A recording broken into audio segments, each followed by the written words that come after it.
The Creation of the Experience by Jacobo Grinberg, Zilberbaum, 1987.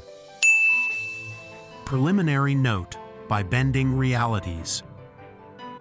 Jacobo Grinberg Zilberbaum, a prominent Mexican psychologist and neurophysiologist, remains one of the most enigmatic and groundbreaking figures in the study of human consciousness and perception. Born in 1946, Grinberg dedicated his life to integrating ancient mystical traditions with modern advancements in neuroscience, offering a unique perspective on the interplay between mind, reality, and experience. A graduate of the National Autonomous University of Mexico, UNAM, with a PhD in psychology from New York University, his research challenged conventional paradigms.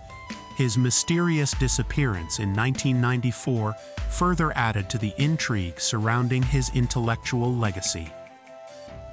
Published in 1987, The Creation of Experience stands as a cornerstone in Grinberg-Zilberbaum's body of work, exploring how the human mind constructs the perception of reality.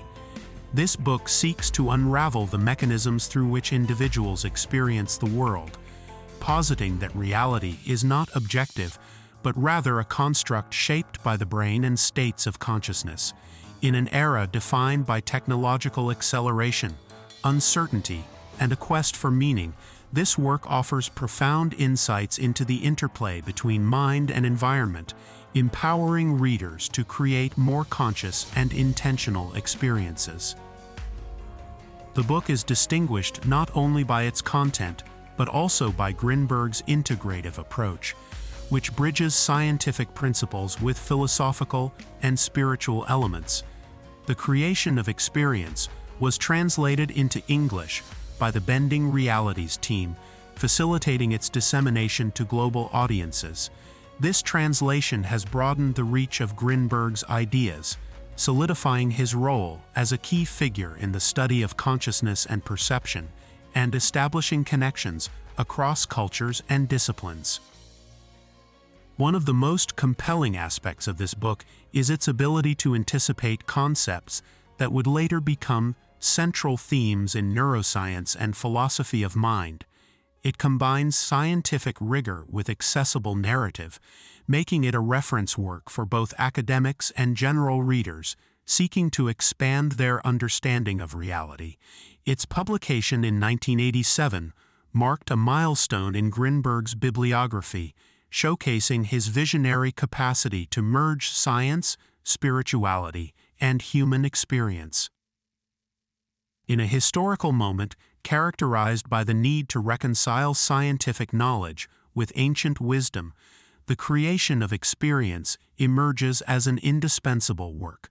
It provides conceptual tools to re-examine the foundations of perceived reality, standing out as a relevant and transformative text that continues to resonate powerfully in contemporary thought.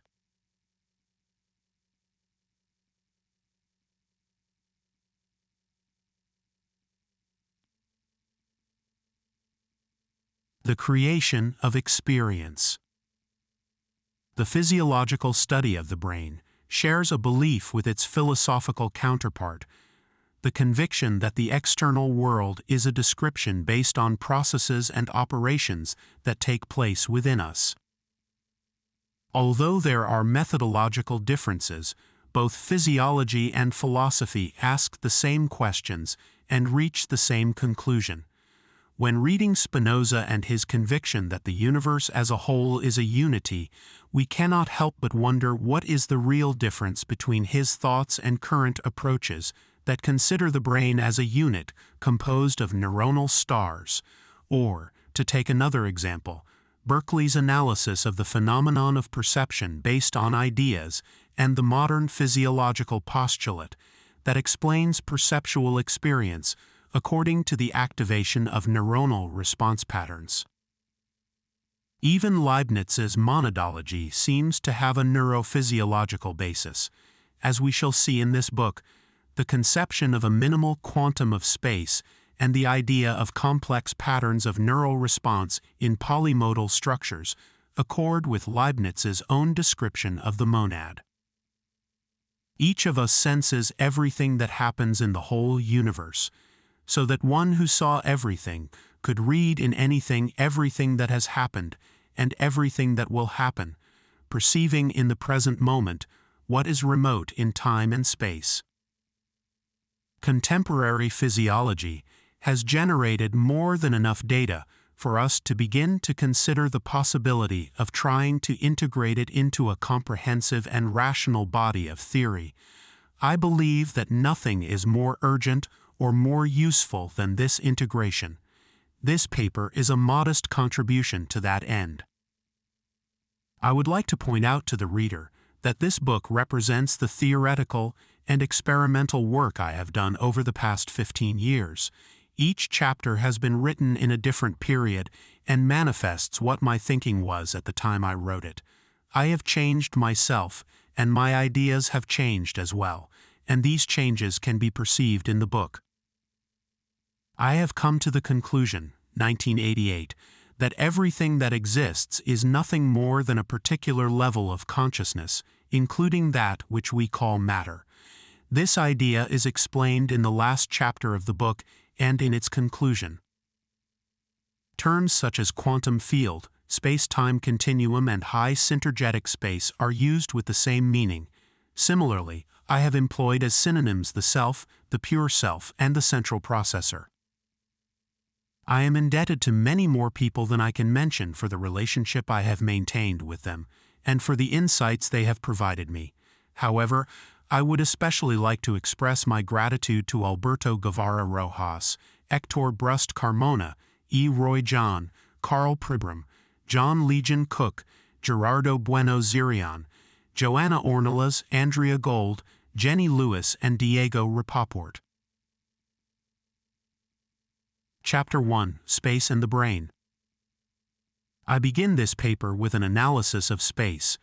The reasons that impel me to do so are considerable. First, everything that exists is space at different levels or degrees of organization. Space is the basis and foundation of everything, and at the same time it is one.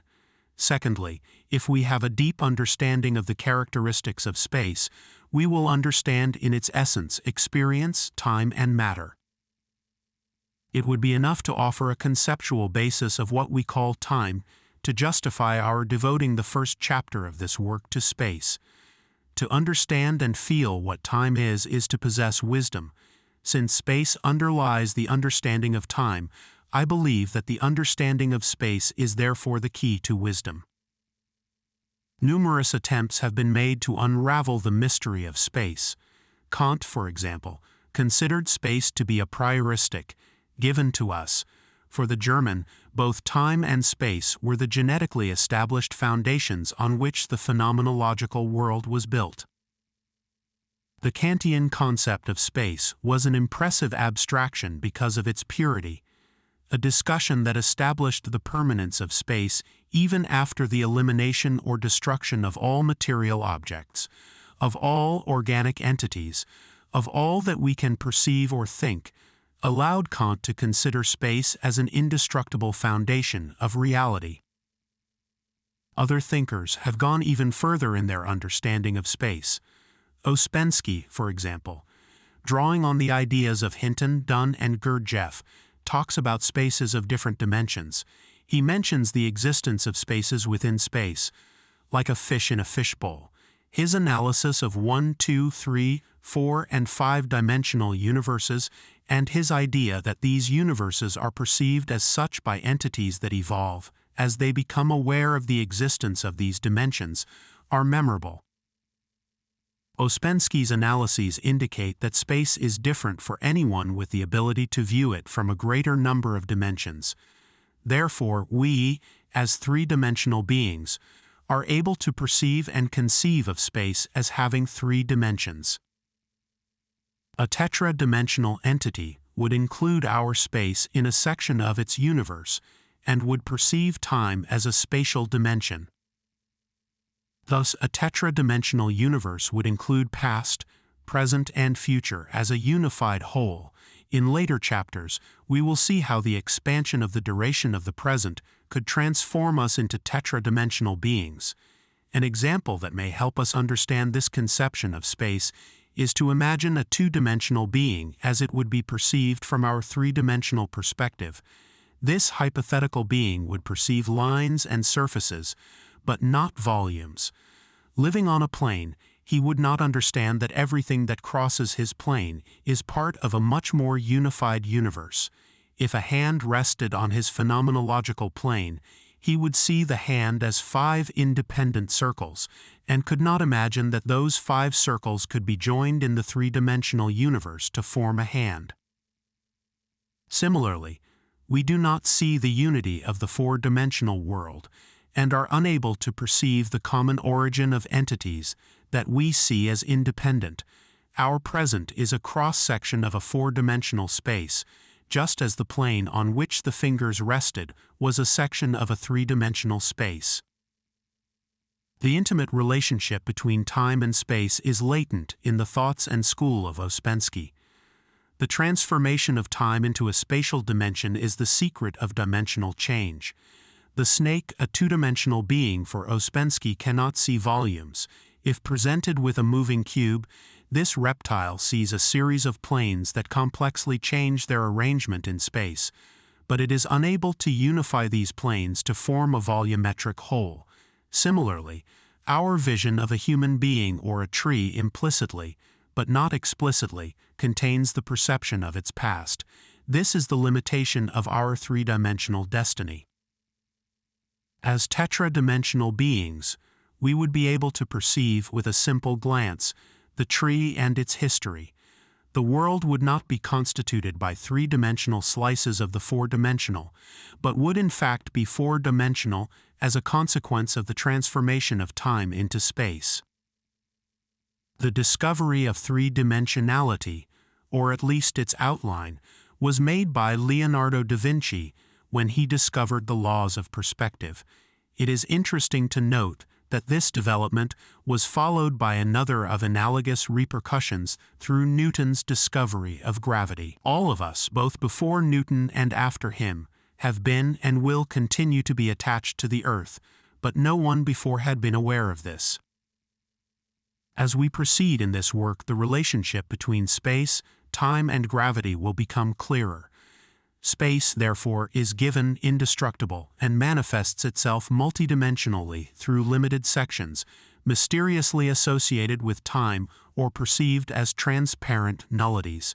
But is this really so? And is it feasible to make an analysis of space that differs from the Kantian conception and surpasses Ouspensky's views? A part of that analysis was made by Einstein himself, who thought of space as curved and considered it as an entity whose fundamental characteristics changed according to gravitational or temporal influences. Curved space in the vicinity of a gravitational field is space, viewed from another extra-spatial or superspatial dimension. It is no longer the idea of space considered as an a prioristic category, as in Kant's hypothesis, nor with several dimensions, as Ouspensky believed it to be. It is space considered as a network of organized energy and as the basis and foundation of time. From a perceptual point of view, space is transparent. It includes, like a container, the material objects in the portions that are in the different places of our perception. Each point of space surrounding the object contains, among other things, this information. So it is possible to see the object from any point of space.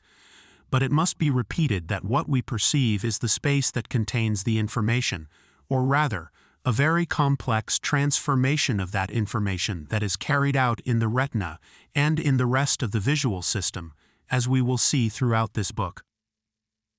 Returning to space, we can say that it is information organized in each of its points.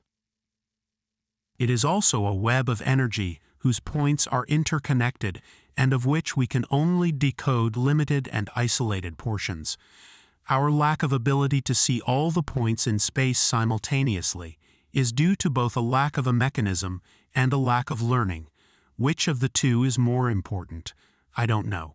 Some say that the mechanism exists and that all we need is the proper training to set it in motion. Be that as it may, what is certain is that, although our perceptual capacity is extraordinary, it only allows us to decode the tiny area that intercepts with our retinas.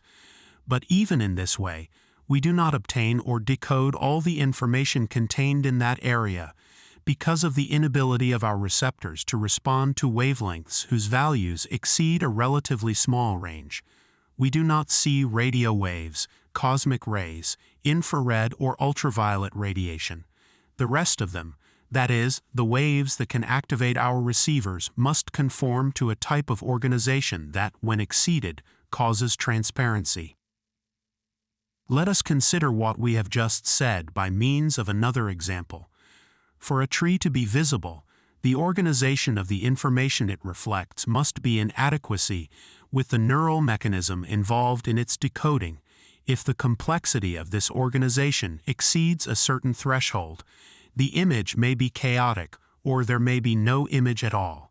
If we apply these considerations to space and matter, we can draw some conclusions. The first concerns the transparency of space and the solid appearance of objects. As we have already said, we are unable to simultaneously see and decode all portions of space. We decode only those portions that intersect our retinal receptors, which transform them into transparent space and solid objects. Thus, the difference between transparency and opacity is nothing more than a degree of organization. Transparent space has too complex an organization for us to decode it algorithmically. What we call matter is less complex, so it is much easier to reduce it to an algorithm. If the ease or difficulty of performing an algorithmic reduction is a measure of organization, then a material object that is perceived as a solid yet transparent space is viewed in this way because the portion of space contains information about both, but the transparent space is represented by an organization so complex that we are unable to decode it. In other words, and in a more general context, matter is the form of organization of space that the brains of humans and other animals can decode and reduce to a neural algorithm, while transparency and the absence of materiality are organized space of such complexity that we are unable to decode it. From this, we can establish that the difference between space and matter is a product of neural activity. In reality, space and matter are part of a continuum that changes in organization and complexity.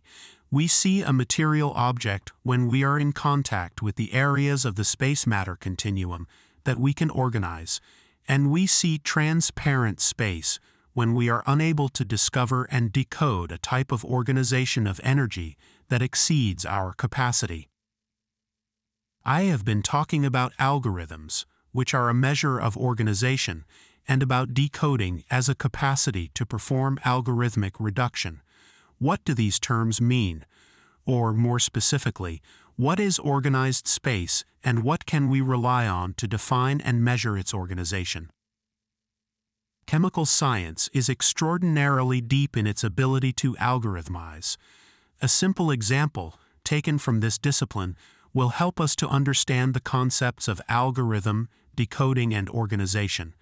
Suppose we have in front of us a sample of water and a sample of DNA. Both are organized compounds, that is, both can be reduced to algorithmic formulas. In the case of water, this formula is the three-dimensional representation of 2 hydrogen atoms and 1 oxygen atom, repeated billions of times. The H2O formula, or its spatial representation, is an algorithm that, by combining the chemical elements it represents in an appropriate way, reconstructs for us the original sample. The organization of water is the way in which its constituent elements relate to each other and interact. Decoding the organization of water consists of its algorithmic representation. Therefore, organization, decoding, and algorithm are mutually defining concepts. The complexity of an organization is measured by the number of elements that are part of it, by their interactions, and by the complexity of the algorithm required to represent it. DNA, made up of chains of amino acids, has a much more complex organization than water, for the reasons I have just explained. The number of elements that are part of DNA, their mutual interactions, and the precise algorithm to represent it are much more complex than in the case of water. However, the same situation holds true for space. The brain intersects spatial information and transforms its organization into an algorithm or a series of algorithms. Material objects can be more easily algorithmized than space, which is why they appear as solid and concrete entities, whereas space is transparent and subtle. As we will see in later chapters, the algorithmic operations performed by our brain begin with the activation of retinal receptors and end with the activation of highly convergent neural codes in polymodal structures that represent the organization of the space-matter continuum in brain language. Implicit in the Kantian conception of space is the consideration of its inflexible character. The idea that space has an a prioristic existence indicates that space is given as such, and that no learning process can or could change it. This is true in the case of Kant's abstract space. However, if we consider space as a lattice of organized energy, the non-plastic characteristic of the perception of space is false. We have learned to detect specific spatial organizations, and this learning goes a long way in explaining the evolution of perception. Humans who lived on our planet millions of years ago probably saw as transparent space some of the things we have come to perceive as material objects. Conversely, it is possible that at some future stage, humans will see material and solid objects where we now see nothing but transparent space. It seems, then, that the perception of space and the image of material objects are modified by learning. If a material object is organized space, learning consists in an increased ability to detect that specific organization. In fact, the objects we see are cerebral materializations of space. Space seen as an organization of energy can be studied, as we are doing here, from the point of view of the phenomenology and functioning of perception. The characteristics of that organization are the following. 1. The organization of space is variable. 2. Space and matter are a continuum. 3. For us, material objects are an extreme of the organization of space. 4. It is the brain that creates the transparency of space and the solidity of material objects. 5. The organization of space is the way in which information is contained in each of its parts. 6. The whole space is affected by the change of any of its parts. 7. There is no empty space. The last point deserves further comment. Suppose an astronaut is floating in the middle of space at a point where the nearest star is many light years away. Suppose also that the most detailed chemical analysis cannot detect the smallest amount of matter. From the point of view of chemistry, that space would be considered empty. However, the astronaut from where he is can see the stars. The part of space that he intercepts with his retina is organized and full of information. That space is not empty at all.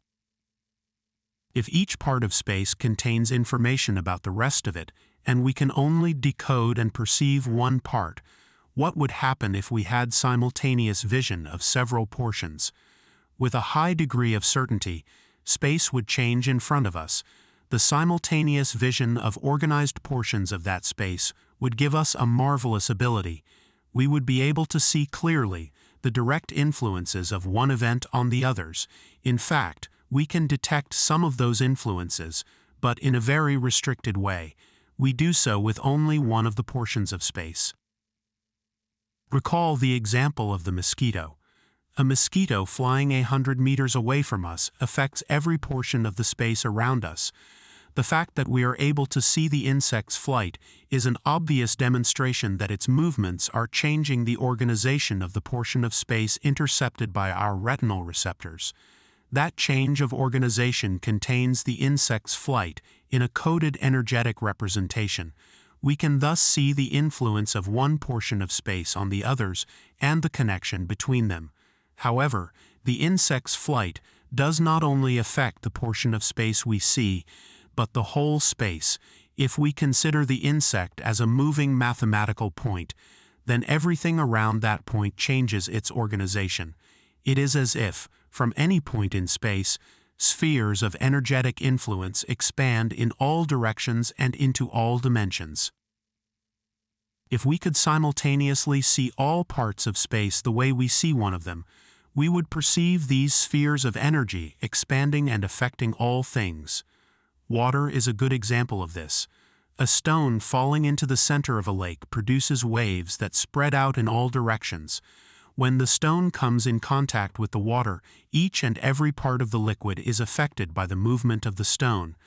The same is true of space, but we cannot see it.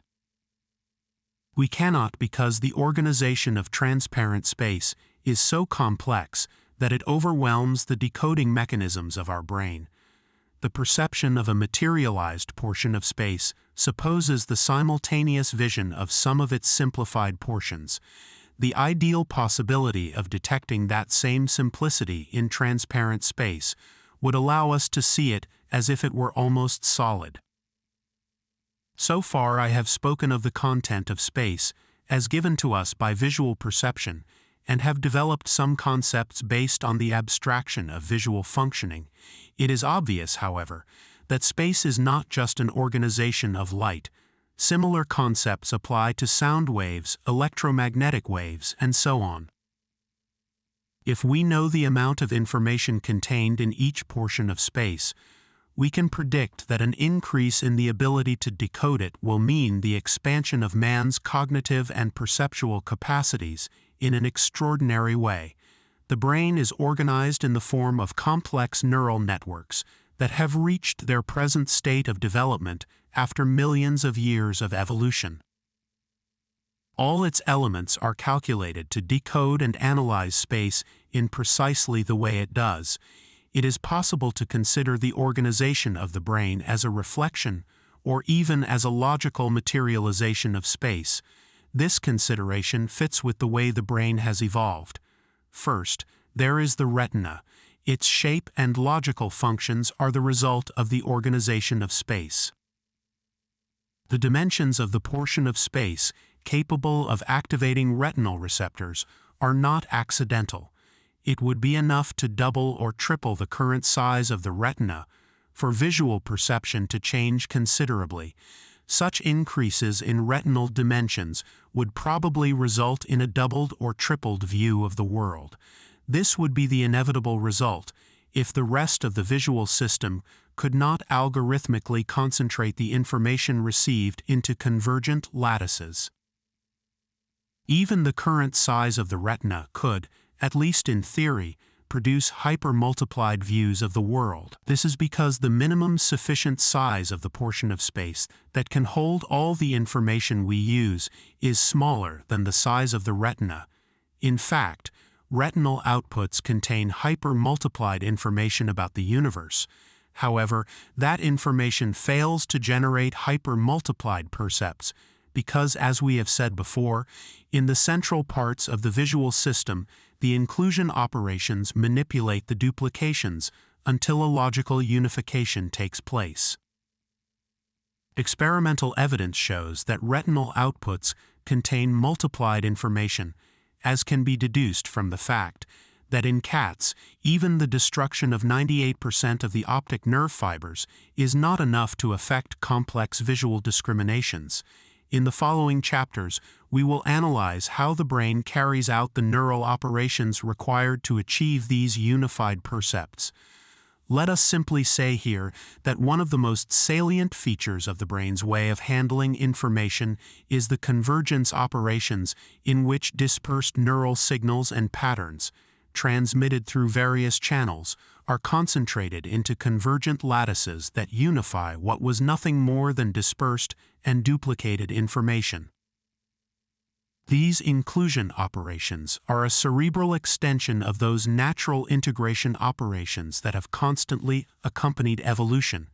These natural operations were responsible for forming the first integrative unit, the atom, from the organization of a set of elementary particles. Later, they contributed to the organization of several atoms into a new unit of integration, the molecule. Since then, compounds were created as new units of integration. The cell represented a new and gigantic emerging unit in the same process of inclusion. Constructed by the organization of millions of elements, the cell, as an inclusive gestalt and hypercomplex unit, had a property not found in its constituent elements: life. The same process of integration was responsible for the organization of millions of cells into a new unit: the tissue, the organ, and finally, the organism. Each new level of inclusion causes the appearance of new properties not contained in the elements that are part of it. If each portion of space contains a large amount of information, then space has an integrative and convergent organization of its information. Therefore, it is not only evolution and the brain that manifest this type of organization, but also space is organized in this integrative way. Consequently, space shows an organization and quality of integration similar to that which exists in the brain, but based on different operations. When I mentioned that each small portion of space contains astronomical amounts of information in a very complex organization of energy, I was thinking of the brain and natural integrative operations. For this reason, the brain can be considered as a logical materialization of the organization of space. If we summarize what we have learned about the organization of space, we can say that it contains a very complex web of energy. That, analogous to an optical hologram, each of its portions or quantum dots contains highly concentrated information. That the bases of its organization are the relationships of phase, magnitude, and frequency of electromagnetic and other waves that pass through it. That the degree of simplicity and complexity of the organization of the energy that constitutes it is variable. That one extreme of that variation manifests itself to us as matter. Therefore, materialization is a product of brain activity. In this sense, a solid cube is matter that we observe as a single whole, and not as different planes independent of each other, or as a set of luminous points that differ from each other in their luminosity, color, brightness, or shape. We see a whole. It is more a creation of ours than of space. We are very similar to transparent space. This is why we see the way we see, and because of this, everything we perceive is our reflection. At the same time, the organization of our brain is less complex than the organization of transparent space. We will see later how the above criteria of complexity and concentration of large amounts of information in tiny quanta of space, the interactions and reciprocal effects of one portion of space on the others, are also applicable to the brain. The brain is an attempt to materialize space. From the evolutionary point of view, there is no doubt that this is so. However, it is an attempt that has not been fully achieved. Finally, quantum mechanics holds that space has different levels of organization. The most elementary level, the basis of the others, is conceived as a hypercomplex lattice in a state of complete coherence and symmetry. Each time a part of this lattice loses its coherence by means of a physical instrument, we detect a new elementary particle. The concept of lattice and its relation to the brain will be discussed in later chapters, and will provide the basis for the hypothesis of how experience is created. The terms lattice, quantum field, and high synergy space are used synonymously throughout the book. Chapter 2, The Experience. I want to begin this chapter with a quotation written by J.W. Dunn in 1927. In my opinion, the problem Dunn presents is the most important question to be answered by physiology. In fact, almost the whole of this book is devoted to posing that problem in physiological terms and trying to solve it. It concerns how the brain manipulates information and how experience comes into being after such manipulation. The meaning of the word experience is clarified by what follows. Suppose you are chatting with a visitor from a certain country whose inhabitants are all blind from birth, and you try to explain to him what it means to see. Suppose you discover that the two of you have much in common, that you are both fluent in the technical expressions used in the physical sciences. Using this ground of mutual understanding, you try to explain your point of view to him. You tell him how, in that small chamber we call the eye, certain electromagnetic waves coming from a distant object are focused on the retina, produce physical changes in the whole area concerned. How these changes are associated with currents of nervous energy which flow through the nerve junctions to the brain centers, and how the atomic or molecular changes which take place in these centers are sufficient to give the seer an outline of the distant object. All this could be perfectly understood by your visitor. But let us be aware of something. There is here a piece of knowledge of which the blind man has no previous conception. It is knowledge that he, unlike you, cannot acquire for himself through the ordinary process of personal experimentation. Instead, you have given him a description framed in the language of physics, and that substitute has served the purpose of conveying to him the knowledge in question. But in the act of seeing there is, naturally, much more than the simple recording of a sketch. There is also, for example, color. So you go on with your explanation of a model similar to the following. What we call red is the result of electromagnetic waves of a certain length. Blue is the result of similar waves, but differing slightly with regard to that length. The visual organs are constituted in such a way that they select the waves that have this disparity in length, and they do so in such a way that these differences are finally registered by the corresponding differences that take place in the brain centers. From the point of view of your blind guest, this description would also be entirely satisfactory. He would understand perfectly well how the brain processes different wavelengths.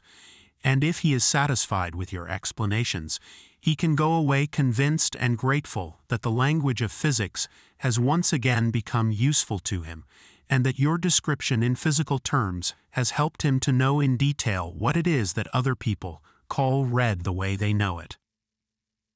But this assumption would be absurd. Even if he knew of the existence of a remarkable characteristic of the color red, he would obviously still not know it at all. And that characteristic, perhaps the most mysterious and certainly the most apparent of all, is its redness. Redness? Yes, without even thinking about whether redness is a thing or a quality or an illusion or whatever, there is no possible escape from the fact that it is a characteristic of red that both you and other sighted people are aware of, and moreover, your visitor will undoubtedly have no idea that you or others can experience anything of the sort. If you decide to complete that task you have set yourself, you still need to do something else. When you realize this, you mentally review your list of physical expressions, and a brief glance is more than enough to realize that none of the expressions you have at your disposal are of any use to you in describing to your blind guest what redness is. Perhaps you can talk about particles and describe them oscillating, spinning, colliding, and bouncing in a complicated dance. But in all that explanation, nothing could serve to introduce the notion of redness. I could tell you about waves, big waves, small waves, long waves, and short waves, but the idea of redness would still elude him. Perhaps I would retreat to more traditional physics and try to tell him about attractive and repulsive, magnetic, electric, and gravitational forces, or perhaps he would turn to the newer physics and talk to him about non-Euclidean spaces and Gaussian coordinates. And I could go on in this vein, until I reached exhaustion, until the blind man nodded and smiled sympathetically, but it is obvious that in the end he would not have much more idea than at the beginning of what you feel when you see a poppy in the field. Physical description cannot provide the information that experience gives. Yes, redness may not be a thing, but it is certainly a fact. Look around you. It is one of the most dazzling facts of existence. It challenges you, it demands of you, it informs you, and the language of physics is simply ill-suited to the task of trying to describe that fact. It is obvious that to regard redness as an illusion would be of no help to the physicist. How could physics enter into the description or explanation of redness as an illusion? The universe represented by physics is a colorless universe, and in that universe all brain events, illusions included, are things without color. It is precisely the intrusion of color into that representation, whether under the title of illusion or any other, that needs to be explained. Once you become aware that redness is something that is beyond a set of positions, a set of movements, a set of forces or mathematical formulas, then it will not be difficult for you to realize that color is not the only such fact. If your hypothetical visitor were deaf rather than blind, you could not awaken in him the idea of how sound is heard by merely giving him to read physics books. Sound, as we hear it, is a fact. But in the world described by physics, no such fact can be found. All that physics can teach is an alteration in the arrangement of the particles of the brain, or alterations in the stresses acting on those particles, and there is no catalogue of the magnitudes and directions of these changes to suggest to us the existence in the universe of a phenomenon such as can be directly experienced when one hears the ringing of a bell. Indeed, just as physics cannot handle the element of redness that the color red has, so it is incapable of describing the distinct ringing of a bell in a universe represented as a lively diagram of clusters, pulls, and pushes. But if there is nothing similar to color or sound in that diagram, what can be said of such phenomena as taste or smell? True, sound heard, color considered as a visual experience, or taste and smell experienced as experiences are different and unique in the sense that they belong to dimensions not contained in the physical activity of neurons, axons, and dendrites, but they have quite certainly some relation to these activities. How is this possible? How can we explain the almost magical character of experience by relating it in some way to the activity of the nervous system? These are questions that I try to answer throughout this book. Chapter 3: Physiological Correlates of the Quality of Experience. It has been more than 30 years since the powerful brain of Teilhard de Chardin explained the evolution of matter, life, and consciousness as the result of laws according to which everything tended to a greater degree of complexity and centralization. For Teilhard, the increase of complexity was a general principle that manifested itself in the gradual construction of atoms, molecules, cells, and organisms from the organization of elementary particles. Centralization was the model in which organization took place. De Chardin thought that the appearance of new properties could be explained by considering matter from a different perspective. Our aim in this chapter is to discuss the power of this perspective and to explain how brain activity is related to the quality of experience. Precepts. Light, from a strictly physical point of view, has an electromagnetic photonic nature. Sound is changes in air pressure transmitted in the form of waves, while cold is a decrease in kinetic energy. The external world, considered in its physical characteristics, is an energy broth in which we human beings live. There is nothing in that broth that can resemble, even minimally, the way we perceive or feel it. Even our brain activity is completely different from our subjective experience. From a global point of view, the brain functions as a homogenized machine that transforms the different types of external energy that permeate it into a similar energy, the activity of its neurons and the network of nerves. Because of this similarity, the components of this activity cannot explain, per se, the different qualities of subjective experience. Those qualities must therefore result from more global processes, presumably from the activity of neuronal populations. JHG, this is so far only a theory. JHG, the most usually accepted explanation of temperature gradients using kinetic theory, is a theory explained with another theory. Heat theory is based on kinetic theory. Neuronal populations, when activated by some stimulus, develop energetic configurations and information as specific patterns whose characteristics depend on the anatomical and morphological arrangement of the elements that are part of them. In other words, they depend on the shape, number, and arrangement of their synaptic contacts, the space occupied by the dendritic arborizations, the speed of transmission of nerve impulses in the axons, and the type of their connections. In this respect, and considered as a whole, the columnar organization of the occipital cortex must develop different energetic configurations compared to those of the structure of the caudate nucleus by the functional organization of the auditory cortex or by the arrangement of cells in the olfactory bulb. Obviously, the fact that an olfactory stimulus is qualitatively different from an auditory or visual one can only be explained if the systems responsible for these qualities differ substantially from each other. It is clear that the difference cannot be found in the elements or in the activation units.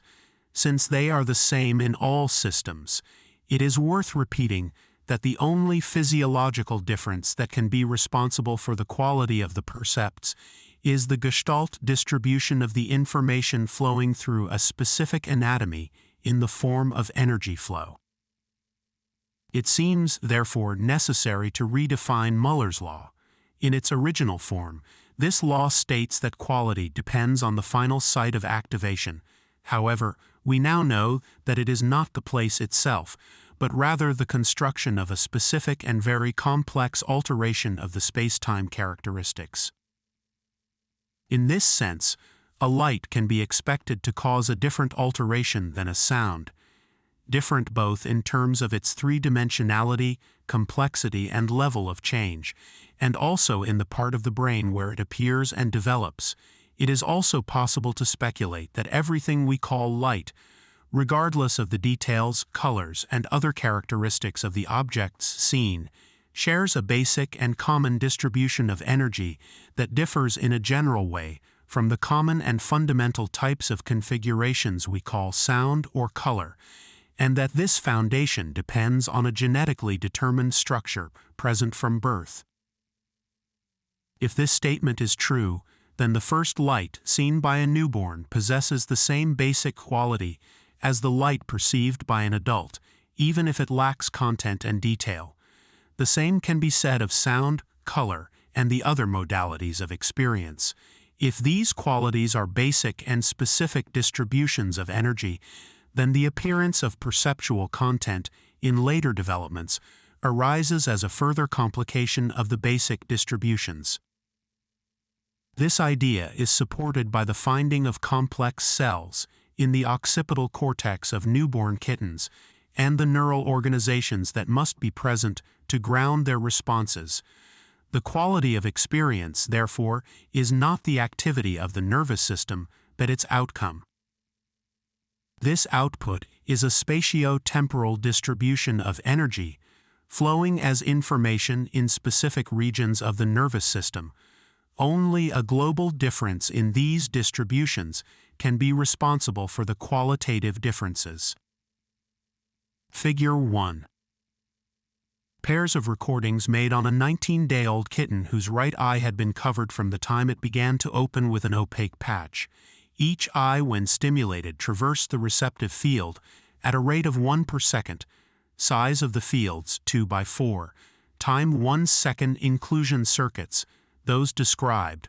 Although this is true, our subjective experience has a much more complex reality than that of an energy configuration. First, as perceivers, we are separate from what we perceive in the sense that we can talk about it, think about it, and even attempt to understand its physiological basis. Secondly, this separation from our perceptions allows us to handle their content and characteristics when they are not present. These operations are carried out by reducing all the complexity of percepts to languages that describe their general characteristics.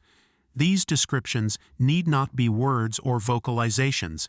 They can be gestures or any other code. We will call these codes descriptors. Third, the transformation of a precept into a descriptor has several levels of complexity. A descriptor can refer to a specific precept or to a category of precepts. At each level of complexity, the descriptor includes more information that has been reduced to a specific circuit.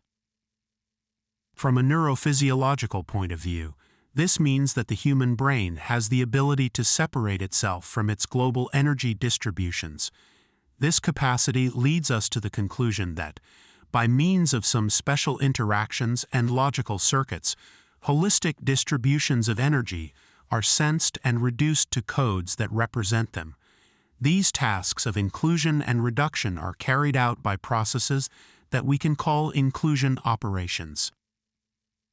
Perhaps other transformations between energy distributions and a perceptual experience depend on the activity of these inclusion operations, and therefore require physiological understanding.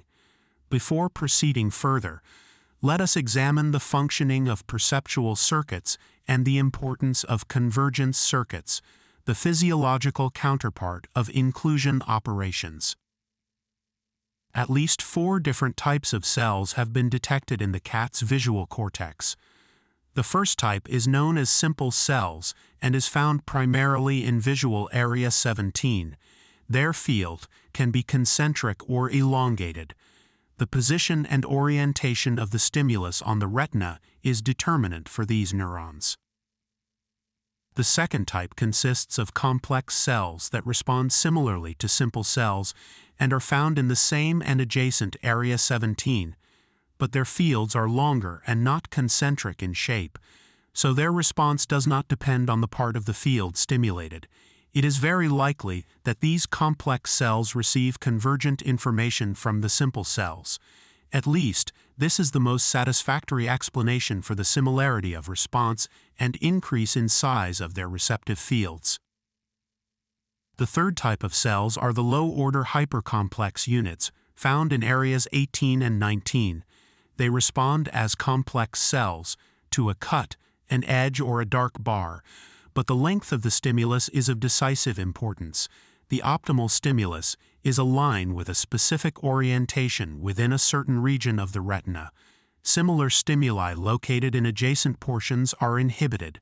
The responses of these cells can be explained by assuming that convergent circuits arise from the complex cells, and that one facilitates and the other inhibits their responses. The fourth type of cells are the higher-order hypercomplex units. Their responses resemble those found in the lower units, but differ in the response they exhibit to the line in one of 2 orientations 90 degrees apart. They are found primarily in the tertiary cortex, and, like the lower-order cells, respond optimally to directionally moving stimuli.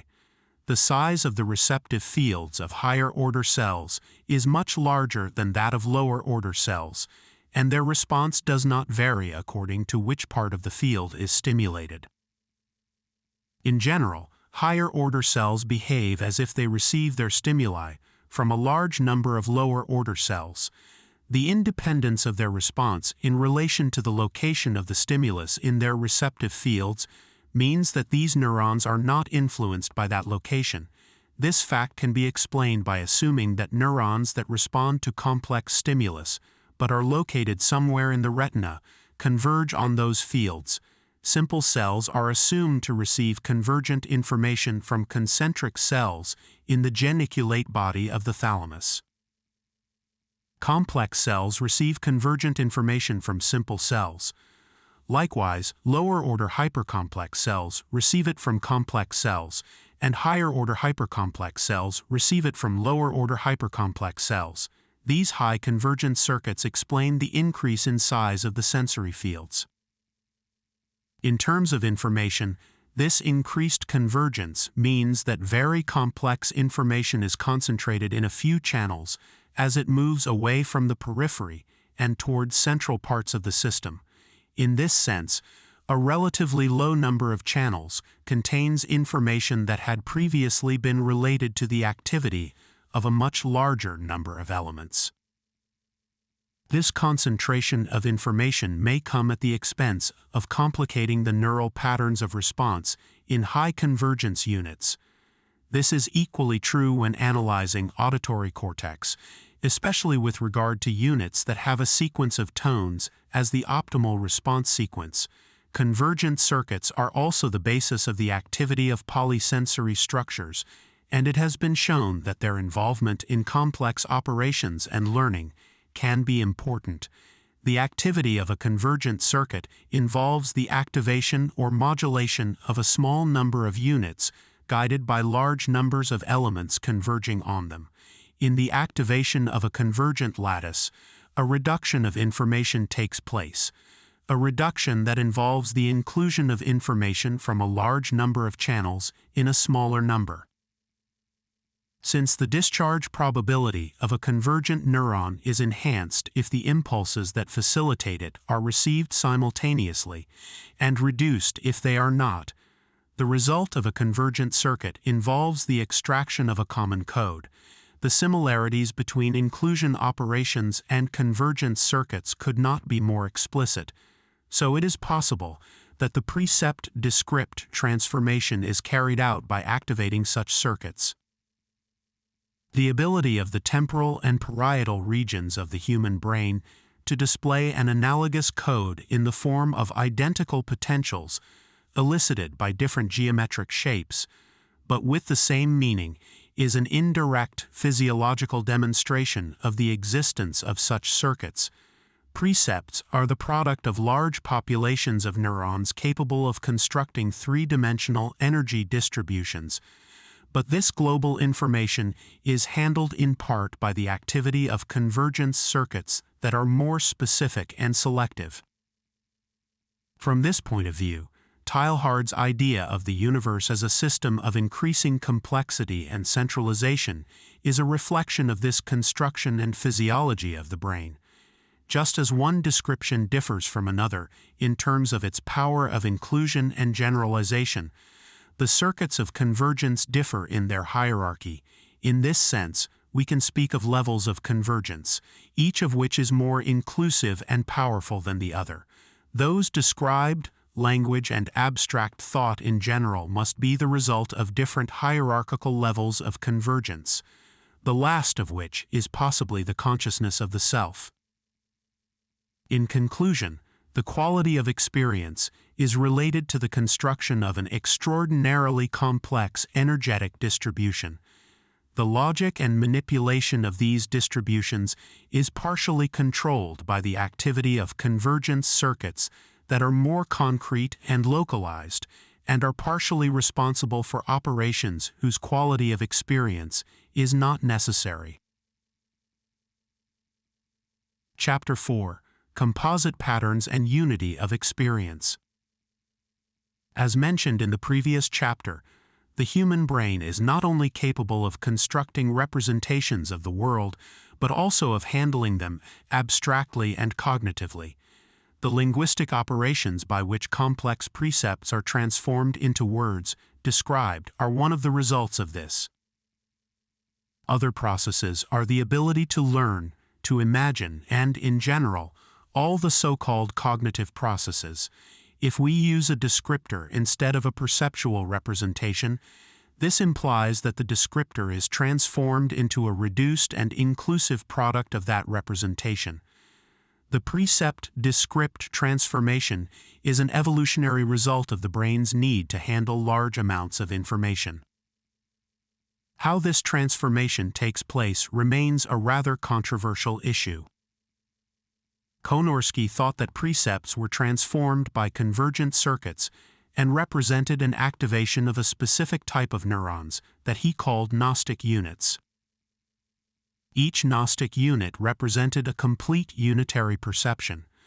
Language, thought, and abstraction were for Konorsky operations performed as a result of complex interrelationships between these units.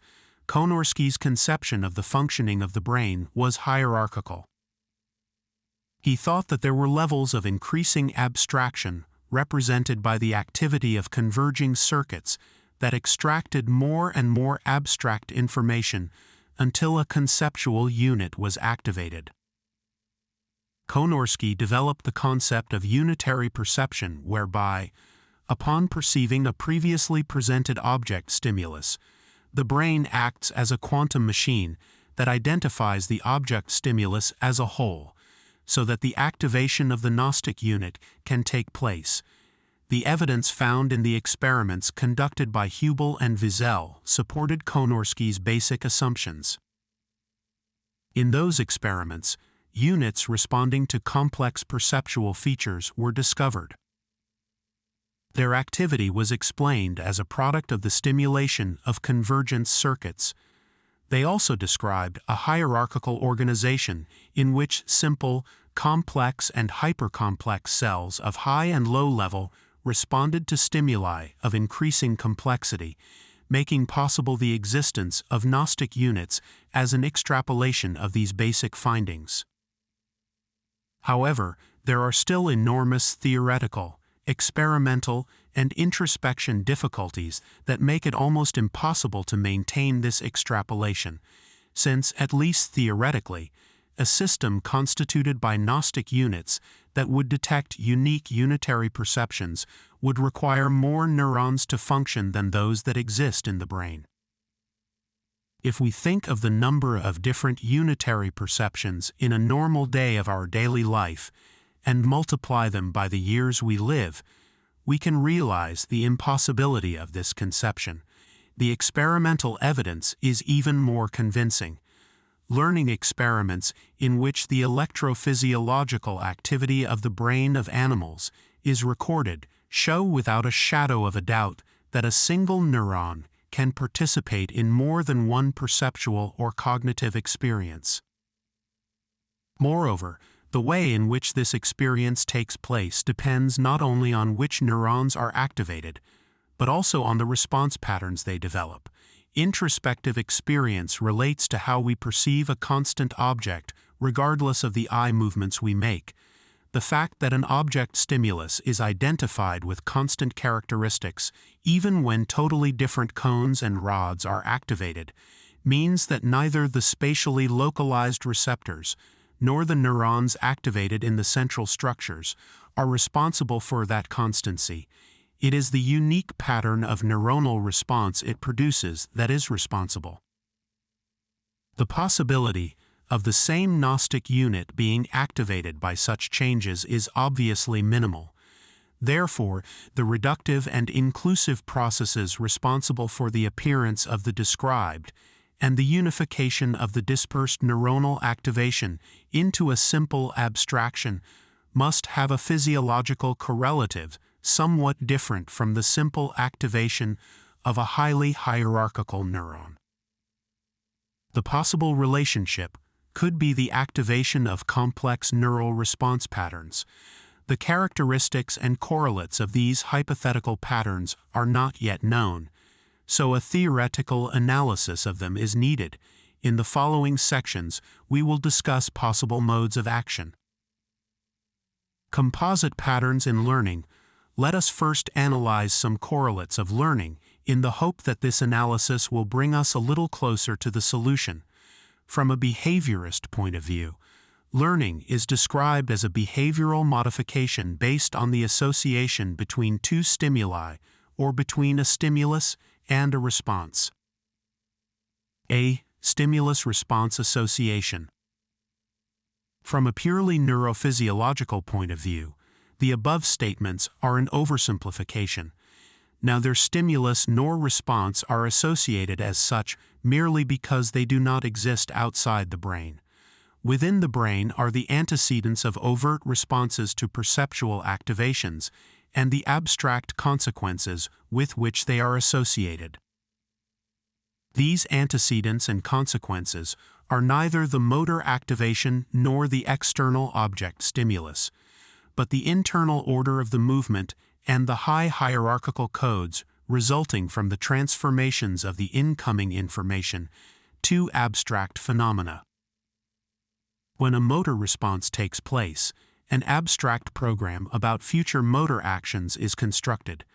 This program is felt as a whole from the information received from the present situation by the muscles involved in that response and from the internal pattern of its future situation.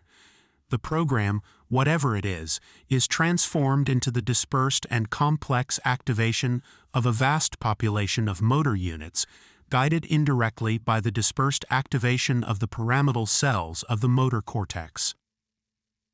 Even the simplest motor act requires a complex sequence of pyramidal cell activation. Even more complex is the activation required to perform tasks such as writing or playing a musical instrument. Introspective analysis shows us that we order our motor behavior as if it were a separate and distant unit from our pyramidal activation and motor neuron or efferent axon response patterns. We only have to think of a movement and the resulting command is transformed into muscle contractions, as if our voluntary command had taken place at other efferent levels. How can we explain these facts? How can a unitary movement command be transformed into a complex and coordinated motor activation? And where is the anatomical location of such a command? The fact that direct stimulations of the motor cortex of conscious patients do not interfere with their internally planned movement, but only with its outcome, means that neither the motor cortex nor the pyramidal system is responsible for the initial motor commands. Experiments showing the involvement of the caudate nucleus in the regulation of complex learned motor behaviors suggest that it and other extrapyramidal structures may be the anatomical locations related to the planning of abstract motor commands. But even if these anatomical structures are the seat of abstract motor commands, the question remains how that command is translated into complex motor neuron activation. If an active neuronal population sends convergent axons to a less numerous population of neurons, their response will depend on the frequency, sequence, and rhythm of the action potentials of the axons of the first-level neurons. Let us call the action potentials of these axons first-level patterns. The patterns that result from these first-level neural populations give rise to complex response patterns in the second-level neurons when they converge with them. We will call these resulting second-level compound patterns. These compounds are nonlinear combinations of those of the first level. Let us return to the problem of converting a motor command into a vast activation of pyramidal cells. If we think of divergent circuits that function in the opposite way to convergent circuits, we can extract a possible solution. If a population of second-level neurons is activated by a compound pattern, and if those divergent circuits have the right organization, the compound patterns can trigger the activation of simple patterns at the first level. Thus, the activation of afferent pathways may result from the activity of divergent circuits activated by patterns arising from second-level neurons, and the second-level composite patterns would result from the activity of divergent circuits arising from third-level neurons, where some higher-level efferent pattern may be physiologically related to the original abstract movement order. This higher-level efferent pattern could then open the divergent circuits in a specific way until activation of a vast population of dispersed pyramidal cells took place. When they reach the spinal circuits, the patterns activate reflex spinal circuits, triggering the movements. From the afferent, information input point of view, a convergent organization has a greater capacity to produce a highly hierarchical composite pattern by combining simple patterns to generate increasingly complex composite patterns until the last one is transformed into a specific coded description of an activation of large populations of elements. If these composite patterns are a reduced description of a percept and a movement, then the stimulus-response association is actually an association between high-level afferent and efferent composite patterns. In fact, there is no logical reason to reject the idea that high-level afferent convergent patterns can be the same efferent composite patterns capable of activating third, second, and first-level neurons. Thus, a well-learned motor response, appearing when a stimulus is presented, could be the result of at least three different operations. First, a transformation of the incoming information into a high-convergent compound afferent pattern. Second, an activation of an efferent compound pattern. And third, the activation of the divergent circuits to a point where first-level neuronal stimulation is achieved. The actual learning processes would then be the development of the two compound patterns and their interactions. See next section. The abstract unity of perceptual and motor commands could come from the correlation in appearance of these composite patterns. B. Stimulus-stimulus association. The most common stimulus-stimulus associations, as far as humans are concerned, are those related to word precept learning. When a young child is presented with an object stimulus and utters a word at the same time, an association is soon formed. As a result of this association, the child can perform different operations. 1. Verbalize the word by merely looking at the object stimulus. 2. Identify the object stimulus each time he hears the word. 3. Imagine the object stimulus each time he hears the word.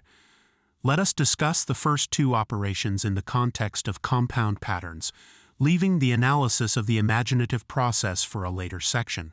First, we will consider what changes occur in the brain when a word is heard or when an object stimulus is visually perceived.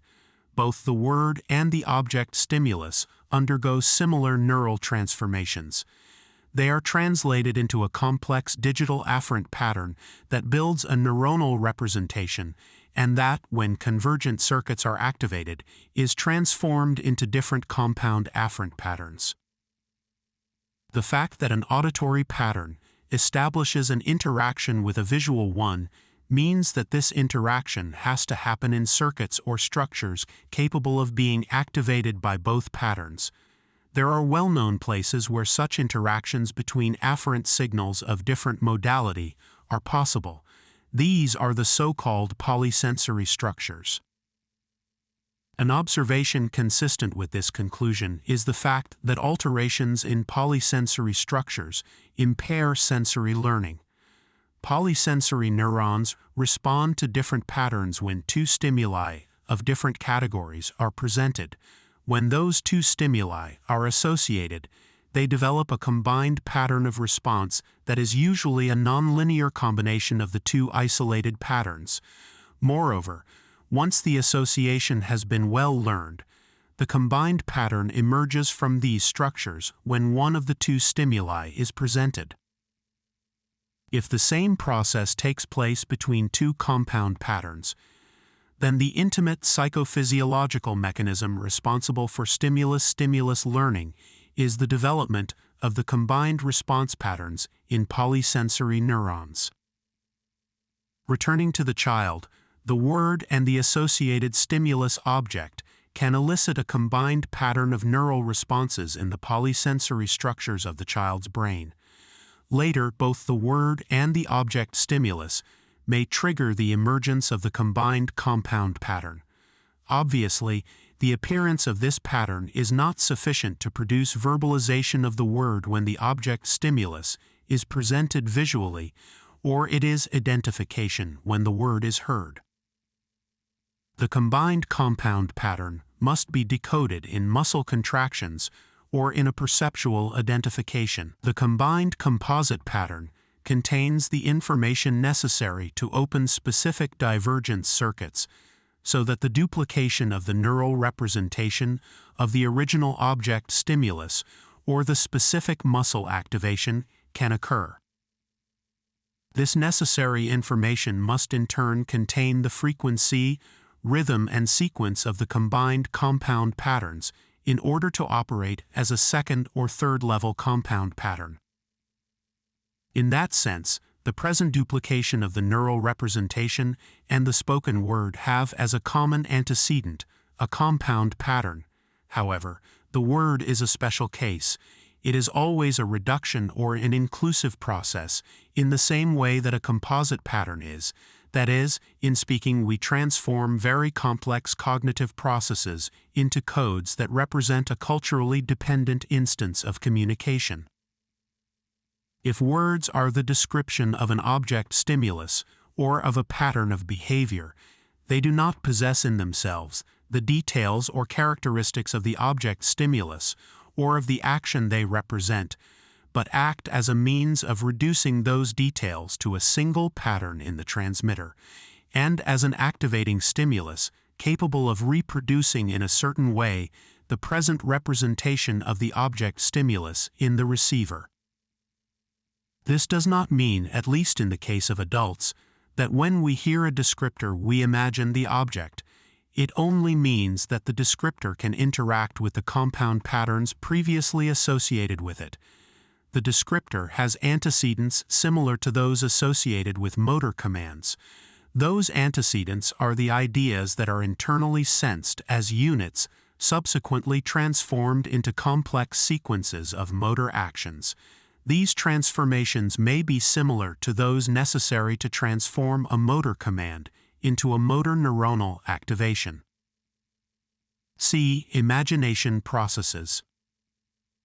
When we imagine an object as a result of hearing the descripto that represents it, we transform the auditory pattern activated by the descripto into an almost exact duplication of the neural activation originally triggered when we saw the object, which is consistent with experimental evidence showing the appearance of elicited potentials of similar wave profiles when seeing a geometric figure or imagining it. How is a descripto translated to give rise to an imagined precept? One way to explain this is to assume that the auditory efferent pattern is transformed into a compound pattern that reaches the polysensory structures and activates a combined pattern that, in turn, duplicates the visual neural activation originally excited by the object by activating the divergent circuits. This percept-imagine-describe transformation is but one of the many processes of imagination. Another is the appearance of an imagined precept without the presence of neither descriptors nor sounds, but stimuli of other modalities. This implies that a single image may be evoked by several stimuli that presumably activate similar combined patterns, capable of opening the same divergent circuits so that a single neuronal activation may appear, giving rise to the same image. Accordingly, one can predict the existence of invariant patterns of neural response evoked by different physical stimuli, but with a common meaning.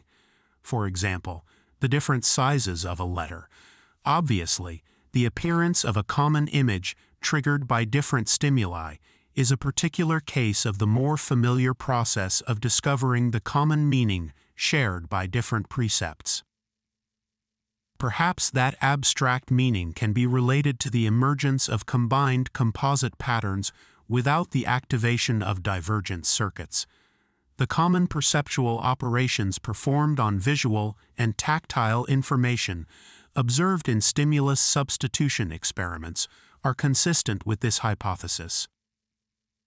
Unity of precepts, descriptors, and motor commands, returning to how the sparse neural activation can be felt as unitary, we can postulate that this happens when the sparse activation is reduced to a composite pattern of response of neural circuits of polysensory structures, which bear certain relationships. 1. The composite pattern is not the percept, but only the abstract manipulation of the percept. 2. The present percept must be related to the gestalt activation of vast neural populations.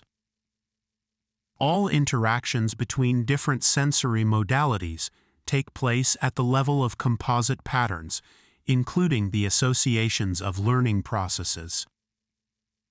4. Every composite pattern characterizes a percept. 5. The temporal appearance of a compound pattern can be related to the conscious activation of the percept. In this respect, the fact that the first of two stimuli disappears when an interval of 40 to 50 milliseconds is interposed between them, and the discovery showing that the meaning of an object stimulus is deduced 150 milliseconds after the presentation of the stimulus, indicate that the percept is constructed in 50 milliseconds, and that its abstract manipulation, composite pattern, is made 100 milliseconds later. 6.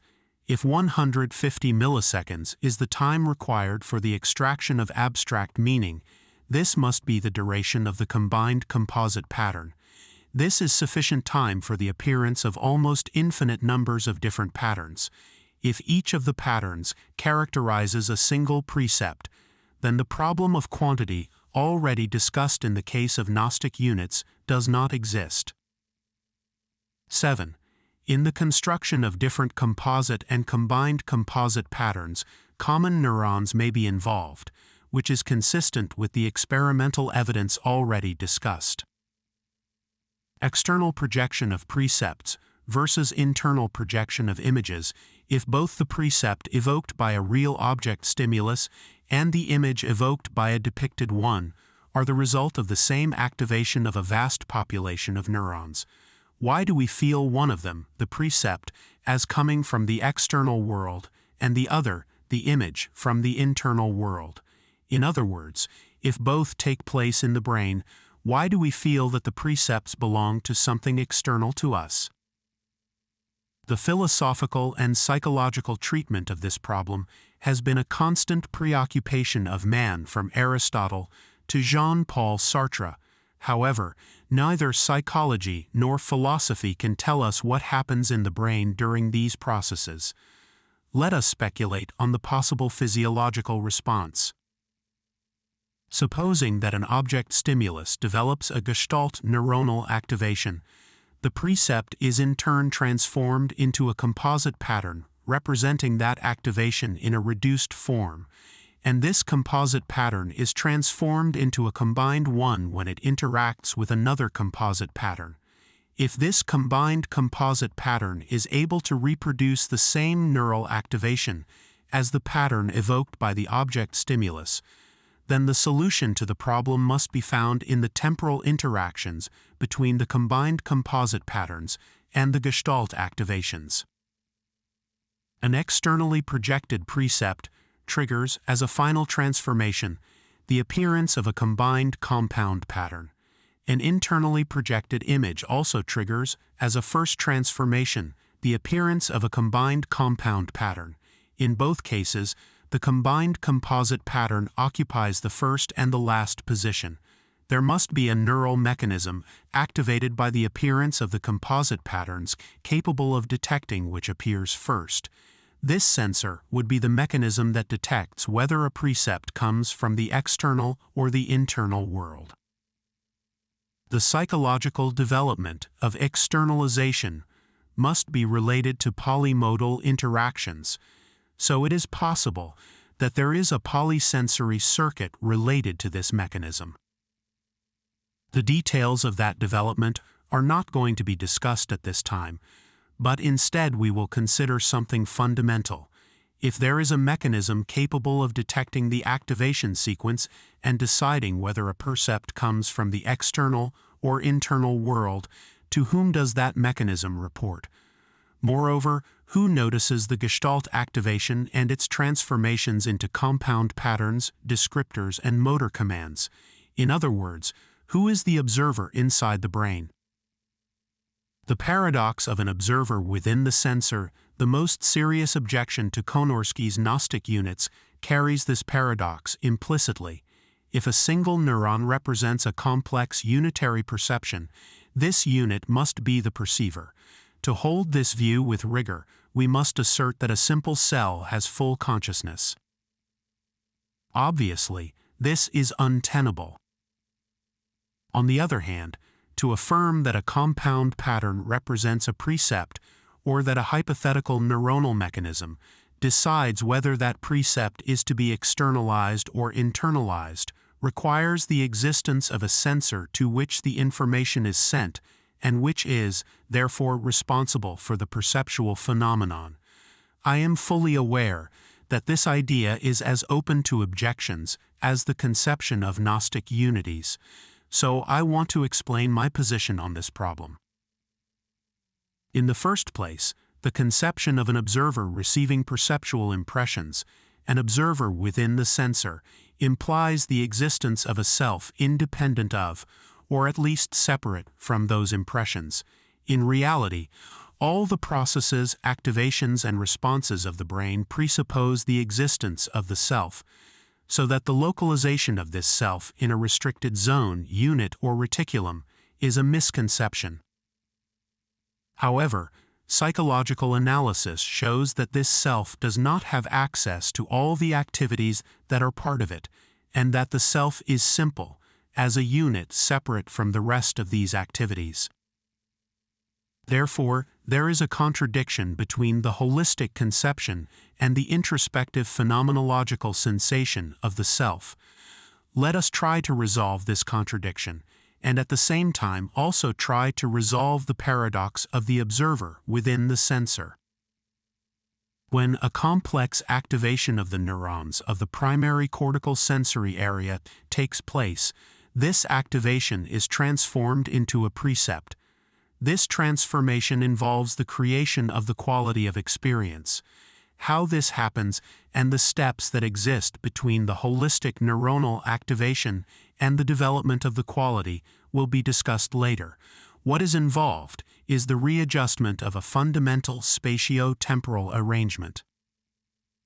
Dimensional activation in a complex composite pattern lacks quality per se, but it is an evolutionary mechanism that allows the abstract manipulation of enormous amounts of information in a reduced and economical way. The self must be related to this concentration of information when its component elements form a whole. In other words, when, as a result of the activation of a certain level of inclusion, Gestalt activations related to all sensory modalities are transformed into composite patterns capable of interacting, then these instructions, the composite patterns, and the Gestalt activations originate a unity of the whole, the self. Seen in this way, it is not that there is an observer within the sensor, but rather that the system considered as a whole is both simultaneously. Obviously, this is only a partial answer, but its foundations are at least susceptible to experimental verification, that is, the search for and investigation of the hypothetical composite patterns and their interactions. JHG. Is it really so untenable? Why could it really be so impossible for a cell to be fully aware of itself and its environment as we humans are, because of its size, because of its number of cells? Since when did either of those two characteristics determine the degree of consciousness? On the other hand, why do we always speak of degrees of consciousness and never speak of types of consciousness? Interactions between percepts and descriptors. It is a well-known fact that there are reciprocal interactions between percepts and descriptors. Perceptual operations are intimately related to the development of language, and language develops as a product of perceptual operations. The existence of these reciprocal interactions implies that the physiological operations responsible for the emergence of descriptors can change the physiological state of the populations of neurons responsible for the emergence of percepts. One direction of these reciprocal percept-descript interactions has already been discussed. The opposite direction has only been analyzed with respect to imagination, learning and retrieval processes. However, the ability of a descriptor to change a percept has not yet been discussed. Let us discuss these operations. The identification of an object stimulus usually takes some time. Even if the object is familiar, such identification is not instantaneous. Some experimental results indicate that this time is a few hundred milliseconds. If in the first few hundred milliseconds, the afferent information can give rise to a composite pattern, during the remaining time these patterns can modify the activation state of the neurons and thus pace the representation of the object stimulus.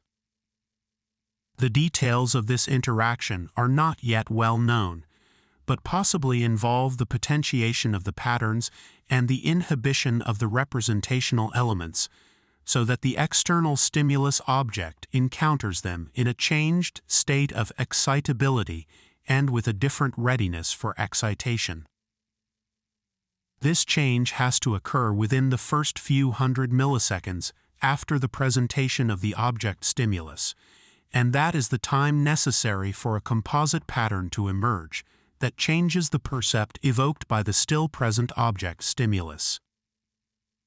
As a conclusion, the unitary and abstract manipulation of perceptual and motor information is related to the activation of compound patterns.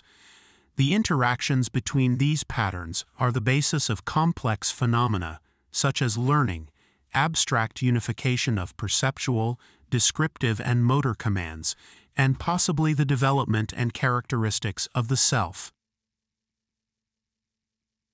Chapter 5. Physiology and Nature of Neural Processes. When we discussed the activity of convergence circuits, I stated that their fundamental operation consisted in the inclusion and reduction of vastly dispersed neural activations into a neural pattern. I then talked about the selection and extraction of common features as the processes that enable the reduction of information in convergence circuits, and pointed out that words and descriptors were the products of these operations. If we consider descriptors as an abstract way of handling perceptual information, we can assume that all abstract transformations of information are related to pattern reduction, and that they are the continuation of processes associated with convergence circuit activity. In this chapter, we will consider in more detail the activity of these convergence circuits, going so far as to assert that the self is the ultimate abstraction process, the one that cannot be reduced because the final reduction of information takes place within it. Minimal programs and algorithms. Let us define the concept of algorithm with an example from Chaitin. Suppose you have a friend who is visiting a planet in another galaxy, and sending him a telegram is very expensive. He forgot to take his trigonometric function tables with him and asks you to get them for him. You could translate the numbers into the proper code, such as binary numbers, and transmit them directly to him, but even the most modest 6 function tables have several thousand digits, so the cost would be very high. A much cheaper way to send him the same information would be to transmit instructions so that he could calculate the tables from trigonometric formulas, such as Euler's equation. This message would be relatively brief, although it contains all the information contained in even the largest tables. An algorithm is precisely a message similar to Euler's equation. It is a set of instructions or program that contains the precise rules for reconstructing an enormous amount of information. The complexity and specialization of the information can be measured in direct relation to the number of instructions contained in the algorithm. If the program contained in the algorithm is very complex, the information that can be reconstructed from it is also very complex. Obviously, the algorithm is somewhat different from the information it reduces. We can think of the algorithm as an emergent property in the sense that it is an abstraction of the data from which it comes. Information that cannot be reduced to an algorithm is itself an algorithm. It is impossible to reduce one algorithm to another if this is the minimum. A minimal program is an algorithm that cannot be reduced to another algorithm, but at the same time contains the information necessary to reconstruct the original information. Convergence circuits and algorithms, the reduction of information carried out by the convergence circuits of the brain, are neural algorithms. In the first steps of manipulation of afferent sensory information, algorithms are not minimal programs. Although they represent a set of messages containing in reduced form large amounts of information, they can still be reduced to other algorithms. These new algorithms are part of an inclusion program. To clarify this idea, let us take Chaitin's example again. In the brain of the planetary friend, Euler's equation suffices to reconstruct the trigonometric tables. At the same time, Euler's equation, as the algorithm it is part of an inclusion, that is, of mathematics with all its processes and formulas. The operation of simple, complex, and hypercomplex cells is another example. Descriptors as algorithms. A word is an algorithm of a percept, or, speaking more broadly, a descriptor is an algorithm of a percept. A painter can reconstruct a face when he hears the name of the person it belongs to. In other words, the word activates a set of instructions that allow the reconstruction of perceptual information. The same happens during the processes of imagination and retrieval of learned information. Divergence circuits and algorithms. In previous chapters, we have postulated that the retrieval of a piece of information is the result of the activation of some highly convergent polysensory structures that, when specifically activated by means of a special pattern, open divergence circuits. This special neural pattern has to be an algorithm containing the necessary instructions to activate the divergence circuits. Examples of such processes are the reconstruction of images when some points of the temporal cortex are electrically stimulated in patients undergoing surgery or during a temporal epileptic seizure. Experimental evidence for the existence of neural algorithms. One of the most interesting aspects of the subject we are dealing with is that it can be subjected to experimental control. At least two different types of experiments can be performed, one of which consists of recording the neural patterns of simple and complex cells of lower order and hypercomplex cells of higher order during the presentation of visual stimuli to see if the pattern obtained from the latter cells contains, in the form of an algorithm, the patterns of a simple cell. The other consists of stimulating the neuronal populations of polysensory cells and simple, complex, and hypercomplex cells with the same recorded patterns to find out whether this stimulation is sufficient for an animal to perform any behavior previously associated with a specific visual stimulus. In this regard, Reef Cole and I conducted an experiment in which we taught cats to respond to two conditioned stimuli with two different types of behaviors. Pressing a lever to the right or to the left, we recorded the potentials elicited by both stimuli in polysensory structures such as the nonspecific thalamic nucleus, the caudate nucleus, and the frontal cortex. These structures were then stimulated with electrical waves that morphologically resembled the specific potentials elicited. In some cats, it proved possible to directly stimulate one of the two types of behavior. Although this evidence was not conclusive, it indicated that information handled in a highly convergent polysensory structure can affect and activate a complex reaction in the animal. There are different levels of reality, each of which differs in its ability to algorithmize information. In an algorithmic series, such as possibly accompanies convergent circuit activity, information that is unrelated at one level will be unrelated at the next, since consciousness is characterized by operations in which relations between parts of information are extracted. The algorithmic nature of neural processes shares a common organization and dynamics with the activation of consciousness. Moreover, since the time of the Buddha, a technique for the expansion of consciousness has been employed that consists in the development of the capacity for self-illusion. This technique involves the observation of the self in the present, integrating the totality of the self in the observations. This totality is achieved by incorporating its elements into a new whole, which in turn is observed. This self-elusive contemplative technique is in fact an algorithmic development. Buddha taught it in a famous discourse known as the Maha Satipatthana Sutta, which means the establishment of awareness. Buddha considered this technique as the best way to achieve the fullness of the self. The introduction to the Satipatthana Sutta reads, "This I have heard. At one time, the Anointed One lived in the district of the Kurus, in the village called Kamasadama. There the Anointed One addressed the bhikkhus monks, speaking to them thus, 'Bhikkhus,' and they replied, 'Venerable Sir.'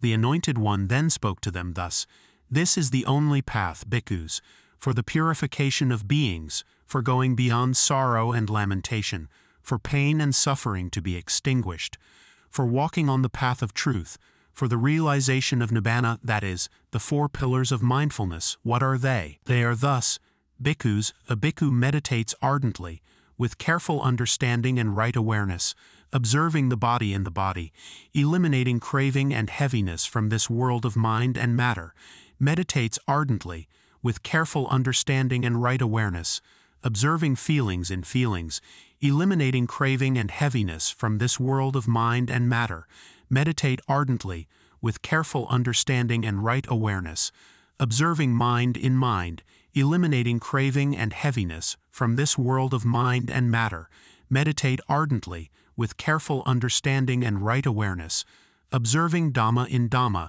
eliminating craving and heaviness from this world of mind and matter."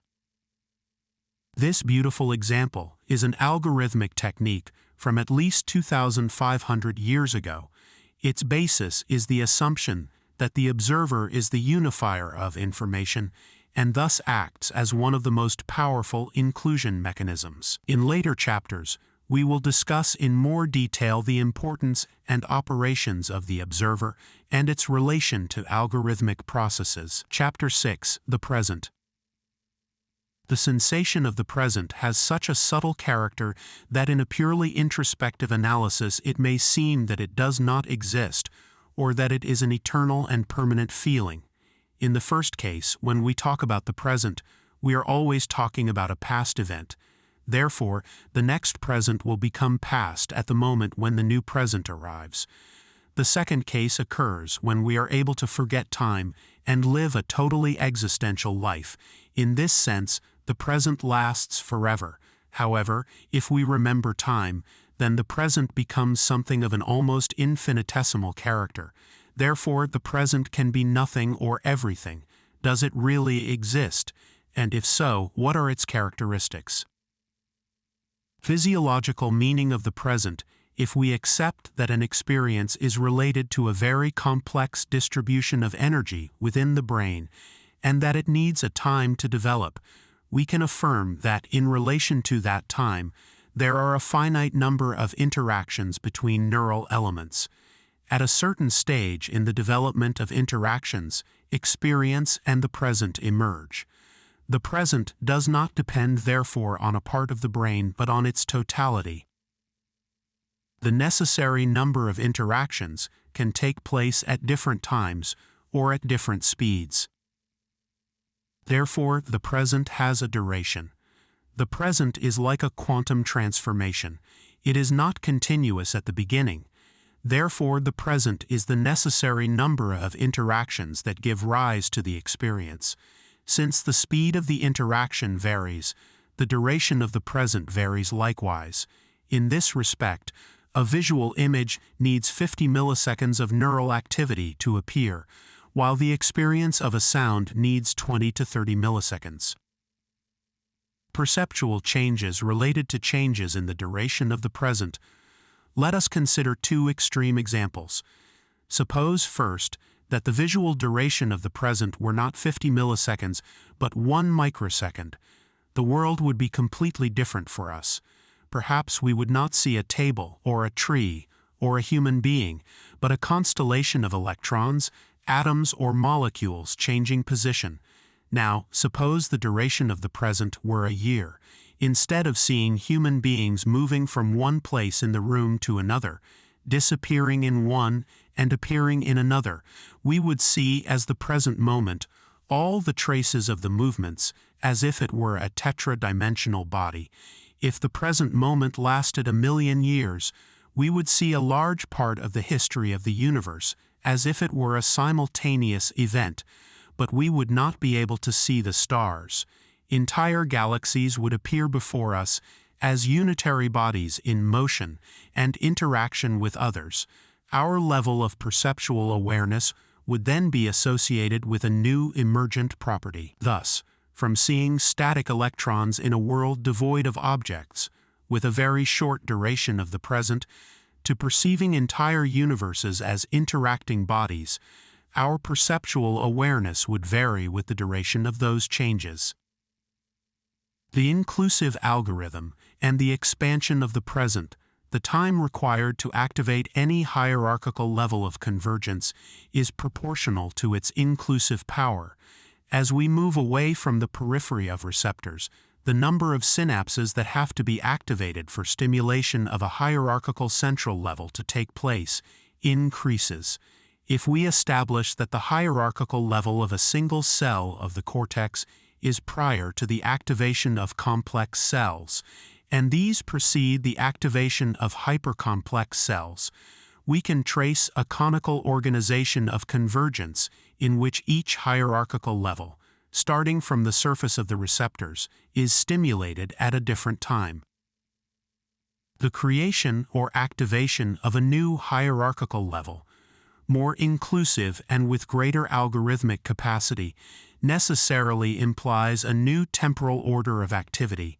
If the experience changes with the activation of a new hierarchical level, more inclusive and with greater algorithmic capacity, it necessarily implies a new temporal order of activity. If the experience changes with the creation of a new hierarchical level, more inclusive and with greater algorithmic capacity, it necessarily implies a new temporal order of activity. If the experience changes with the creation of a new hierarchical level of convergence, so does the temporal dimension required for such activation to take place. Suppose that a normal perceptual experience results from the activation of a hierarchical level requiring 50 millisecond neuronal interactions. The activation of a hierarchical level that is more inclusive will require 75 or 100 milliseconds, and its result, a new level of experience, will perceive everything that happens in that expanded present as a unitary experience, having probably a different quality. The characteristics associated with that increased time will be as follows. 1. Sequences of events that before the expansion were not seen as unitary will begin to be seen as such. 2. Perceptual and abstract abilities related to the elicitation and manipulation of abstraction will expand. 3. The indirect ability to access the content of the unconscious will increase. And direct italics indicate that the creation of a new and more powerful neural algorithm only becomes a possibility to access the pre-algorithmic contents in the case when the precise means to decode the algorithm are available. The new algorithm contains an internal logic that is usually hidden if it is not activated, so the decoding maneuver is necessary to extract this logic. It is possible that the extraction is performed by the activation circuits that unveil the neural algorithm. The possibility of divergent circuits performing this operation has already been discussed. These circuits could recreate the elements that are part of an algorithm from the coded logic implicit in it. With regard to the abstraction performed by hierarchical levels, it is interesting to meditate on some laws discovered by Gestalt psychologists.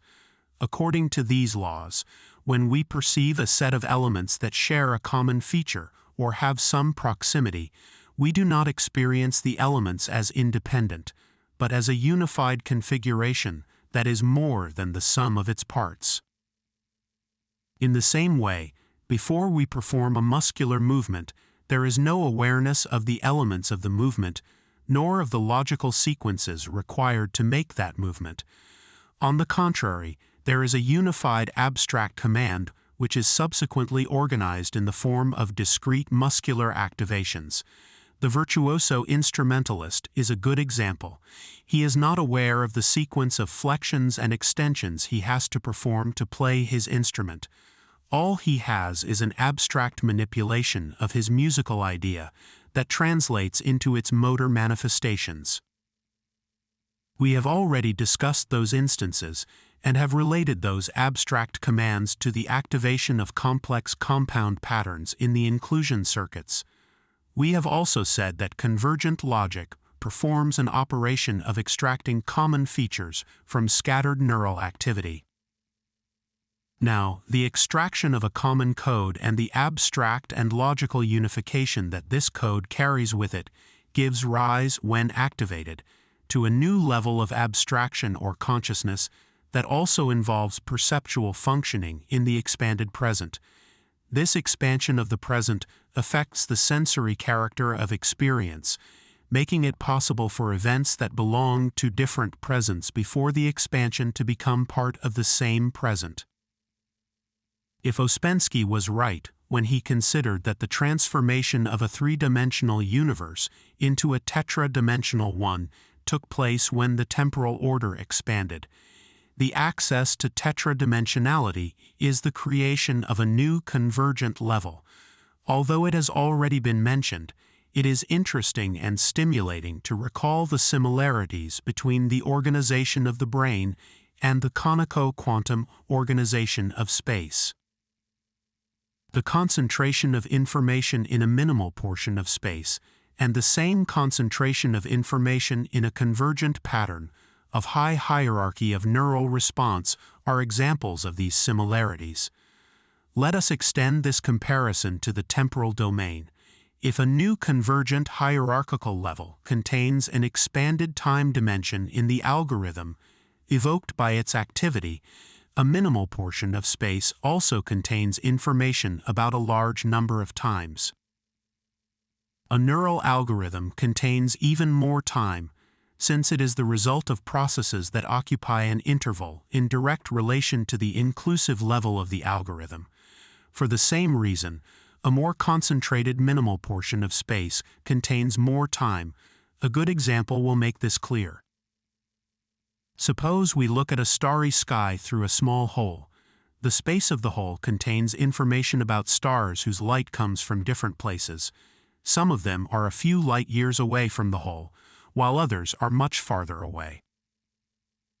Different times are concentrated in the whole space in the same way that different neural times are concentrated in an inclusive neural pattern of high hierarchy. The relationship between the function of new levels of convergence and abstract information processing is also clear from this example. Another fact related to the above ideas is the sense of time in the development of the individual. To a small child, an hour seems a very, very long time, while to an adult an hour passes more quickly. At the same time, the electroencephalogram of the child has, in several respects, slower frequencies than those of the adult. Therefore, the duration of the present for the adult has to be more expanded than the duration of the present for the child. This means that there is a relationship between the EEG frequencies and the duration of the present. Reef-Cole conducted an experiment that explained this relationship between the duration of the present and the subjective passage of time. He trained 15 subjects to predict a 10-second interval with 90% accuracy. He then presented them with stimuli with 2 frequencies at random. One frequency was on the order of 8 stimuli per second, and the other was 8 stimuli every 10 seconds. The subjects were asked to determine when the 10-second interval had elapsed while they were receiving stimuli with either the low or the high frequency. When they were stimulated with the high frequency, the time they estimated that the 10 seconds had elapsed decreased, while the time they estimated that the 10 seconds had elapsed increased when they were stimulated with the low frequency. This means that the subjective sensation of time flow depends on the number of experiences during that time interval. A young child, with a short duration of the present compared to an adult, has many more experiences per temporal unit, and therefore has an expanded sense of time flow. A very interesting phenomenon related to time and the present is observed during the ingestion of some drugs, such as LSD, marijuana, or psilocybin mushrooms. In particular, the excellent study of the psychedelic experience by Timothy Leary, Ralph Metzner, and Richard Alpert in 1964 describes what is experienced when the consciousness accesses different levels of hierarchical inclusion than those activated in ordinary life. Before describing some of these experiences, I want to clarify a very important point. It is not necessary to activate the last level of convergence for the experience to appear. What happens is that the experience changes at each of these levels, which indicates that there is something common at all levels, and that it is the basis of the experience, even if its abstract content is different. Now the obvious question arises as to the content of experience at each level of inclusion.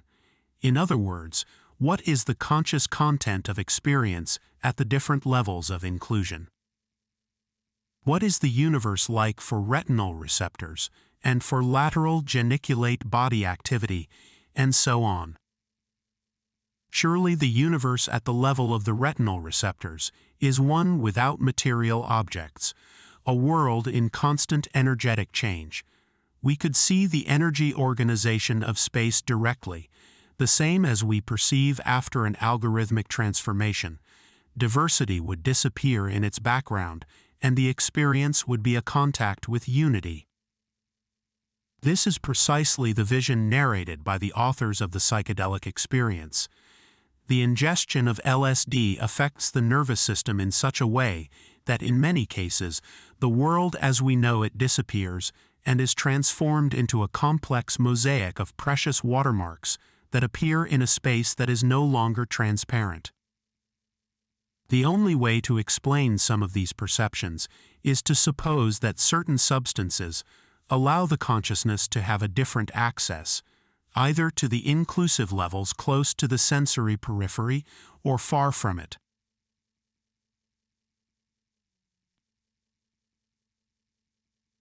Chapter 7: Neural Fields and Space. So far, we have analyzed the energetic organization of space and the way our brain transforms it into neural language. From this chapter onwards, we are going to face an important question. How does experience appear from neural activity? There is nothing in the tangled activation of a population of neurons that remotely resembles the experience of light or sound. Moreover, if the quality of experience is connected in one way or another to neuronal activity, how does that quality become distinct from the indifferentiated activity of neurons and neuronal reticuli? That is, if the activity of the brain is qualitatively similar in all its structures, and the experience resulting from them is qualitatively different, what processes occur that can explain the miraculous quality of experience?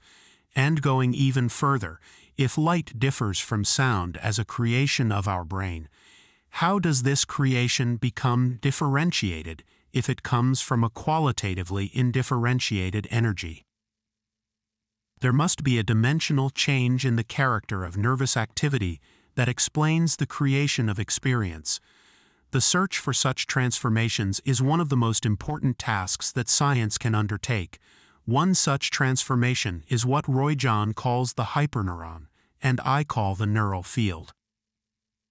This field is the result of very complex interactions between the neuronal elements that are part of the brain. According to WR80, brain tissues can be divided into three types or compartments: neuronal, glial, and extracellular. The activity of the neuronal elements is well known, so we will not analyze it here. Let us say that it consists of changes in electrochemical potentials that have a few dozen millivolts and travel through the cell bodies and axons at a speed of several meters per second. This activity is present simultaneously in billions of cells interconnected by synapses, which are on the order of several hundred per cell. Each neuron is surrounded by glial cells. Their number in the brain is enormous and many orders of magnitude greater than the number of neurons. They are not only a means of structure and support for the rest of the brain tissues, but, as Hayden and Ejahazi have shown, they are involved in complex processes such as learning. Glial cells also appear to participate in the electrical activity of the brain, possibly by modulating signals of dendritic or axonal origin.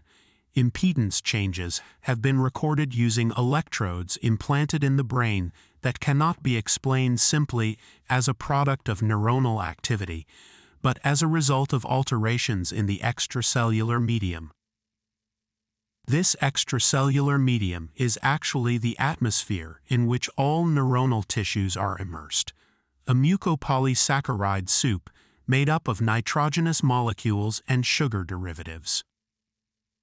The three compartments of the brain are located in a three-dimensional space, and the neurons in it can be considered stars that receive, transform, and produce electrochemical energy changes. All these electrochemical changes pass through and are affected by the extracellular compartment, the glial and neuronal compartments. The result of these changes and interactions between the elements of the brain is a very complex energy field, whose morphology results from the specific activation of all its parts, which we can define as a gestalt and synergistic emergent property resulting from brain activation. We must also take time into consideration as far as the neuronal field is concerned. There must be a minimum time for the interactions between the elements of the brain to cause a neural field. The neural field should not be conceived of as merely electrical or electromagnetic. Although it has these types of components, we must think of it as a distortion or modulation of the time-space continuum, which is the basis of the quantum field. When a part of this continuum undergoes a distortion, that alteration appears as matter to physical instruments or to observers. The brain, with its three compartments, is an integral part of the time-space continuum.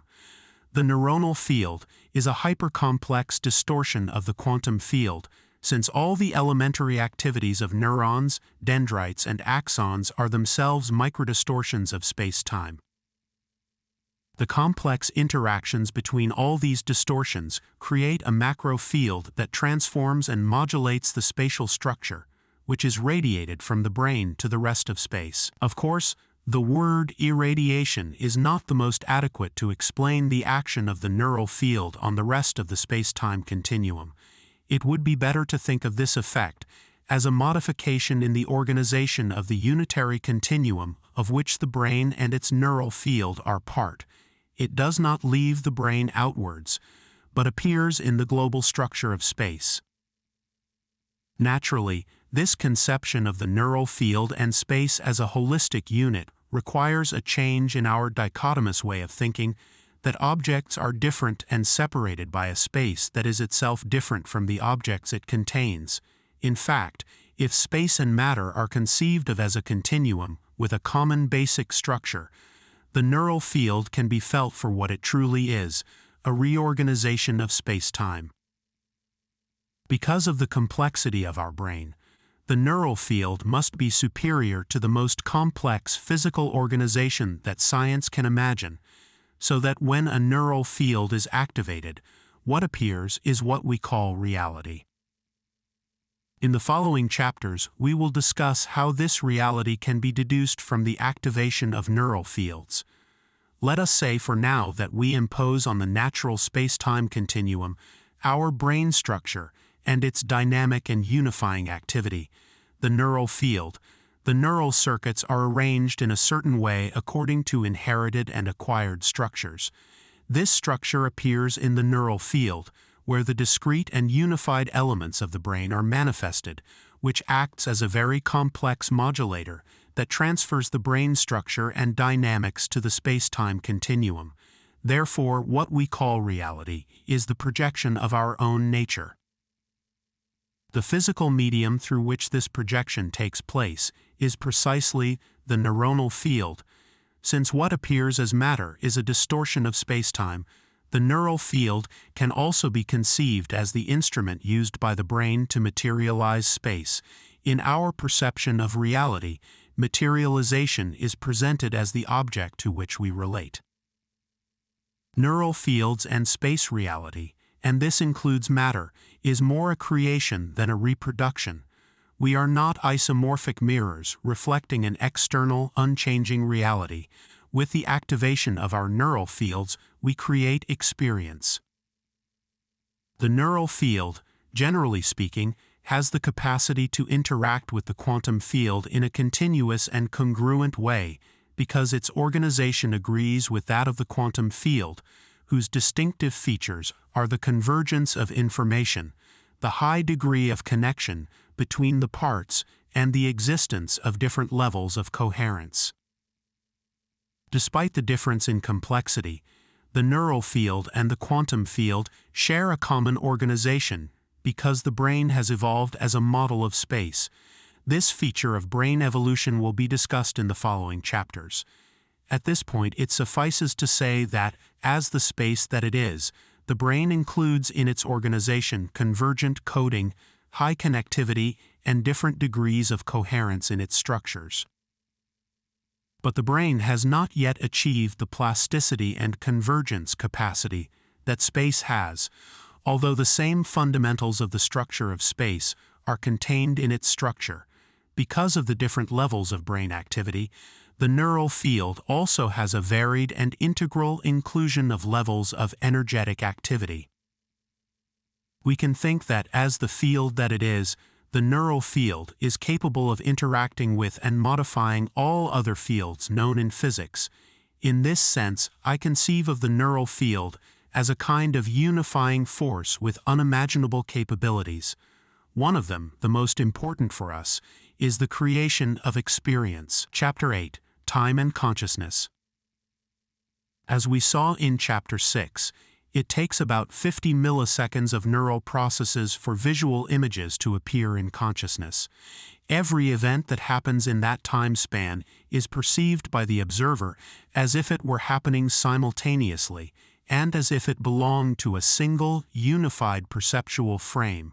However, the observer is the end point of the process necessary to activate a percept. We have called those 50 milliseconds the duration of the present for the visual image. In this regard, Eroy John and I conducted an experiment to measure the duration of the present and its relation to brain activity. In this experiment, subjects had to discriminate two successive lights presented to them at intervals ranging from 10 to 100 milliseconds. Subjects indicated when they saw two lights instead of one. On average, the interval was about 50 milliseconds, although it varied in relation to the subject's EEG frequency. The duration of the visual present also coincides with the latency of the onset of the secondary component of the visual elicited potential and with the arrival of neural impulses to the visual cortex via nonspecific secondary pathways. As each sensory modality requires a different time duration to be activated, each has a different duration of the present. Because of this, a scale can be established in which each sensory quality occupies a particular place. According to this scale, as complexity increases, the duration of the present for the function involved increases. Cognitive functions can then be associated with time and with what we could call cognitive duration of the present. A good example of such a function is the decision about the meaning of a sensation. This function involves a collapse of wave functions. Because of all the possibilities that exist before the decision is made, one increases its probability to the maximum, while the others collapse to a zero probability value. Regarding the brain relations of meaning, John and I conducted an experiment in which we recorded the potentials elicited by a vertical line when it was interpreted by the same subject as the Roman numeral, or as the letter.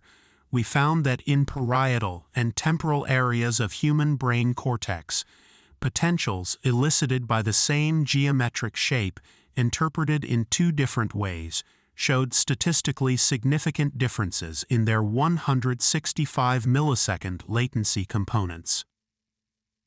Thus, the present tense duration for the cognitive function of meaning-making is at least 3 times longer than the corresponding present tense duration for the visual function.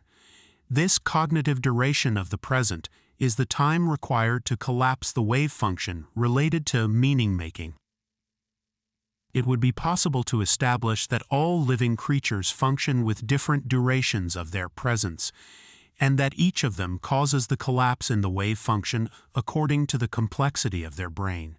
In this sense, an insect would have a perceptual duration of the present of negligible duration compared to us and would collapse the wave function in a time different from ours.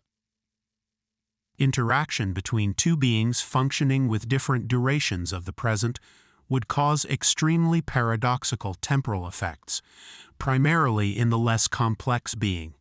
For example, for an ant, the decision for us to feed it takes place in an inconceivable future, while for us it happens in the volitional duration of the present. Our present is the future for the ant and determines a collapse in the wave function of the ant's future behavior. In other words, we determine the future collapse of the ant's wave function during the volitional duration of our present. That future collapse also happens during an interaction between two different levels of consciousness in the same being. In this sense, our cognitive functioning affects our sensory capacities, even though the sensory activation seems to be located in time before the cognitive function.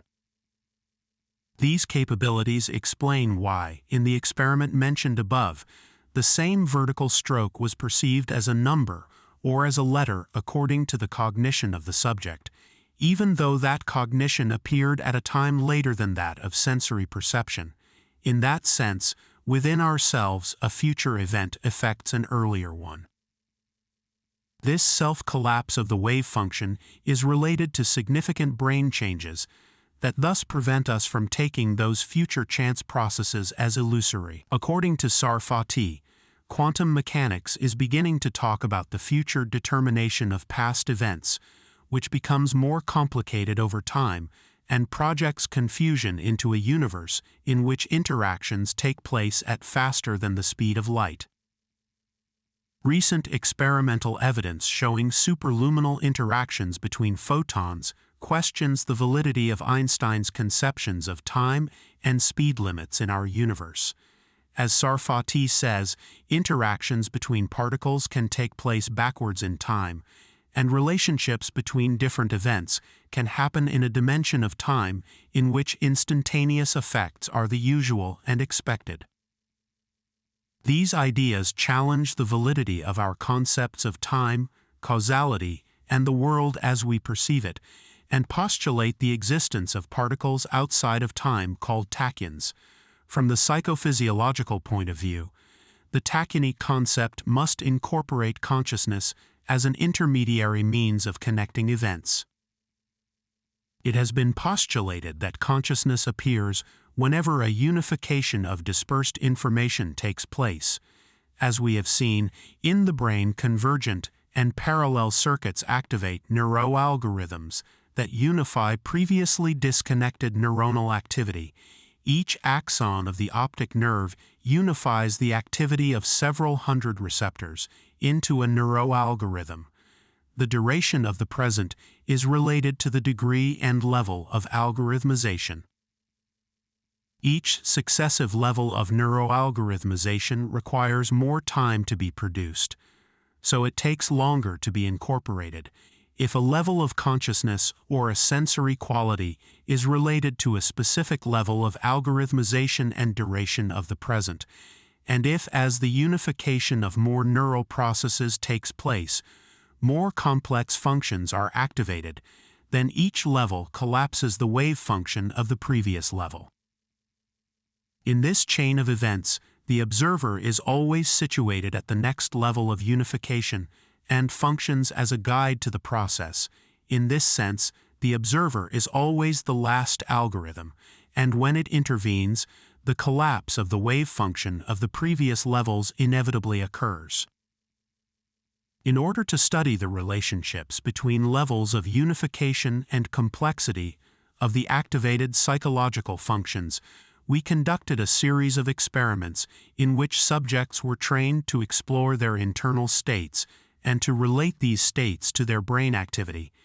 Since coherence appears to be a good measure of the level of unification of brain activity, we trained subjects to increase their levels of interhemispheric coherence using a feedback technique and asked them to tell us about the changes they observed as they occurred.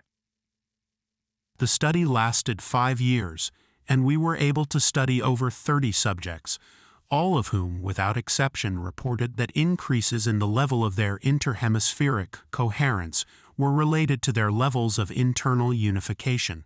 In other words, as coherence increased, so did the subject's feeling of their internal integration and subjective unification, until at very high levels of coherence, activation of the self occurred.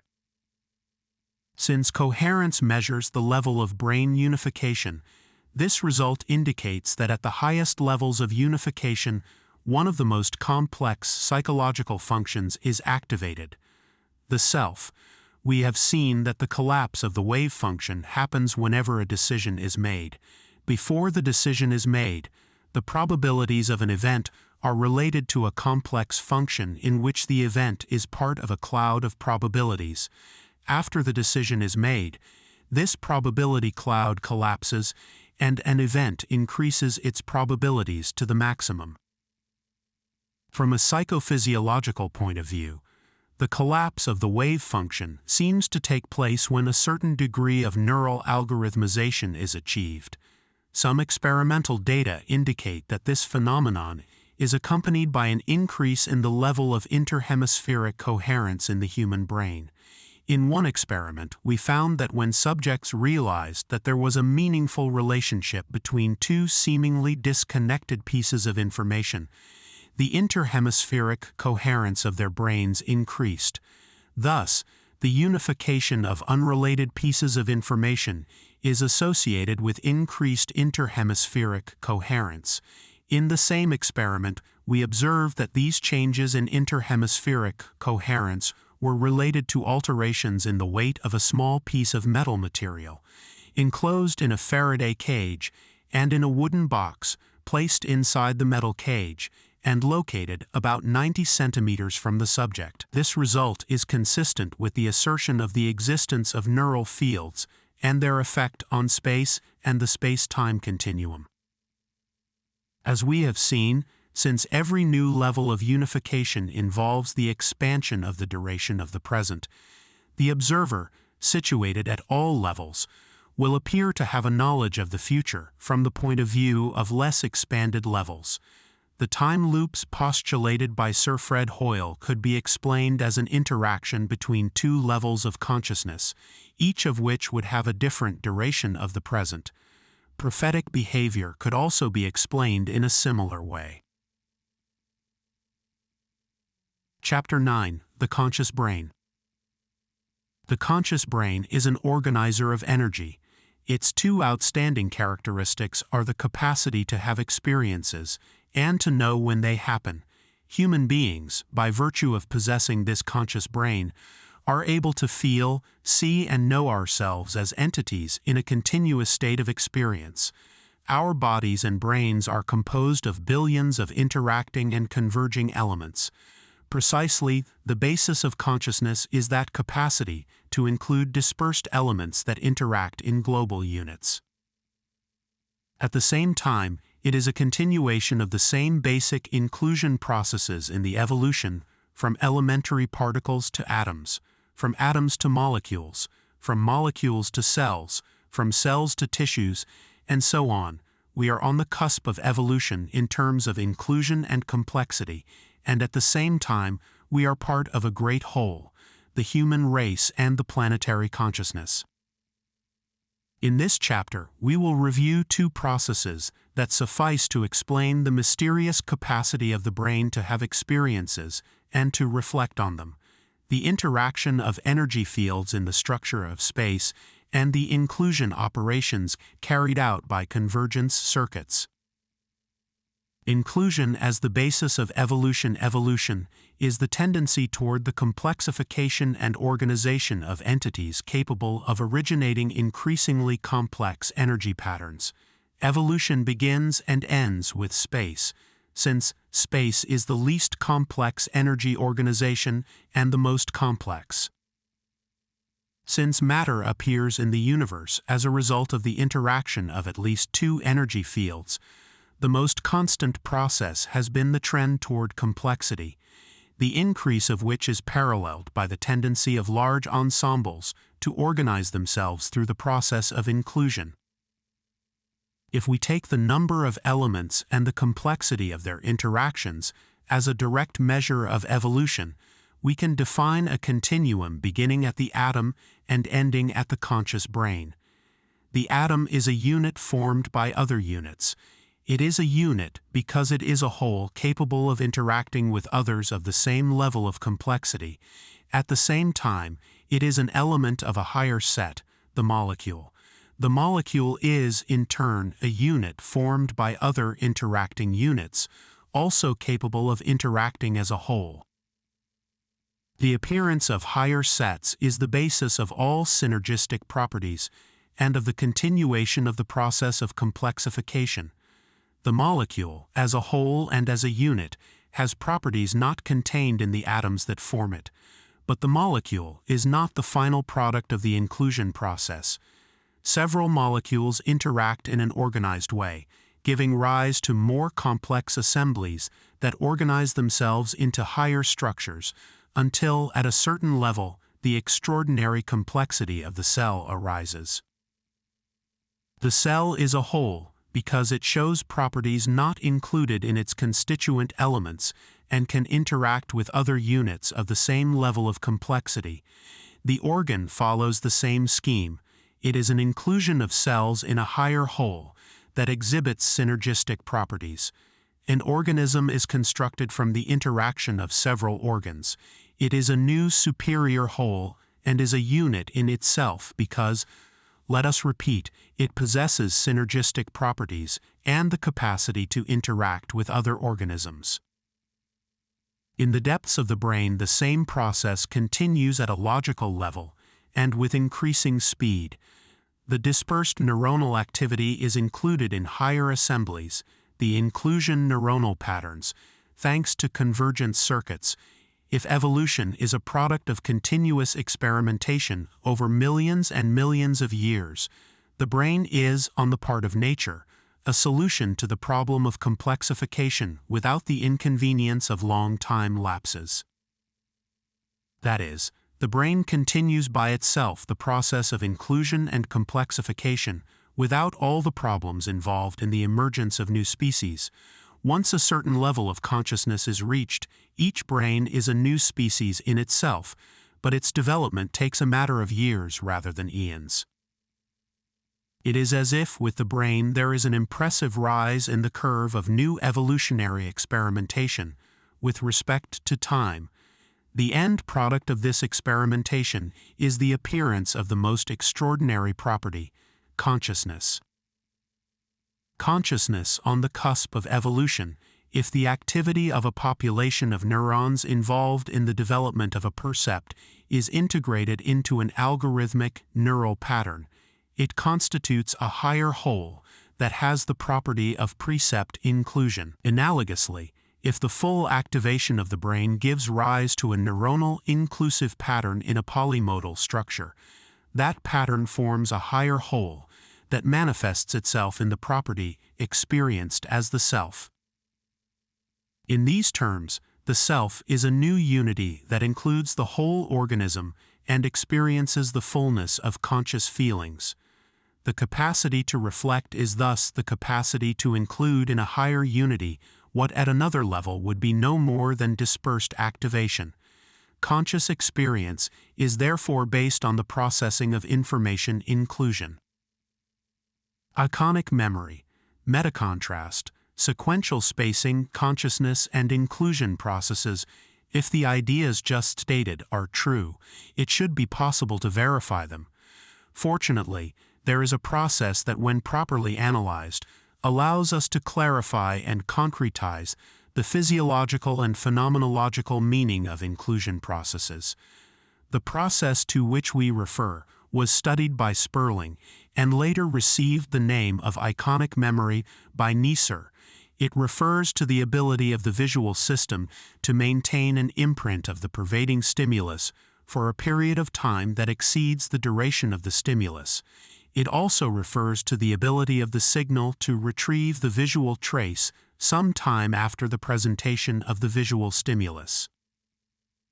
Sperling's experiment consisted of a 50-millisecond tachistoscopic presentation of lines of letters that the subjects had learned to read.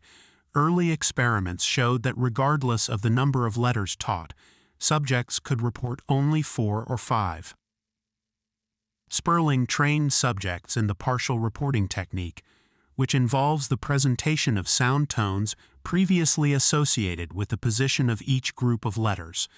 A high-pitched overtone indicated that the top line would be reported. A low-pitched tone indicated the middle line. The tones were presented after the letters using different intervals. Sperling was able to show that with this technique, 100% accuracy was achieved in reporting on several presentations using different letters in each presentation. Accuracy decreased if the tone was delayed, and with an interval of 1 second no effect was detected. These results show that an iconic visual memory exists for a short period of time, and that the content of this memory can be transformed into a verbal code if the appropriate cue stimulus is used. A year after Sperling's publication, Averbach and Coriel designed a similar experiment, but this time subjects were asked to report a letter, using a visual pointer in the form of a rectangular bar placed where the letter had been, instead of using the sound tone to allow retrieval to take place. When a row of letters was presented for 50 milliseconds, and the appearance of the pointer was delayed for several milliseconds after presentation, subjects reported seeing the absent letter when the pointer appeared. It was found that the interval between the presentation of the letters and the pointer could vary between tens or hundreds of milliseconds without altering the phenomenon. As in Sperling's experiment, the limit for this phenomenon to take place was of the order of 1 second. If instead of a bar a circle was made to appear surrounding the position of the previously presented letter, a very interesting phenomenon was observed. The circle seemed to erase the letter. That is, the subject reported that there was no letter inside the circle, only an empty space. This retroactive masking effect blocked the conscious experience of the visual image even though it had been completely decoded and processed previously. This phenomenon was called metacontrast. When a complex and meaningful pattern was presented in place of the circle, a similar erasure took place. The latter phenomenon was called retrograde masking. Figure 2. Iconic memory decay in Sperling's experiment. The stimulus, a 3x3 square letter, was presented with a flash at the periods indicated in the left bar. The ordinate axis on the right shows the percentage of hits, and on the abscissa axis, the signal delay. The right bar indicates the total accuracy rate with this material. Research using dichoptic stimulation has shown that the masking phenomenon occurs at the central level of the nervous system. Moreover, the brain structures responsible for the phenomenon must be in more central locations than the visual cortex, since the potentials elicited to mask stimuli appear in the occipital cortex even though subjects report that they have not seen those stimuli. With these descriptions, we can analyze the physiological basis of these phenomena. However, before embarking on a discussion of the possible physiological basis of iconic memory, metacontrast, and masking, it seems appropriate to make some general comments. When the sound tone in Sperling's experiment, or the rectangular pointer in Averbach and Coriel's experiment, appeared, a conscious visual experience of the appearance of the letter took place. Since these signals are presented long after the occipital cortex has been activated by the letters, the visual experience activated by the signals must stimulate something beyond the activation of the cortex. That something activated by the signals must be the same something erased by the circle in the metacontrast phenomenon, or by the pattern presented in masking.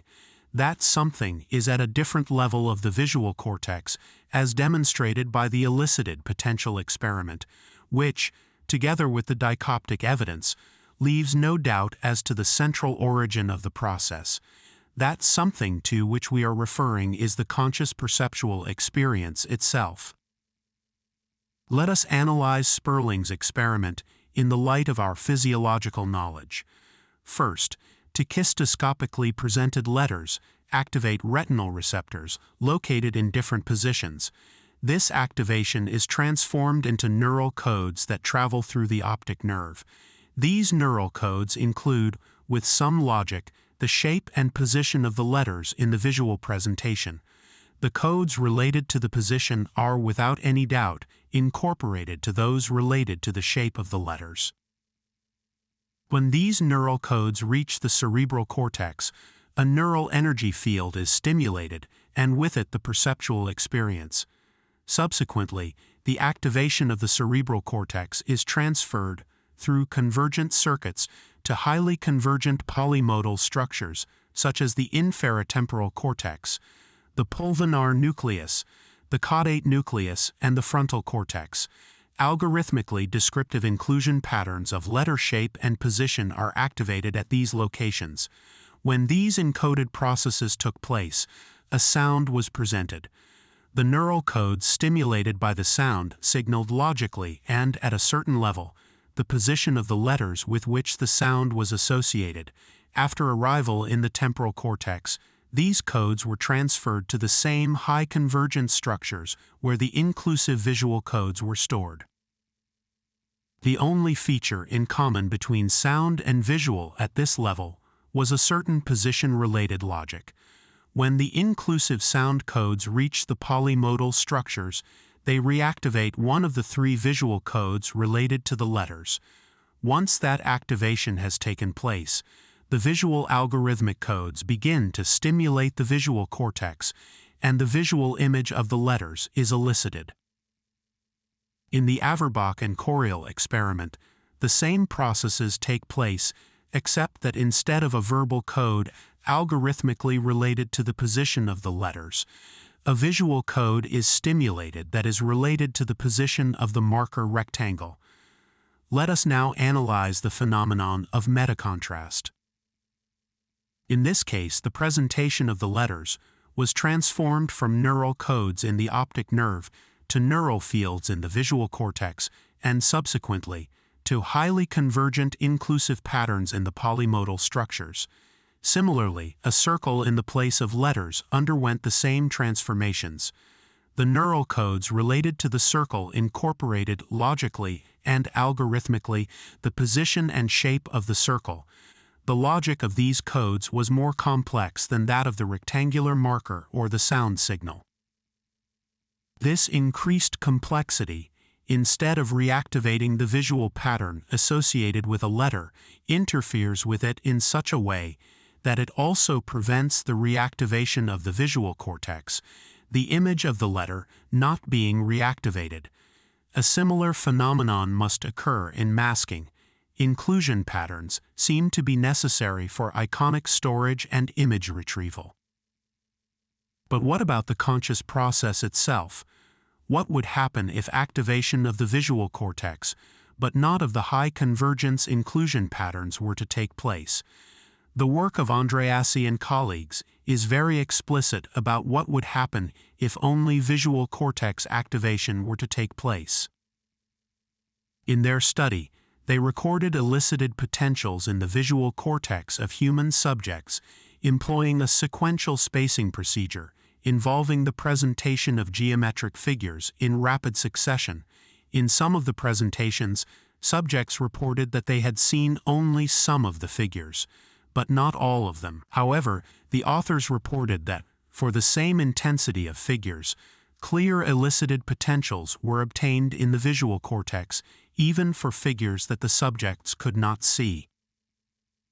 Something was happening beyond the visual cortex that interfered with the conscious perception of the figures. If the inclusion patterns of the polymodal structures were interfered with, then the activation of those patterns had to be important, indispensable for conscious processing, at least as far as perceptual experience was concerned. A more direct approach to the question was attempted by interfering with the activity of a polymodal structure, the caudate nucleus of rats, during the observation of a learning process. The result was clear. The animals treated in this way behaved as if they had not perceived anything. These results, together with the clinical evidence, suggest the importance for the conscious brain of the existence of a neuronal pattern of inclusion and high convergence in polymodal structures. This conclusion is consistent with the idea that for anything to be consciously experienced, it must be experienced as a whole, from the reference point of a higher whole, or, analogously, that it has to be included in a higher whole as an element of it. The basis of consciousness let us go a little further. A neural field and an inclusion process are not conscious experiences in themselves. What makes them experiences, and what makes them conscious? In previous chapters, our search for the physiological basis of experience followed an implicit logic. We were not satisfied with the conclusion that neural activity per se was the basis of experience, but we were looking for transformations of that activity. We concluded that the interactions between neural elements produced the development of a neural energy field, three-dimensional in form and very complex in characteristics. We also affirmed that this neuronal field expanded when interacting with space. We now assert that this interaction between two energy fields in the structure of space is the basis of conscious experience. Interactions of energy fields in a structure. Since ancient times, man has searched for the fundamental process that could explain the appearance of matter and the relationships between energies. As a result of this search, symbols were developed that were concrete manifestations of the findings. One of the best and best-known symbols of this type is the cross. The two lines were thought to symbolize two forces or energies intersecting and interacting at a point. That interaction and the resulting point constituted a statement that can be summarized as follows: if two energies interact, they develop a new dimension. Other symbols are even more explicit. The Oriental swastika is another example. It includes the dimension of movement. The movement takes place in a certain space and changes that space. The technique of holography is a contemporary application of these principles, in which two highly organized energy fields interact on a fixed structure to create an interference pattern which, when illuminated by the light of the reference laser, produces a three-dimensional image in space. Therefore, the postulated interaction between the neural field and natural and elementary fields in the structure of space is neither a unique case nor an exception. Figure 3. Split beam holographic method. A. Hologram elaboration. B. Reconstruction of the object wavefront using the created hologram. Neural fields and convergent codes, just as the present, does not have a fixed and invariable duration, but changes with the psychophysiological state of the organism. So does the neural field vary. Each sensory modality must be related to different morphologies, locations and shapes of the neural fields, and the same is true for their transformations. By this we mean that every neuronal field interacts with a natural energetic field, giving origin to the experience. The characteristics of the experience thus developed depend on the complexity of the interacting fields. Every new inclusion process is associated with the development of a cortical neural field and an algorithmic pattern in an energetic one. When a polymodal structure is activated by an inclusion pattern, the vast populations of neurons present in it develop energetic interactions that are also transformed into neural fields. The characteristics of these neural fields depend on the very complex, specific patterns of neural activity that develop in polymodal and high convergence structures.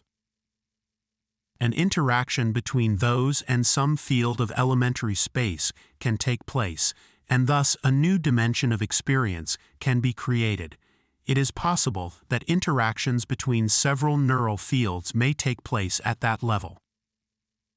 In Eastern schools of thought, it is often asserted that all living beings, even conscious ones, are a unique manifestation of the same conscious being.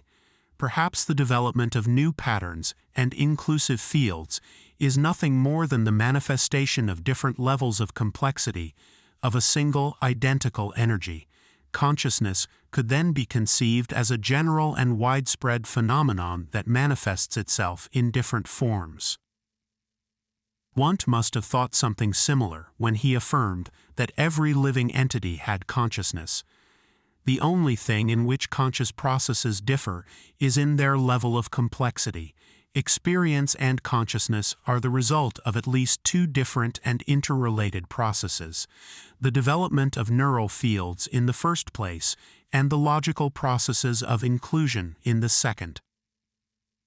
The emergence of neural energy fields and the interaction between them and some elementary field in the structure of space seems to be indispensable for what we feel to be experience and consciousness. The conscious brain is the connection between us and the energy organizations in space. We are a manifestation of those interactions.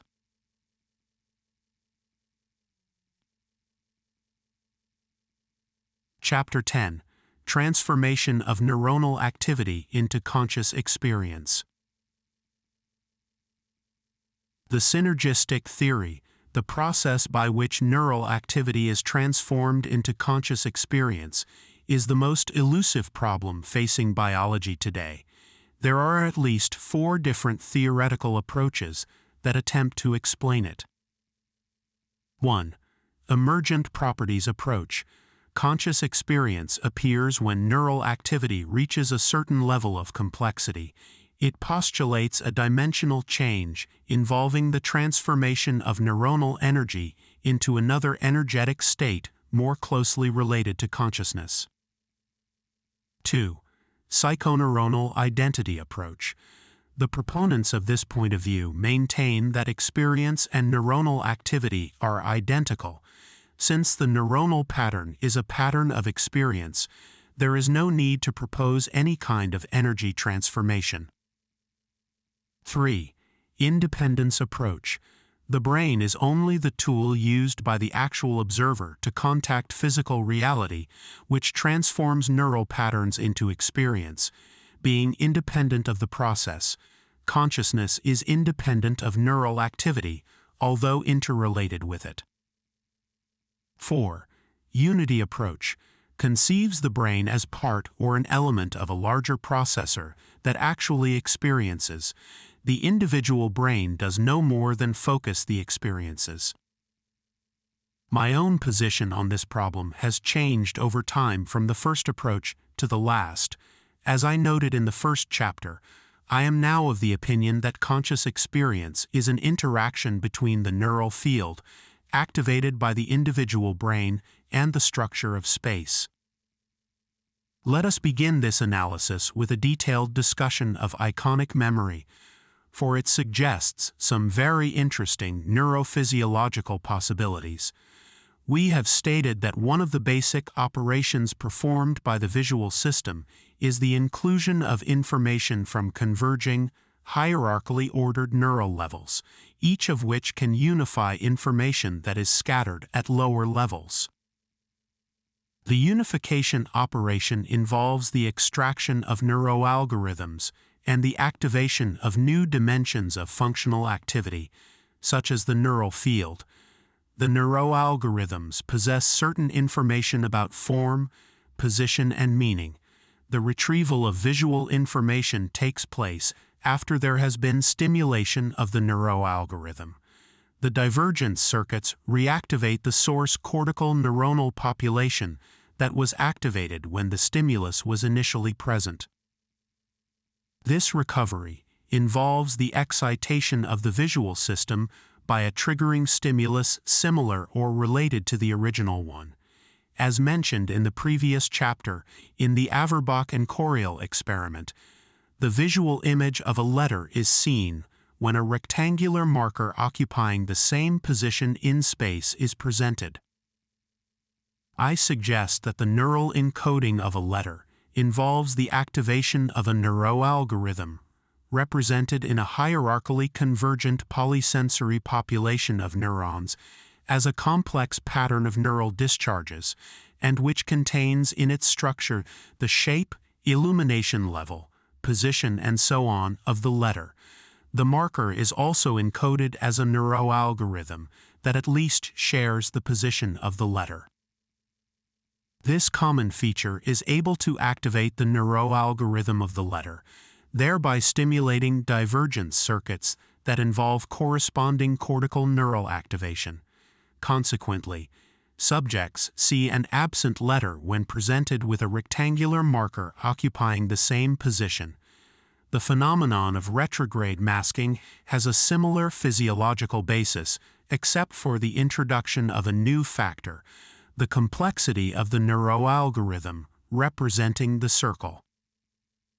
The visual image is lost due to the complexity of this competing neuroalgorithm representing the letter. In this case, the divergent circuits cannot handle the organized information, so retrieval does not take place. We will use the concepts derived from the analysis of iconic memory to better understand what follows. Transformation of neural patterns into experience studies concerning the characteristics of the electrophysiological responses elicited in the visual system as a result of the presentation of a stimulus have shown that their morphology and temporal features depend on at least two types of processes that can be typified as exogenous and endogenous. This was done by recording and averaging potentials elicited by an identical stimulus that could be placed in two different meaningful contexts and two different stimuli having a single meaning. The results show that similar average elicited potentials are recorded in the occipital cortex when the letter and the number I are displayed, whereas different apps are recorded in the parietal cortex under the same circumstances. Differences in the morphology of PPPs recorded in parietal cortex appear between 150 and 190 milliseconds after stimulus presentation, indicating that decoding of meaning has taken place within that time. In contrast, the potentials elicited by capital A and lowercase a differed significantly only in occipital cortex. It has been concluded that the shape of the letter is processed in the occipital cortex, whereas its meaning is processed in the parietal. We can affirm that the perception of shape is the result of the activation of a large population of neurons located in the occipital cortex, while the cognition of meaning comes from the activation of neuroalgorithms capable of unifying polysensory populations of highly convergent neurons into neural patterns.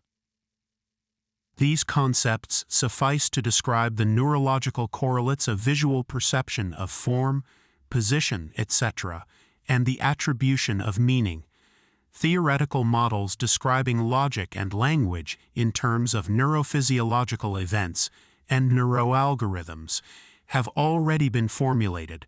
We must now develop concepts that explain the fundamentals of conscious experience, since this phenomenon takes place in a different dimension than that of neural activation. The experience of light as light, of sound as sound, and even of meaning as meaning cannot be located per se in the activity of any neuronal population that has been described so far. The dimension of experience differs from the dimension of neuronal activity. However, the interval after which the conscious experience of a stimulus occurs can be measured by recording the elicited potentials, an interval that we have found to be on the order of 100 milliseconds. What are the processes that take place during those 100 milliseconds after stimulus presentation that result in the experience of the stimulus? To answer this question, we will analyze two concepts to be taken into consideration: the synergistic organization of space and the neural field. Figure 4. Mean potentials elicited by a vertical line presented in a numerical and alphabetic context. They were recorded in the parietal, temporal, and occipital areas of the brain of 3 different subjects. Figure 5.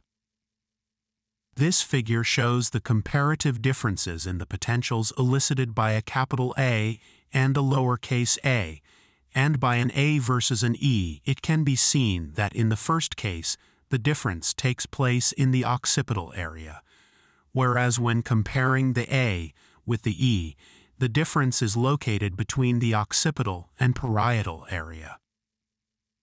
Synergistic organization of space. We do not perceive objects. What we do is perceive information located in space in the form of energetic patterns. The synergistic organization of space is defined as the organization of information located in space in the form of complex energy patterns. One of its most interesting characteristics is the concentration of information at all points. Let us consider the example of an observer looking through a tiny hole made in a sheet of paper. What the eye sees is the space of the hole. However, if the hole is oriented towards a sky full of stars, the information emanating from those thousands of stars is concentrated in the form of complex energy patterns in the space of that hole. The coherence of the information concentrated at a point in space depends, among other variables, on the position of the point with respect to the sources of information. For example, if the hole is located 1 meter away from the star, the coherence of the information concentrated in that space with respect to the star will be lower than if the same hole were located a few light years away from the star. In this second position, with a sufficiently powerful telescope, we would be able to see all the details that were visible from the first position, and many more. Consequently, all the information concentrated in the hole, located 1 meter away, is present in the one located a few light years away. The extent of the space in which information is accumulated increases with the separation between the hole and the source of information. That is, we could imagine that the source of information and the reference point that intercepts that information in the form of an energetic pattern describe a kind of cone. A highly synergistic space differs from a low synergetic space in the coherence of the information in a given segment of the space. The greater the coherence of the information in a larger part of the space, the greater its synergy. Therefore, a high synergy space has a higher coherence of information concentrated at each point. The space-matter continuum can be conceived as a synergistic continuum in which at one end less coherent information is concentrated, and at the other end more coherent information is concentrated. The property of coherence is associated with convergence, so that a high synergy space is more coherent than a low synergy space. The coherence of information increases as a direct function of the distance between the information sources and the reference point. The following situation is a good example of coherence. If an observer travels on the surface of the Earth and looks at the Moon, he will observe that the Moon follows his movements. At the same time, objects that are close to where it is passing appear to blur and are being left behind. The only explanation for this fact is that the information about the Moon is found in a more coherent form in the portions of space that the observer passes through. Each point in space contains similar information, so that the viewer sees the same image regardless of the speed at which he is traveling.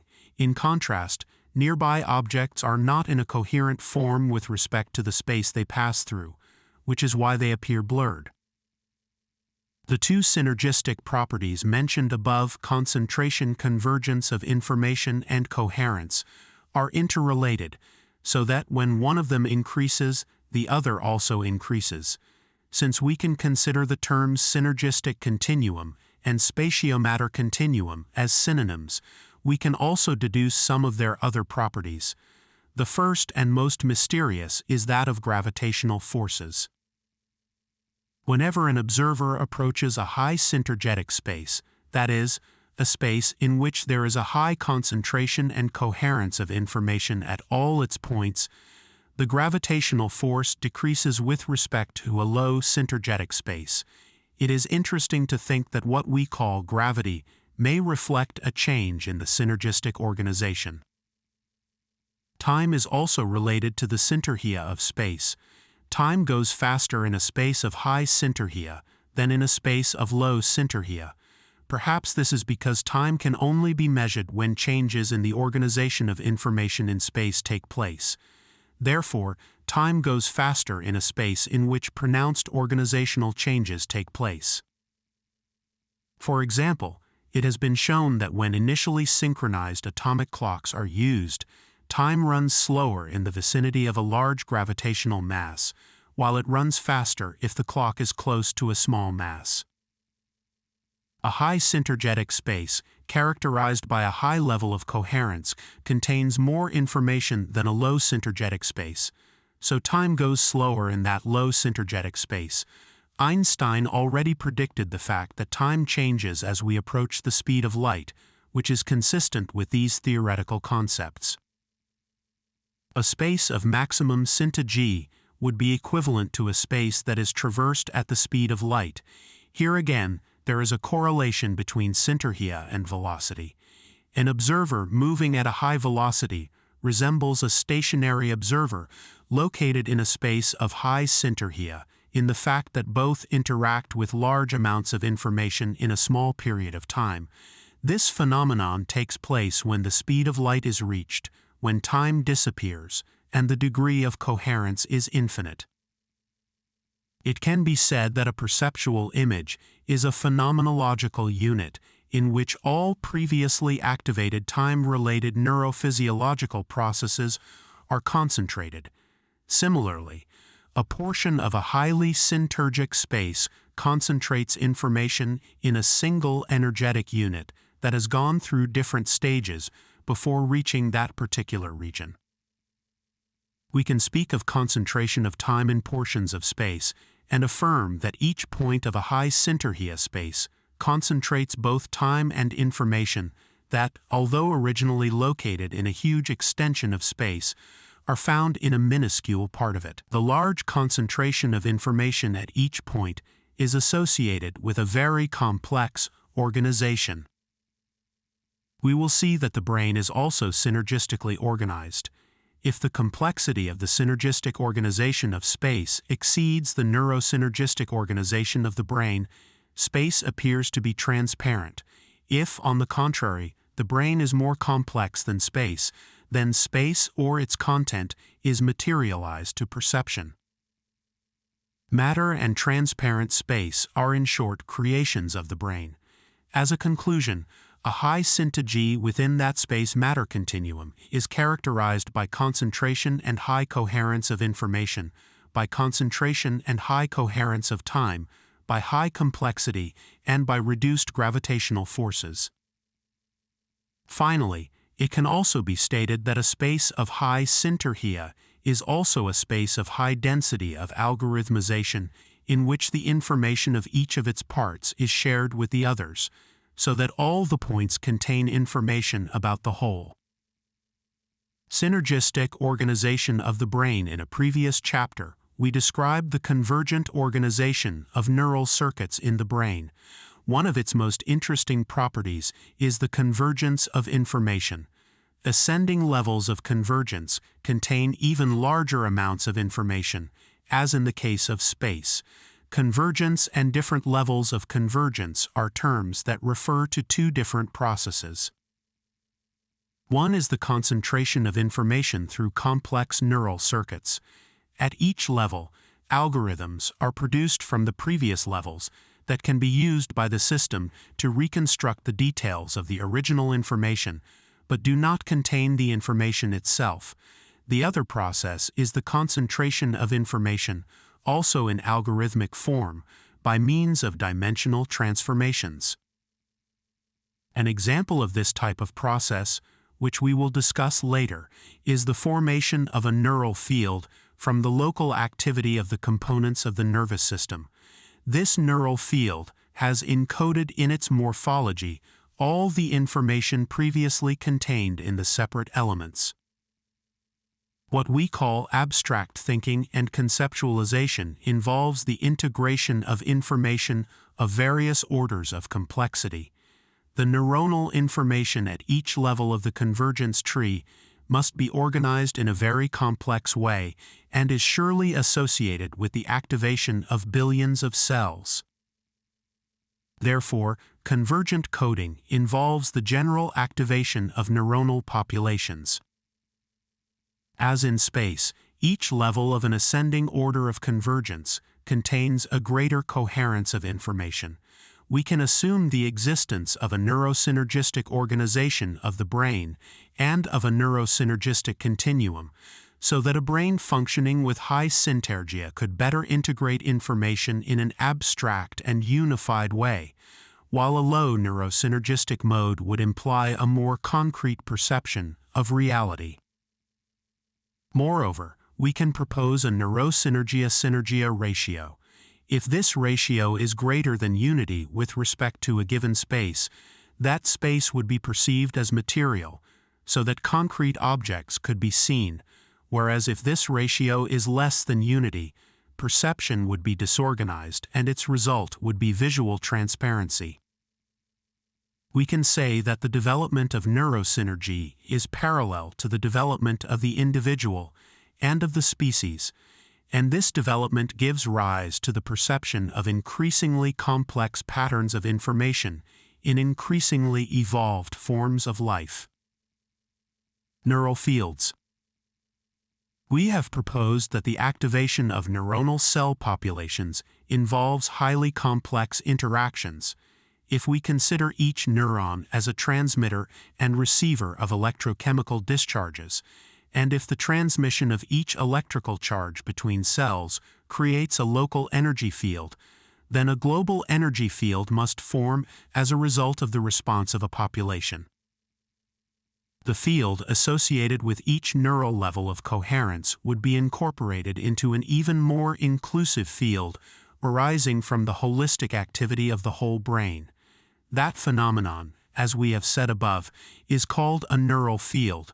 Although the nature of this field is unknown, there is no reason to suppose that it behaves differently from the other fields already described.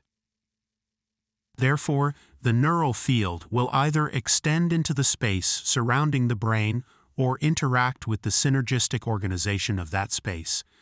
the greater the neurosynergistic organization of a brain, the more the neural field will resemble a high synergic space. Theoretically, the neural field with a high level of development could become identical in morphology to the high synergial space. In that case, it could be that the observer's experience becomes unified with the informational field as a whole. We propose that what we call experience is nothing more than the interaction between the neural field and the synergistic organization of space. The time required to activate a fully operational neural field would be experienced as the duration of the present moment. This duration differs according to the modality of experience, and there is no doubt that it is related to the level of neurosynergic organization of the brain. There is therefore a direct relationship between the experienced duration of the present and the level of neurosynergic functioning. This view is consistent with the approach to unity mentioned at the beginning of this chapter. Gravitational changes and neural field. The interaction between the neural field and the synergistic organization of space could involve mutual alterations. The neural field of a high synergic brain would increase the synergy of the surrounding space, while a change in the synergistic organization of space would modify the morphology of the neural fields located within that space and thus activate different modes of experience. If gravitational forces reflect the changes that occur in the synergistic organization of space, then it can be said that gravitational changes will take place in the vicinity of a brain undergoing neurosynergic change. It has recently been shown that an increase in brain coherence, as can be measured with an electroencephalograph, alters the gravitational field, which supports the existence of a neural field and its possible interaction with the synergistic continuum. This will be extensively discussed in the next chapter. Localization of the experience. If experience is the interaction of neural fields with the synergistic organization of space, experience can happen anywhere this interaction takes place. Humans tend to consider the body as the origin and center of experience. We are of the opinion that with proper training for the elicitation of certain mental states, the location of experience could occur outside the human body. The focus of experience must be regulated by some additional factor besides the interaction of the fields, for our experience is localized in space and time. We could call it the directionality factor, which has to be related to morphological changes in the energy of the interacting fields. Research into the characteristics and modes of action of the directionality factor is necessary to demonstrate its existence and properties. Thus, the interaction between neural fields and the synergistic organization of space constitutes the event that we experience as experience. The different modalities of experience depend on the synergistic, situational, and morphological properties of the interacting fields. Interactions between neural fields. We have said that what we call reality, or experience, is the interaction between the neuronal field and the synergistic organization of space and other neuronal fields.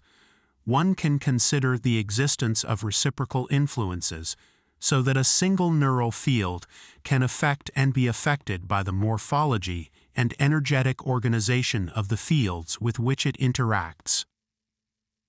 Techniques are being developed for the stimulation of what might be called direct communication between subjects, to test whether there is any change in brain activity caused by direct interactions between neural fields.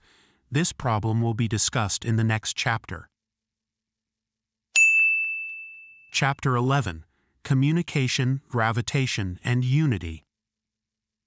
All the great mystics of history have affirmed that the experience of unity is not only possible, but that it is the most natural and most truly human feeling.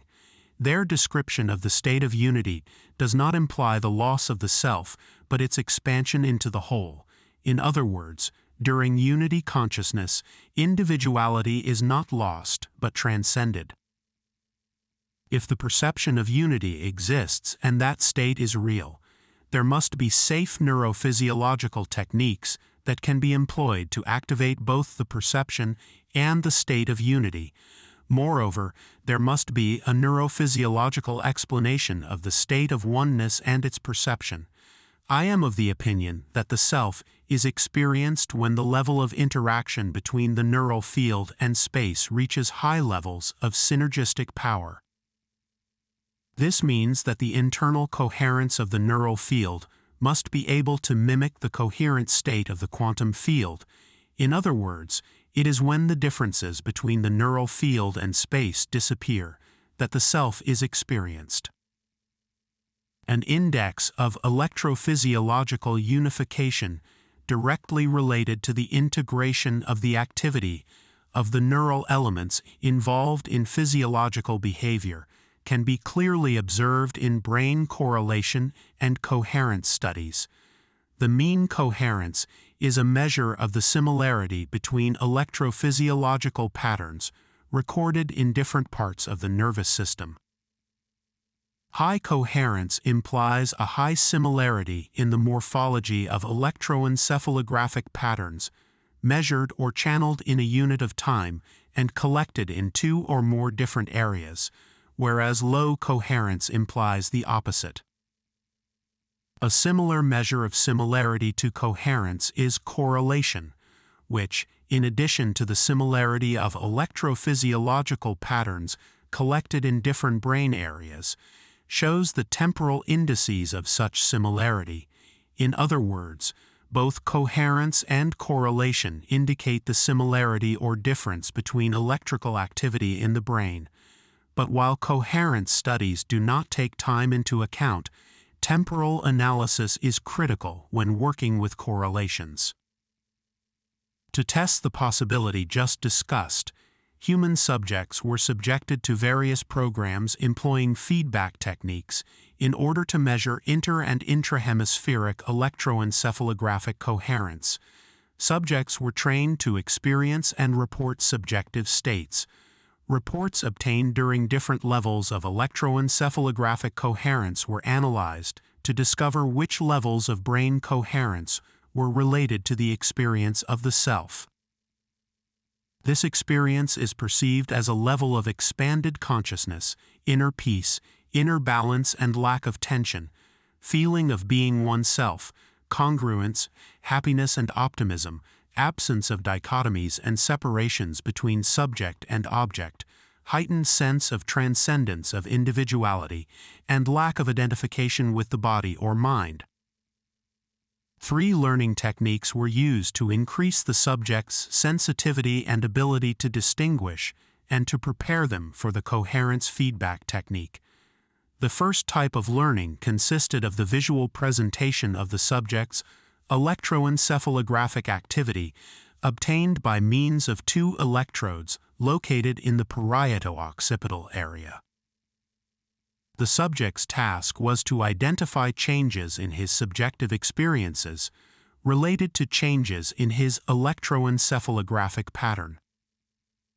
In the first presentations of the pattern, it was obvious that the subjects lacked sensitivity or discrimination ability, since they were not able to observe any change in their experiences when the morphology of their electroencephalographic patterns changed. After a little practice, subjects observed a gradual improvement in their situation to the point where they could feel subtle subjective alterations that began to correspond first to major and then to minor changes in their electroencephalographic patterns. This improvement in discrimination produced an increasing sensitivity and ability to recognize internal states. When this simple technique was mastered, subjects were trained in a second technique that we call the provoked potential. In this case, occipital recordings were made by synchronizing the oscilloscope sweep with the triggering of a flash of light reflected by a white screen. Figures 6 and 7. examples of a low and high coherence state in a human subject. The recordings represent 4 leads of the EEG. Subjects were told to be attentive to the light and their internal experience during its presentation, and to subsequently observe the curves of the flash-elicited potentials to ultimately relate the morphology of the elicited potentials to the quality and characteristics of their internal experience. When subjects were able to identify and relate changes in the components of their elicited potentials to alterations in their subjective experience, a third technique was introduced in which they were taught to modify 1 or 2 components of the elicited potentials by employing whatever means of conscious control they knew. During the application of the elicited potentials technique, subjects reported different experiences related to the appearance and modification of the morphology of the potentials. Unfortunately, the observations were so variable in nature that little could be said about them, except that there was a general tendency to experience a certain sense of disintegration of the sense of limits and differences as the subject approached the first morphological components of his elicited potentials. Once the subjects were able to exercise a satisfactory degree of self-control by consciously and voluntarily modifying their brain activity, they were introduced to the use of the interhemispheric coherence technique. During these experiments, it became evident that the characteristics of electroencephalographic morphology were related to the quality of our subject's subjective experience. This relationship could be seen even more clearly in the emotional and cognitive spheres. When a subject, for example, commented that he felt a smooth and calm emotional state, the morphology of his electroencephalographic curves was likewise smooth, with no sharp edges. When the subject felt internally anxious, disorganized, irregular, and chaotic, his electroencephalographic tracing was also disorganized, irregular, and chaotic. Similarly, when the subject's intellectual processes were clear and organized, so were their electroencephalographic curves. This isomorphism was lateralized. Intellectual processes had better relationships with the electroencephalographic activity of the dominant side of the brain, while emotional responses were better reflected in the activity of the right hemisphere.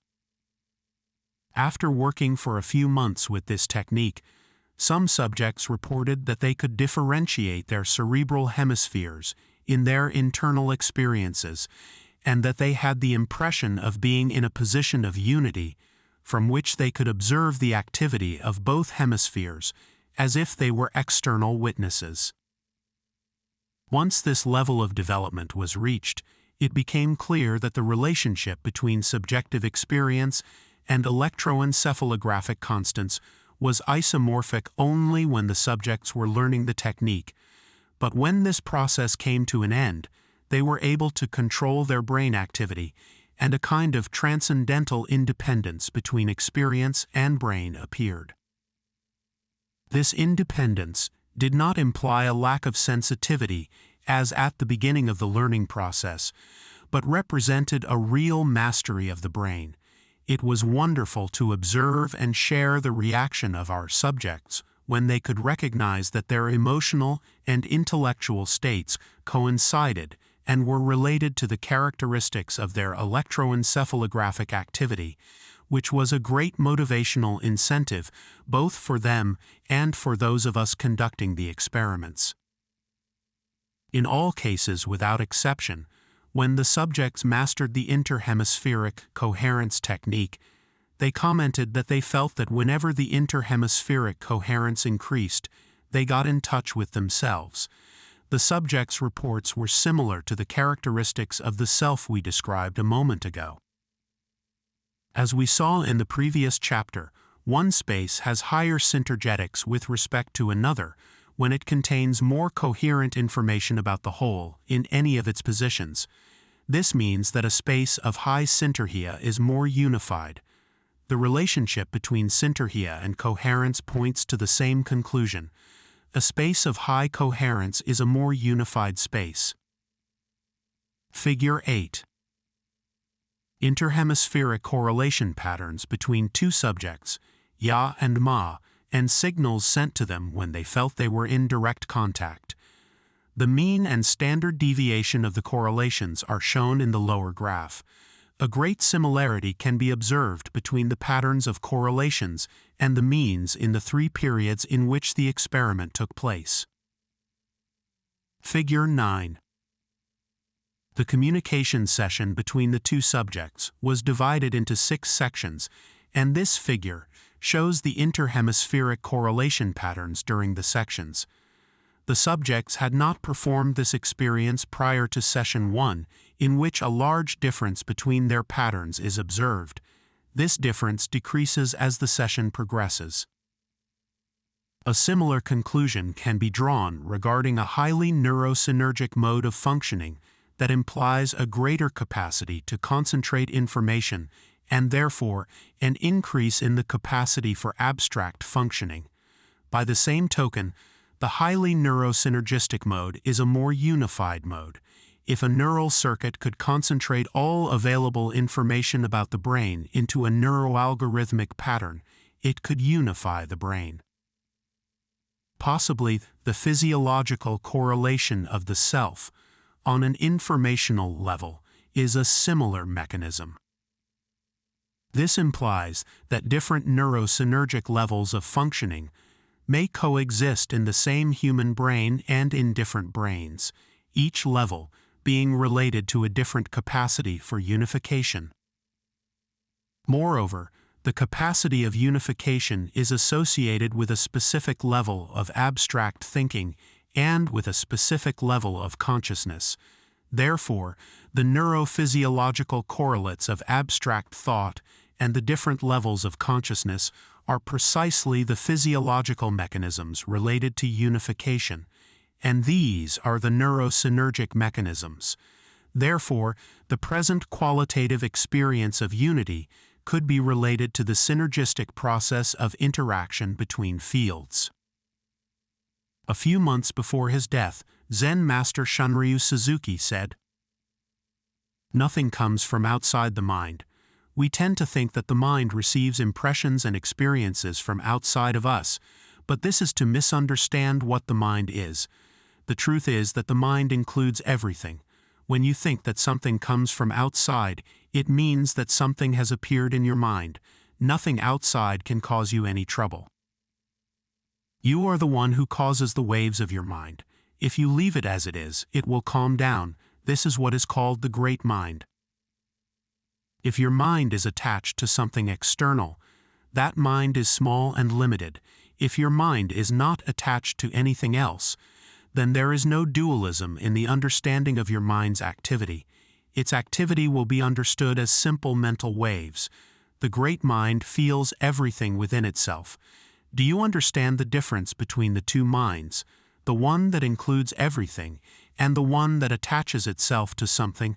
Both are the same, but their understanding is different, and so will be your attitude toward your life according to what your level of understanding is. The essence of everything is to know that everything is included in your mind. To experience this is to have a religious feeling. Even if the waves are high and rough, the essence of your mind is pure. It is like crystal clear water, albeit with some waves. At this moment the water always has waves. Waves are the practice of water. To speak of waves separate from water or to speak of water separate from waves is an illusion. Water and waves are one and the same. The great mind and the small mind are one. When you understand that your mind is like this, you will be more secure in your feelings. When the mind expects nothing from the outside, it is full. A mind with waves is not a mind that is agitated, but a mind that can amplify itself. In any case, everything that constitutes experience is an expression of the great mind. Let us now try to give a physiological explanation of the unified mind, the great mind of Suzuki. We suggest that a change in the neurosynergistic level of functioning of a particular brain entails a corresponding alteration in the energetic characteristics of the neural field created by that brain, and that an increase in the neurosynergistic level of functioning of a human brain entails an alteration in its neural field that can alter its energetic characteristics and cause them to approximate those observed in a space of high syntagee. Therefore, the possibility of congruent interaction between a high syntergia space and a brain increases as a result of the elevation of the level of neurosynergic functioning of that brain. A brain becomes unified when it reaches its highest level of neurosynergic functioning. Its neural field interacts simultaneously with the range of high synergetic spaces and thus with concentrated coherent information from immense regions of the universe. Since experience is the interaction between the neural field and the synergistic organization of space, the observer's experience will be that of a unified whole. The physical characteristics of the interaction between the neural fields and the synergistic organization of space are totally unknown. We have accumulated data regarding the process of human communication that can help to understand this phenomenon. We decided to study human communication because it allows us to observe a small pattern of the interaction between the fields, and some of its manifestations can be measured. We believe that when two or more human beings communicate, their neural fields interact. Moreover, we think that when communication reaches a level of empathy in which feelings, thoughts, emotions, and other psychological phenomena are shared without the use of words. We call this type of communication direct. The similarity between the interacting neural fields reaches an identity and becomes one. We had hoped that some electroencephalographic measurements recorded during direct communication would exhibit changes in relation to the interactions of the neural fields involved. To test this hypothesis, we asked pairs of adult subjects to sit comfortably inside a soundproof Faraday cage. The subjects were told to remain quiet, in a state of near darkness, in silence, with their eyes closed, and separated from each other by a distance of about 50 centimeters. We recorded electroencephalographic activity from both hemispheres of both subjects using fronto-occipital bipolar leads. We then amplified the electroencephalographic activity signal and digitized it using an analog-to-digital converter. We then analyzed it using a PDP-11 4088 computer. We digitized the electroencephalographic activity of each hemisphere to have a single data every 4 milliseconds. A correlation analysis was performed every 256 milliseconds every 64 data using Pearson's equation. Approximately 320 correlations were performed for every 82 seconds of electroencephalographic activity. We presented the correlations graphically so that it was possible to obtain patterns of interhemispheric correlations for each of the subjects during each of the sessions, with an average duration of 15 minutes. After an initial control period, subjects were taught to communicate with each other inside the Faraday box by becoming aware of each other's presence and signaling when they felt that this had happened. Some subjects reported that these feelings of presence involved physical sensations, and others stated that they had activated images and thoughts in their neighbors. Our results showed that human communication was directly related to the correlation of individual interhemispheric coherences collected from communicating subjects. Figure 10. Bar chart showing the means and standard deviations of the subjects during the 6 communication periods in the previous figure. It can be seen how the correlation of the means increases as the sessions progress to an overimposition of the standard deviations in section 6. Figure 11. The upper part of the figure shows the interhemispheric correlation patterns of two subjects during a control situation without communication, C, and during an experimental session, X.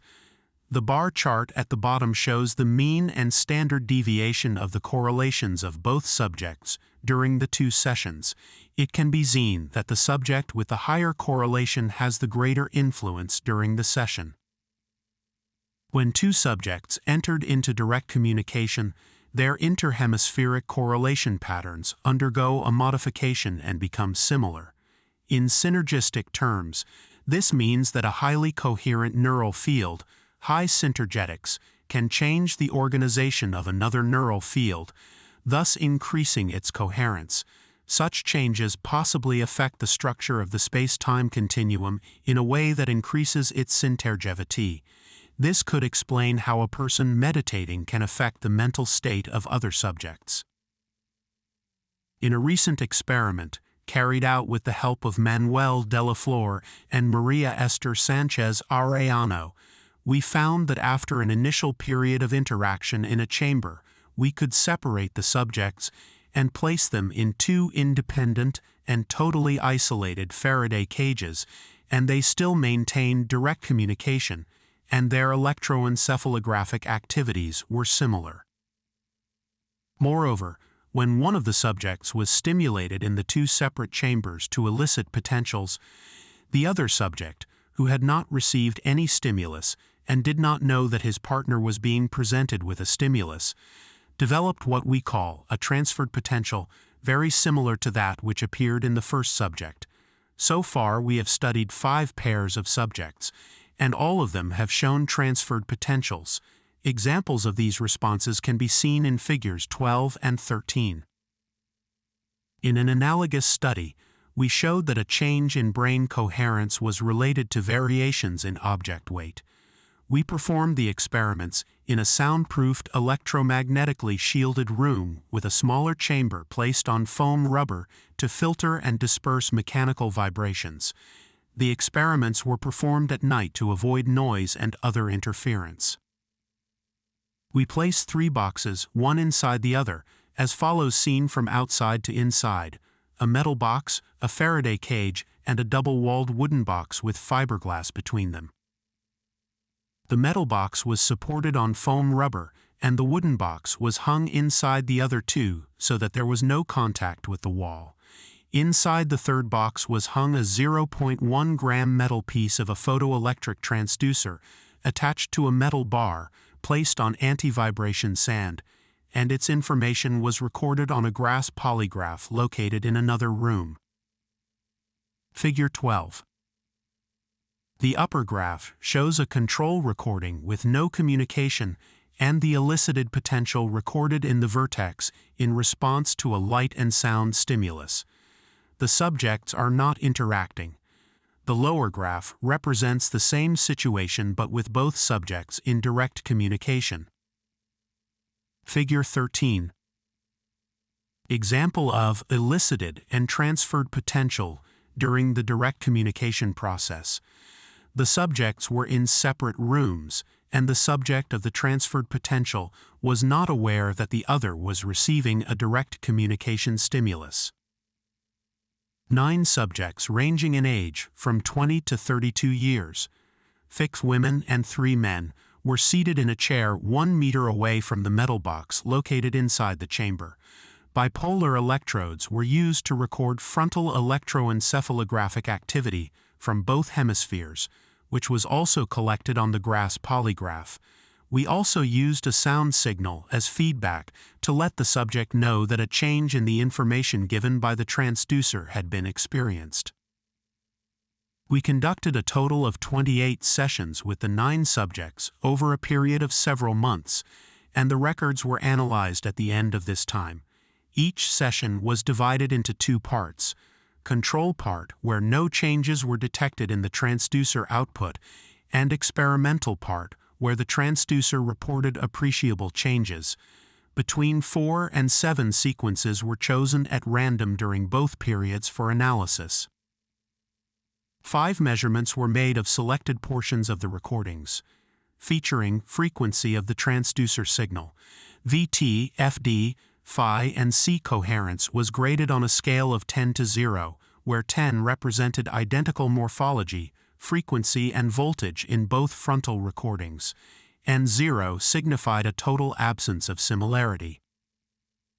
Whenever there was a significant change in the transducer output, a sound signal was presented to the subject, who had been instructed to use any of its capabilities to keep the sound active, except for vocalizations, movements, or mechanical vibrations. Each subject participated in a set of sections in order to explore different techniques. But finally, only one of the subjects was able to learn to control the weight of the metal object. At the end of each session, subjects wrote down their experiences and tried to identify those that were related to sound feedback. In general, they experienced great difficulty in maintaining the sound and even in identifying the experiences related to its triggering.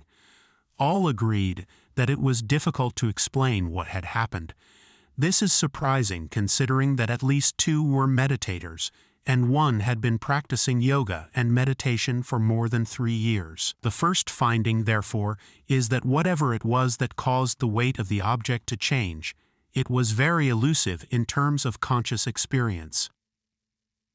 At least half of the subjects reported that they had felt something, but it was impossible to verbalize the sensation.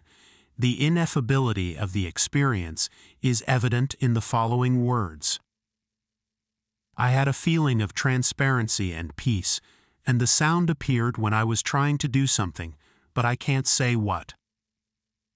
I had many images, and suddenly I discovered what they had in common, what was behind them in terms of explanations. Then the sound made its appearance. This last report is very important because it clarifies that the change of weight is associated with the arrival to consciousness of associations that were previously unconscious. Moreover, the subject said that the sound appeared when he felt at peace and within an internal order, or when he could transcend the experimental situation of being inside a soundproof chamber. The lack of voluntary control during this experience was possibly due to the limited number of sessions in which each subject participated. However, there was a clear increase in the number of sounds that at least one of the subjects could activate when in the experimental situation. Thus, it appears that the ability to affect gravitational changes may increase with learning, even if the subject cannot verbalize the techniques he or she employs. Table 1 shows the means of all the measurements made during the 28 sessions. The most striking result is the increase in coherence observed when a weight change is detected. Thus, the increased coherence of the electroencephalographic activity recorded in the frontal lobes of human subjects is related to changes in the output of a transducer located 1 meter away from the subjects' heads and completely isolated from the transducer. One way to understand this phenomenon is to assume that something comes out of the brain, something that is able to pass through a metal box, an insulating Faraday cage, 2 walls of wood and fiberglass, and reach the transducer from which an object is suspended. The possibility that these changes were caused by mechanical vibrations is negligible because of the way the chamber is constructed, the transducer, and our controls. Similarly, the disturbances were not caused by heat, air movement, or any other physical force. Figure 15. Representative recordings from 2 different subjects during control and experimental periods. Time 2. Transducer recording 3. Left frontal lobe recording 4. Right frontal lobe recording. A. Low coherence, B. High coherence. If the above explanation is true, there are 2 possible mechanisms by which such a change in weight can take place. An increase in brain coherence capable of creating an electromagnetic field of such high power and frequency that it can penetrate objects located between the subject and the transducer, or an increase in coherence that causes changes in the structure of space creating gravitational waves. These waves could have been produced by a modification of the informational content of the synergistic field resulting from its interaction with a neural field. One of the subjects claimed that the sound signal was triggered by finding the common meaning beyond different images. This is consistent with the postulate of synergistic theory that a high synergic brain is capable of approaching a state of unification. It is not known whether the coherence changes are related to increasing or decreasing weight, since the transducer is limited to oscillatory responses. We are starting a new experiment using laser technology that will allow us to answer the question of whether the weight change is caused by an electromagnetic field or by a field more directly related to gravitation, as well as the direction of the change. In the meantime, the results available to us suggest that the brain is capable of altering the energy structure of the space-matter continuum in the manner predicted by synergistic theory, and that this ability can be enhanced by the use of biofeedback techniques. In the study of communication, changes in interhemispheric coherence have also been related to the level of human communication. Although we have already discussed the possible significance of these findings, let us say that a neural field, the product of all neural interactions during the duration of the present, builds up within the brain and then interacts with the fundamental structure of space. This field can change the gravitational structure of the space-matter continuum and interact with other neural fields during communication between humans and perhaps with other beings. An increase of coherence within the brain increases the synergistic value of the neural field and thus raises the possibility of interaction with high synergetic fields. In the experiments discussed above, it is clear that communication involves an exchange between interhemispheric coherences in the brains of the participating subjects. Therefore, these findings are in agreement with our theoretical postulates. Chapter 12. Extra-ocular Vision. As we have seen, when the retinal receptors translate the quantum field into neuronal language, the transformed information is sent to the visual cortex where the malleable structure of the field acquires cerebral properties. Inside the brain, the quantum field, transformed into neuronal activity, adjusts and mimics brain circuits by means of a very complex dynamic lattice of ionic, electrical and chemical activations. The three-dimensional structure of the neuronal lattice of activation permeates the brain and unifies it, until, as a result of its radiation, an extremely complex energetic field is created, the neuronal field. In addition to incorporating the structure of the neural circuits, the energetic structure of the neural field includes the specific dynamics of the relationships and interactions between the different brain structures and the components of the transformed quantum field to the current state of brain activation. Thus, if a subject is in front of a sunlit landscape, his retinal receptors and the rest of his visual nervous system incorporate the visual components of the landscape and integrate them into the neural field. The next step in the creation of the visual perceptual experience is the interaction of the quantum and neural fields. The neural field is continuously expanding in space and interacts with the quantum field. For a visual perceptual experience to be created, the visual components of the neural field must mesh with those of the quantum field in such a way that a specific interference pattern emerges and stands out from the noise produced by the overall interaction. This specific interference pattern represents the structure of the experience. In this structure are contained in the form of hypercomplex energetic morphologies the perceptual components that will later be perceived as lines, geometric shapes, concrete objects, and so on.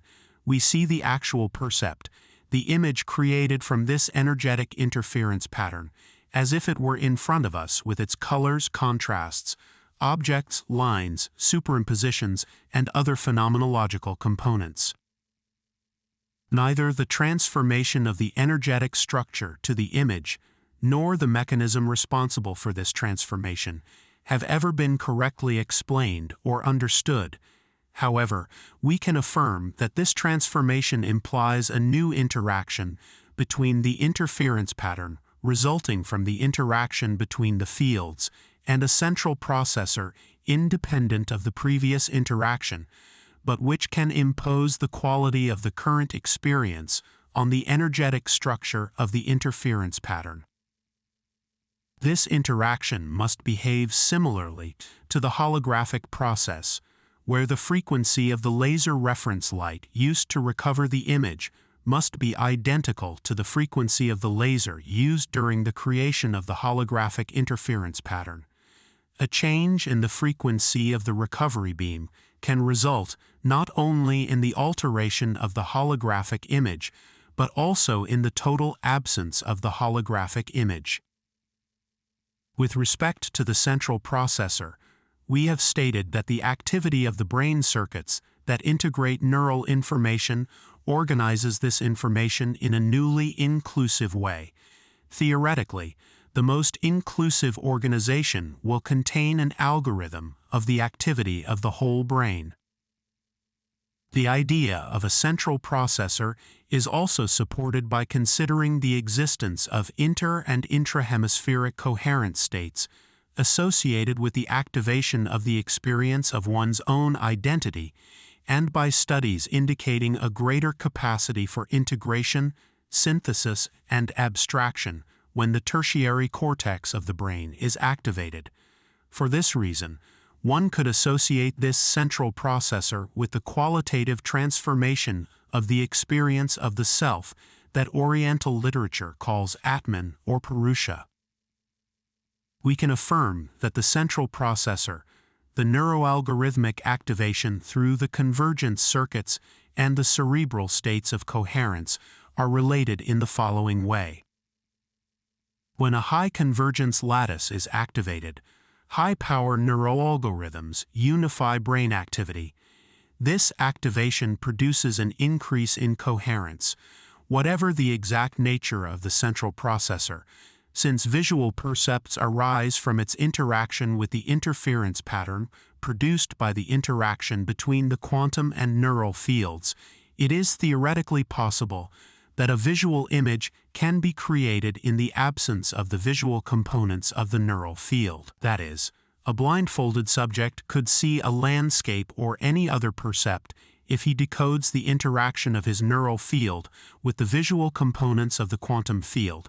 In that case, the central processor could extract the visual components of the quantum field using the interference pattern created by its interaction with the neutral neural field.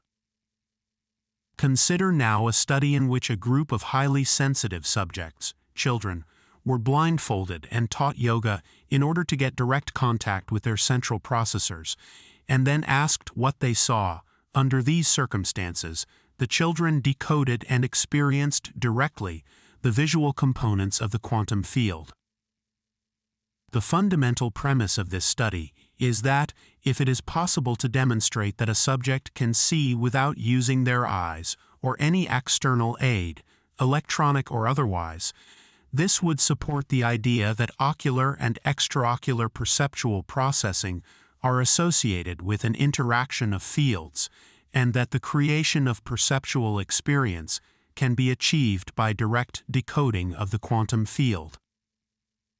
From this point of reference, if the existence of extraocular vision was demonstrated, it would confirm the synergistic postulate that the interaction between neural and synergistic fields is the basis for the creation of experience in general.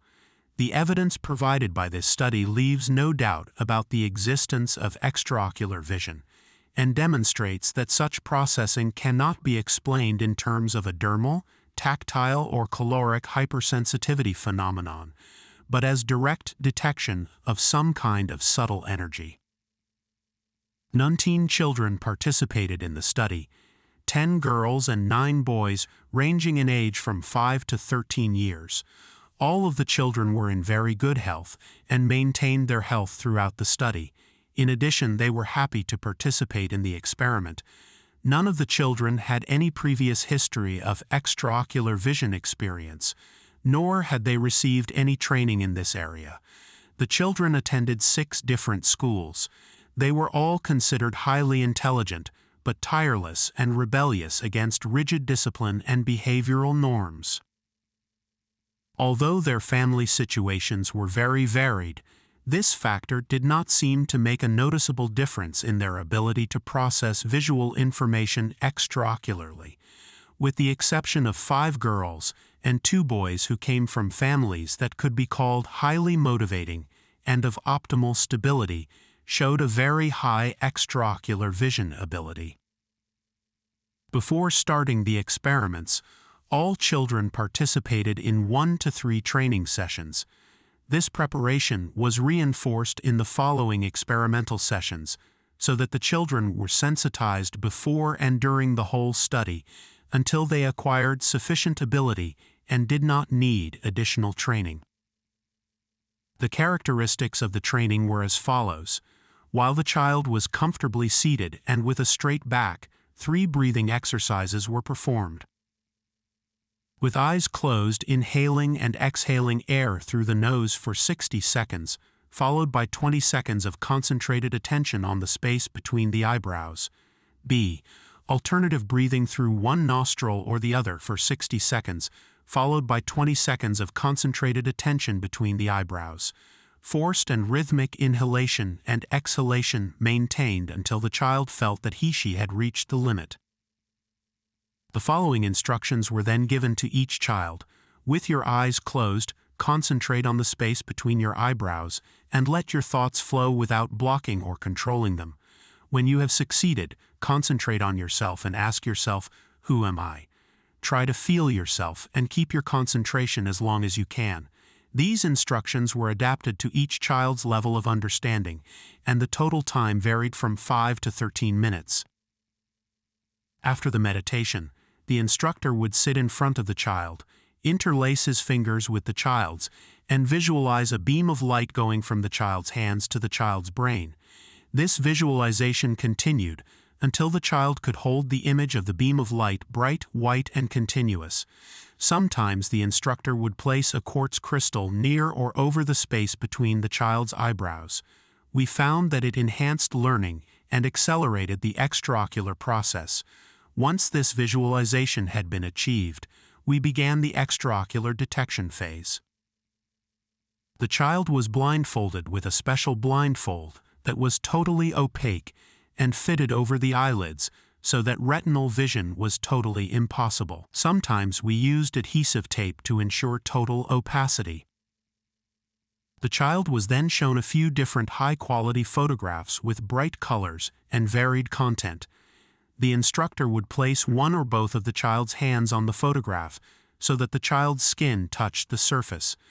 The child was asked to follow his or her own intuition regarding the dermal exploration of the photograph, as well as to explore the mental images elicited by the photograph. If the child asked for help during this process, suggestions on how to perform the scan were made. The child was asked to describe in detail all of his or her experiences. When the child asked for it, he/she was informed about the details of the photograph, as well as its results. Using neutral expressions of surprise and pleasure, the instructor reinforced positive results and corrected inadequate ones. The feedback process continued until the child showed signs of fatigue or lack of interest, at which point the training was interrupted and continued later. When a child could correctly describe the figures in the photographs, he was asked to lift his hands from the surface and try to visualize their contents without touching them. He was suggested to make sweeping movements in the space between his body and the photographs, also making rapid contractions of the fingers. The child said that this activity strengthened detail and improved focusing ability, as well as increasing the distance at which the child could distinguish subtle shapes, such as print, for example. Similar effects were also achieved when the child held a quartz crystal in one of his hands. Finally, the child was encouraged not to use hands or movements of any kind to view the content of the photographs. We then conducted a test of distance reading ability. One of the children was asked to read printed material of different dimensions at different distances. In the case of letters, 1 millimeter in size and located about 70 centimeters away, the child had difficulty decoding the images extraocularly. We told him to use sweeping movements with his hands and found that he could read the material without difficulty, even if we increased the distance of the material by another 30 centimeters. The same child, the trainer, and 3 other children had difficulty reading the same material at that distance when they used their eyes. We also obtained similar effects when the child used a quartz crystal. We used a mirror to study the possibility of extraocular vision in reflected objects. The printed material was placed at a 45-degree angle to the mirror, and the child was asked to describe the mirror. The child not only described the mirrored printed materials, but also other objects that were not even noticed by the instructor. This test conclusively rules out the possibility of dermal or caloric field decoding in extraocular vision processes. A 5 mm thick glass was also placed between the child and the material. Even with the use of this control medium, extraocular vision took place without difficulty. On the other hand, when the material was covered with a paper or wooden board, the child reported seeing the paper or wooden board, but not the covered material. On one occasion, a board was placed that separated the child's body from the printed material, but not his hands or lower arms. He was then asked to make sweeping motions and try to see the printed material. The child could not perceive the printed material, but described the wooden board perfectly, which shows that it is not only the receptors located in the hands that are involved in the process, but may be from another part or parts of the body. Following the logic of the previous control, various parts of the body were studied as possible mediators of extraocular vision. An opaque screen was placed under the chin of 5 children and over the materials they were being taught. The image disappeared in 4 cases. In the 5th, the child continued to report correctly on the content of the picture being shown, but tinted his descriptions red, the color of the screen used. With one of the more advanced children, the following procedure was used to try to locate more precisely the parts of the body that could mediate the extraocular process. The child was placed behind a metal screen with a window covered by 6 mm thick glass at the level of his head, through which color photographs were shown. The child was completely blindfolded, although his forehead, chin, nose, and cheeks were exposed. His arms and hands were behind the metal screen. Under these conditions, the child described the material presented to him without the slightest difficulty. The child's forehead was then covered, and he was shown more material. There was no noticeable change in his ability, nor was there any change when his cheeks and nose were covered. However, his ability decreased markedly when his mouth was covered. He began to show difficulty in detecting the material and made some errors. When his chin was covered, he was completely unable to perceive the material. This case is neither typical nor specific. With the same child and with others, we observed that the critical zone varied so much that it was not possible to establish precisely whether there is a body zone that is essential for the extraocular vision process. As an example, a 6-year-old girl was extraordinarily bright and active and had learned to see extraocularly. During her second training session, we placed graphic materials on her back, and not only could she identify the material in general terms, but she could read printed words and phrases. We fitted the girl with cotton-filled swimming goggles so that her retinal vision was totally impossible, and invited her to walk freely in a public park, asking her to describe everything she saw, first cautiously and then completely uninhibitedly. The girl walked through the park, describing without difficulty the trees, benches, other children, dogs, street vendors, and all the other objects that are usually found in a park. The most amazing thing about the experience was not the accuracy and ease with which she described things, but that her descriptions were from all directions. Not only did she describe what was in front of her at any given moment, but also what was behind or to the side. The child, like her brother, learned to perceive the internal organs of the human body. Both could describe the specific characteristics and altered pulmonary status of a man with emphysema. 3 other children could describe the location and dimensions of bone fracture scars from many years ago. These descriptions were consistent with those of the people who had had the fractures. 2 children volunteered to try to reduce infections and relieve adult ear pain. The children were trained to look inside the body and locate any alterations. Both noticed the infected ears of 2 adults. The adults experienced immediate improvement that lasted about 3 days. One of the adults was treated on 3 successive occasions and suffered no recurrence for a period of 5 months. All the children decided to learn to use their extraocular ability to perceive body areas affected by pain or tissue changes. The children described organs and other aspects of the interior of the body without the aid of any anatomy manual. They spontaneously located abnormal areas, as if they emitted signals that they could easily recognize and discriminate. In cases of infections, the children were encouraged to destroy the pathogens by emitting energy through their fingers. During the training sessions, we observed a slight head movement. The children used to tilt their head about 20 to 30 degrees to the left or right, so that one side of their head was almost parallel to the material shown. The impression given was that the child was looking for a more direct interaction with one cerebral hemisphere or the other, and the material they had to decode. At the beginning of the training, the children followed with their fingers the outline of the objects in the displayed material. Similarly, they placed their fingers in front of the letter or object before starting to describe it. This observation occurred in all the cases studied, and constitutes evidence of the existence of a certain type of bodily awareness that is later verbalized. The clearest and most basic result obtained from this study is that it is possible to perceive visually without using the eyes.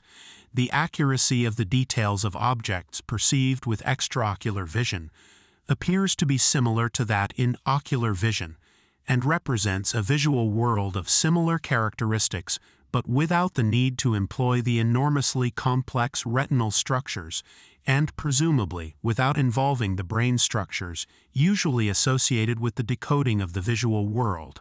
One of the most intriguing observations, which was one of the first suggested by the evidence, was that those children who appeared to be most in touch with themselves, self-confident and intensely aware of their personal identity, were the ones who most readily acquired this ability. The phenomenon of extraocular vision exists, and its development seems to follow a logical and repetitive sequence in the cases studied. Children who were confronted after training with graphic material to which they had no visual access used their hands and fingers to sweep the material and decode it. In some cases of particularly gifted children, one training session was sufficient for them to begin to see extraocularly.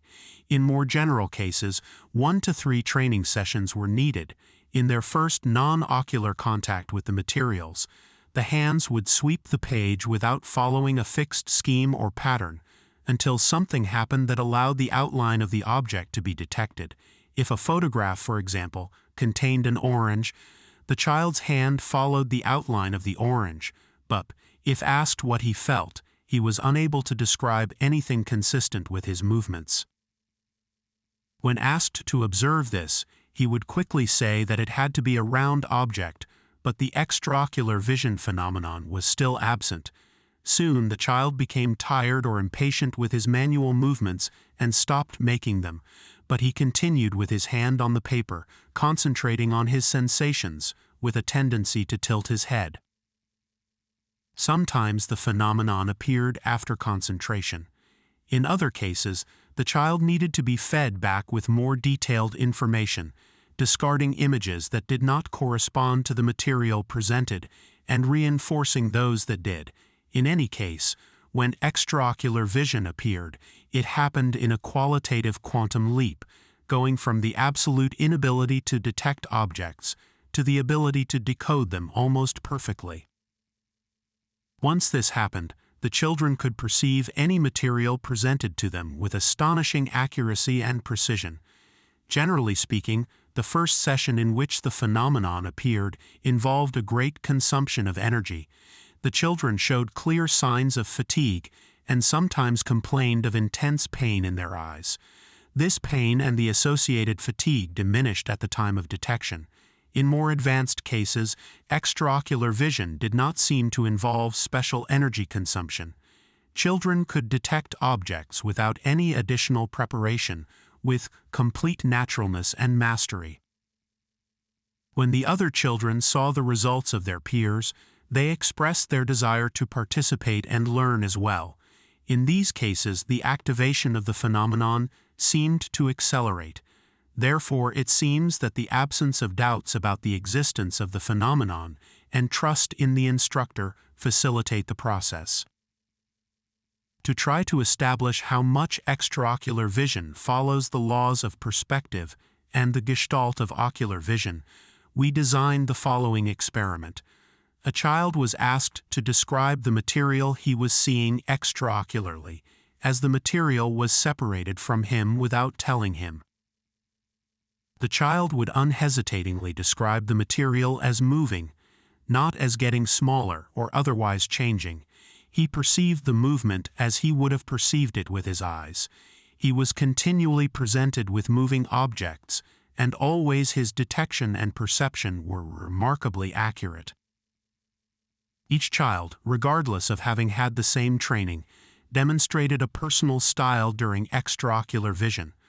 One child, for example, always made rapid sweeping movements with her fingers when presented with material because she said it was easier and more accurate.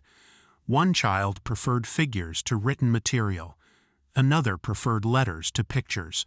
Reading words was usually done gradually, starting with letters. In general, it usually took a few minutes for the child to begin to read whole words and subsequently reached a reading speed similar to that when using the eyes. Two children were the exception to this rule because their reading speed and interest increased with the use of extraocular vision, which was enormously beneficial in their schoolwork. An interesting aspect of this study was that we discovered a visible manifestation of a psychic ability to motivate children, to learn techniques that put them in touch with their true selves. For this reason, we continue to emphasize the importance of meditation, focused on the experience of the self and the question, "Who am I?" Another interesting observation has to do with the age at which extraocular vision is exhibited. Although a more extensive study would be necessary to draw well-founded conclusions, it seems that it is difficult to motivate the phenomenon when the child is over 15 years old. We have tried with adolescents and adults, but none were able to see extraocularly after training similar to that of children.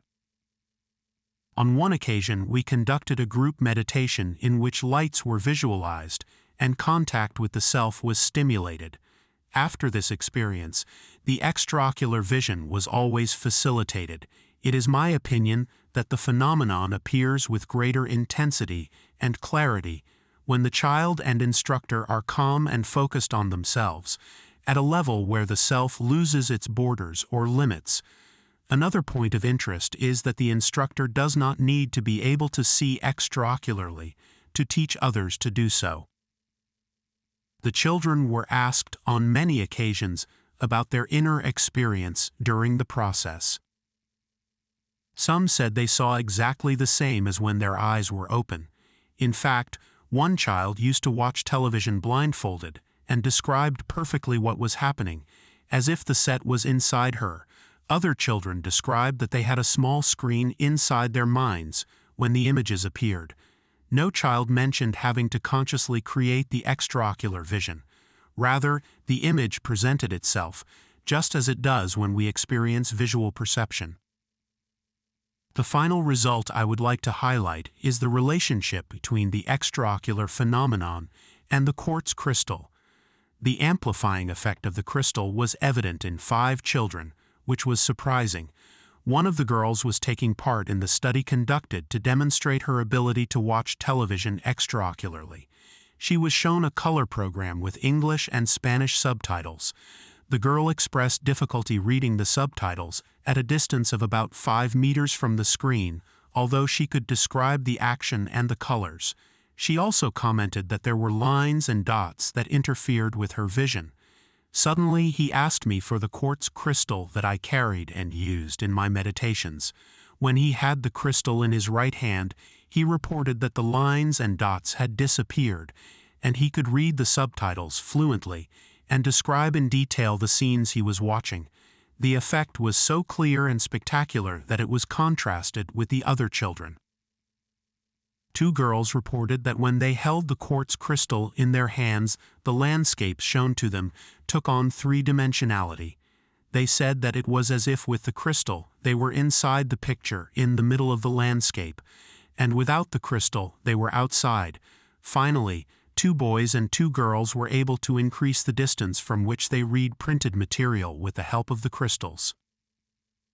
The visual world is presented to us with such an objective, real, and concrete aspect that its elements, trees, rocks, clouds, faces, constructions, seem to constitute the basis of a phenomenologically isomorphic perceptual process.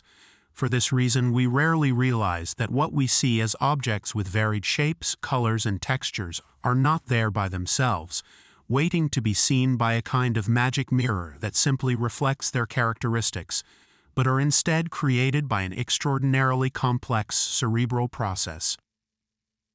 Since we are unable to directly perceive the neural process responsible for the creation of our visual images, because we only have access to the end product of that process, we assume the existence of an independent and separate external world, and forget that what we see is the product of our transformation of a world to which we have no direct access.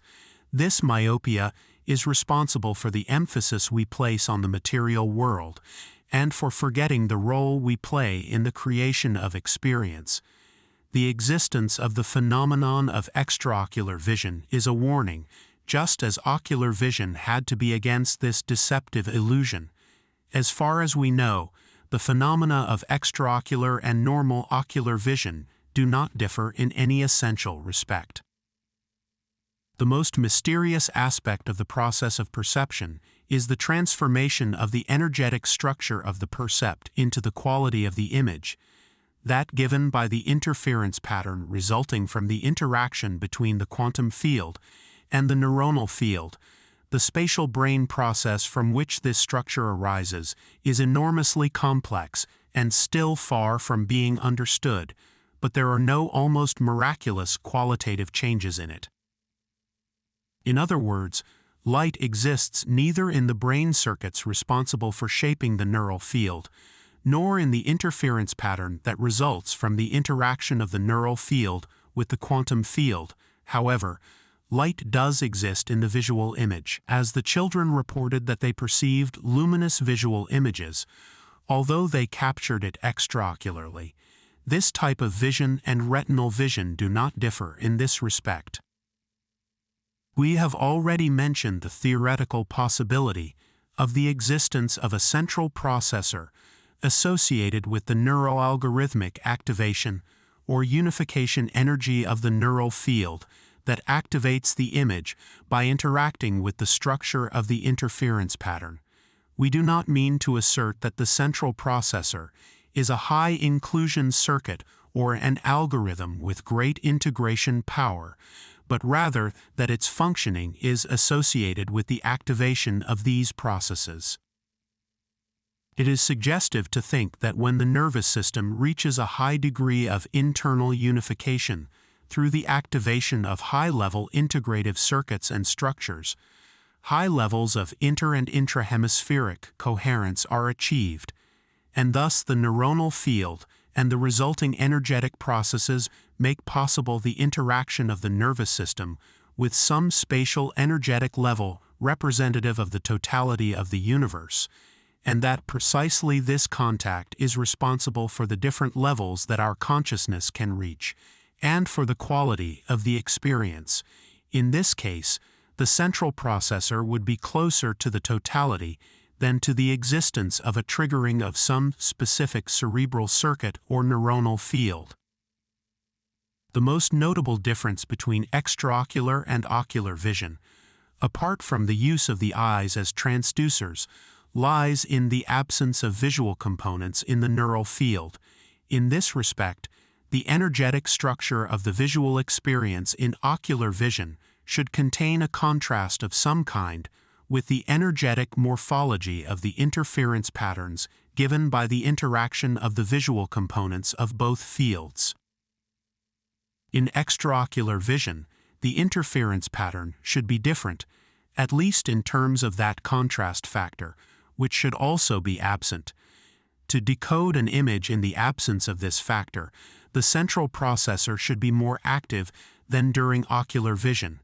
This would seem to be demonstrated by the fact that children who are more able to be themselves are those who more easily achieve extraocular vision and associated phenomena, such as intraocular vision. The existence of the latter is decisive in eliminating the possibility that skin surfaces are involved in extraocular vision phenomena or intracorporeal vision phenomena. All the evidence accumulated up to this point indicates that the body zone mediating the process, if necessary, is not specific. The location of the zone varies both within and between children. However, a similar development has been observed in all of them. They begin to see extraocularly by establishing direct contact between their fingertips and the graphic material. Later, he is able to decode the material, even when his hands are separated from it. He then makes sweeping movements with his hands in the space between his body and the material. Next, he can see even with his hands behind his back. Finally, the material can be placed behind his back, or the child can walk and describe what is in front and behind him, without apparently involving any part of his body. This progress indicates the existence of a process of distancing or separation between the body and the objects being viewed extraocularly. The clearest indication of this independence is intracorporeal vision, which appears once the above process has been completed. A surprising observation, which offers a wealth of possibilities, is the relationship between extraocular vision and quartz crystals. The extraocular image was better focused and had more detail and sharpness, even acquiring three-dimensionality in the case of two-dimensional objects, when the child had one of these crystals. One possible explanation for this relationship is that the atomic and molecular structures of the quartz crystals affect the energetic structure of the neural field, modifying its morphology so that its interaction with the quantum field produces an interference pattern whose visual components are more easily decoded by the central processor. The molecular structure of the quartz crystal also suggests the idea that its effect could be to increase the synergistic level of the neural field. It is made up of a silicon atom, C, connected to two oxygen atoms, which form tetrahedrons, which then form three-dimensional spirals whose conformation is repeated every 4 molecules. The first molecule of each spiral occupies the same position as the fourth, and this arrangement is repeated throughout the crystal. From the point of view of the energetic structure, the crystal and the surrounding space form a continuum in which the solid is one of the poles. The molecular structure of the crystal penetrates the surrounding space as if it were the origin of the crystal. In other words, the structure of the solid crystal affects the space where it is located, transferring its molecular structure to it, but in the dimension of the energetic structure of the space. Therefore, the high coherence, organization, and symmetry of the quartz crystal could serve as an energy modulator of the neuronal field that, when crossing the space surrounding the crystal and interacting with it, imitates its structure, thus increasing its syntagee. The possible interaction between the neural field and the crystal may mean that the former contains components with frequencies similar to those of X-rays. The capacity for intracorporeal vision manifested by more advanced children indicates that there is something in their perceptual experience associated with a field capable of penetrating opaque bodies. In that sense, if the neural field has a wavelength similar to that of X-rays, this could begin to explain the observed phenomenon, the same as the changes in weight detected in objects inside an insulated metal capsule discussed in Chapter 11. The discrete characteristic of the phenomenon and its quantum appearance, i.e., all or nothing, merits an attempt at explanation. There must be some relationship between this feature and the energy expenditure of children in their early experiences. Possibly, establishing a direct interaction between the quantum field and the decoding of anomalous interference patterns requires the expenditure of a large amount of energy that allows the individual to pass over some unknown threshold. A similar case of threshold jumping occurs when a two-dimensional cymatic pattern, produced by the interaction between a vibrating field of a certain frequency and a metal foil on which there is a very fine powder of a material, becomes three-dimensional as the frequency of the vibrating field increases. In fact, the cymatic pattern remains two-dimensional, but increases its complexity. It maintains its fundamental form until it reaches a threshold where the pattern jumps to a new dimension of space. In a sense, the third dimension of the pattern has just been created, but in another sense, the pattern just expands into a pre-existing dimension of space. In the case of extraocular vision, the child's body begins to show signs of vision before the threshold of conscious awareness is crossed. When this happens, the phenomenon appears in all its fullness, as if the child could enter a new dimension that existed previously. These quantum leaps seem to take place at many levels of reality, from the electron quantumly jumping from one atomic orbital to another, to the activation of that which allows the appearance of extraocular vision. Convergence, with the consequent neuroalgorithmic stimulation, involves an increase in brain coherence that stimulates a high synergetic neural field capable of interacting with the counterpart organization of space. This interaction takes place when a threshold is reached in the energetic morphology of the neural field, which stimulates the activation of the central processor and with it the consciousness of the self. It is as if contact with a pre-existing state were something attainable, as if it were an emergent property and not simply credible from brain activity. Thus, it seems that experience in general and visual perception in particular, including extraocular vision, also share similar laws of threshold activation. Finally, it is tempting to speculate that perhaps the interaction between quantum and neural fields is the physiological counterpart of unity and uniqueness. That is, that every brain is functionally connected to the rest of the universe. It could also be argued that the central processor and the process that activates the qualitative dimension of the energetic structure of experience are more related to that whole than to a specific and concrete neural circuit or even to the brain as a whole. Therefore, what really lives the experience is the whole that manifests in each one of us. Be that as it may, the phenomenon of extraocular vision seems to open many possibilities for the study and understanding of currently unknown brain functions. Chapter 13: The Creation of the Visual Experience. As we have seen, when the brain integrates visual information, it creates very complex energy patterns by activating its neurons, dendrites, and axons. Every few milliseconds, an almost infinite number of neuronal interactions are created from which a hypercomplex energy field is activated. This three-dimensional neural field leaves the organic structure of the brain and projects into extracranial space. During its expansion in space, the neuronal field interacts with the fundamental energetic structure of space. This interaction is called mind. The mind leaves the organic structure of the brain to penetrate a much more complex, ductile, and elaborated reality, the energetic structure of space. From the interaction between the quantum and neuronal fields results an energetic structure, an interference pattern. The profile, shape, design, and other geometric features of an object are contained in this structure as energetic patterns. When a central processor interacts with this structure, a conscious visual image appears. For this to happen, the energetic pattern has to be congruent, which requires the existence of analogous levels of organization in the quantum and neuronal fields. Something similar happens during the process of direct nonverbal communication, where the brains of the participants share similar levels of interhemispheric coherence.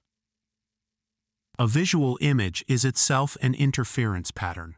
Strictly speaking, a percept is a level of congruent interaction between fields. In space, visual information about an object travels as electromagnetic waves and fields converging at minimum space quanta.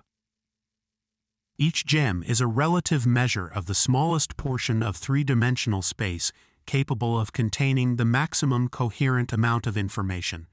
As the distance from the object increases, coherent visual information about the object is concentrated into smaller gem. Surrounding the objects are a type of relatively coherent gem spheres. Each level of these spheres contains gem that behave like algorithms of the previous levels. Each new algorithmic level is more coherent than the previous one because each gem it contains is an algorithm of algorithms, so it represents the common features of the previous ones. Thus, at the hypothetical end of each algorithmic continuum, a gem would be identical to the rest and could contain information about vast dimensions of the universe. To these algorithmic series corresponds a synergistic organization. Low coherence and low algorithmic power correspond to low syntagee. High syntagee corresponds to high coherence and high algorithmic power. The neural field, in its expansion through space, interacts with one gem level after another. A congruent zone of interaction is located where the algorithmic power of the quantum field matches the synergistic level of the neural field. In these zones, the central processor decodes a clear visual image. Areas where the synergistic level of the quantum field exceeds the maximum synergistic level of the neural field are presented as transparent areas.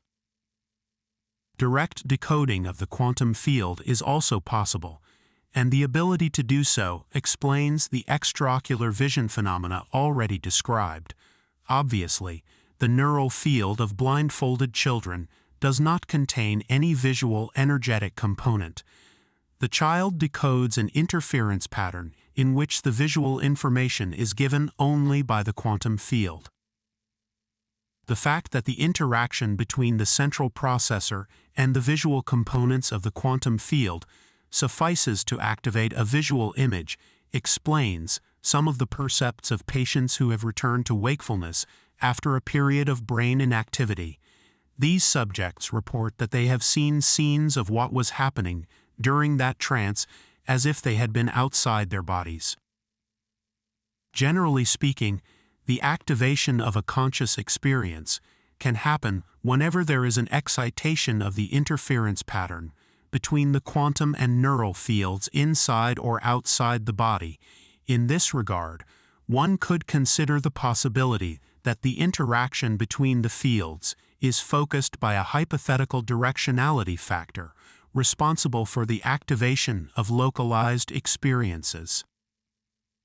Without the constraints imposed by a visually oriented neural field, The images resulting from a direct interaction between the central processor and the quantum field are related to a normal level of reality, as well as to levels that transcend the usual. It is therefore conceivable that people who have learned to interact directly with the quantum field are able to detect very subtle information and directly affect the quantum field and thus physical reality. An example of such an ability is the phenomenon we have called intracorporeal vision in children trained for extraocular vision. Access to different levels of reality depends on the level of the quantum field where the interaction takes place. The phenomenon resembles that of the activation and transformation of cymatic patterns. The visual image can be conceived as a certain type of organic cymatic synergistic pattern that changes during the extraocular phenomenon when blindfolded children establish direct contact with quartz crystals. Extraocular visual images are focused and clarified with the use of quartz crystals, and two-dimensional pictures seem to acquire a three-dimensionality when children hold the crystals in their hand. Similarly, in cymatics, two-dimensional patterns become three-dimensional when the vibrational field interacting with the medium increases in frequency.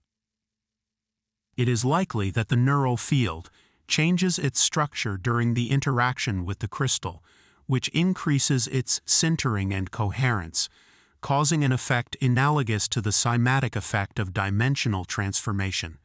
Interhemispheric coherence is likely to increase with the use of quartz crystals, an effect that is related to the enhancement of the central processor's ability to handle the directionality factor. The central processor can be conceived of as the force capable of transforming energy patterns into conscious experience. The directionality factor is an emanation of the central processor. If the central processor is a Gestalt function and not a localized one, then the directionality factor serves to execute its decisions.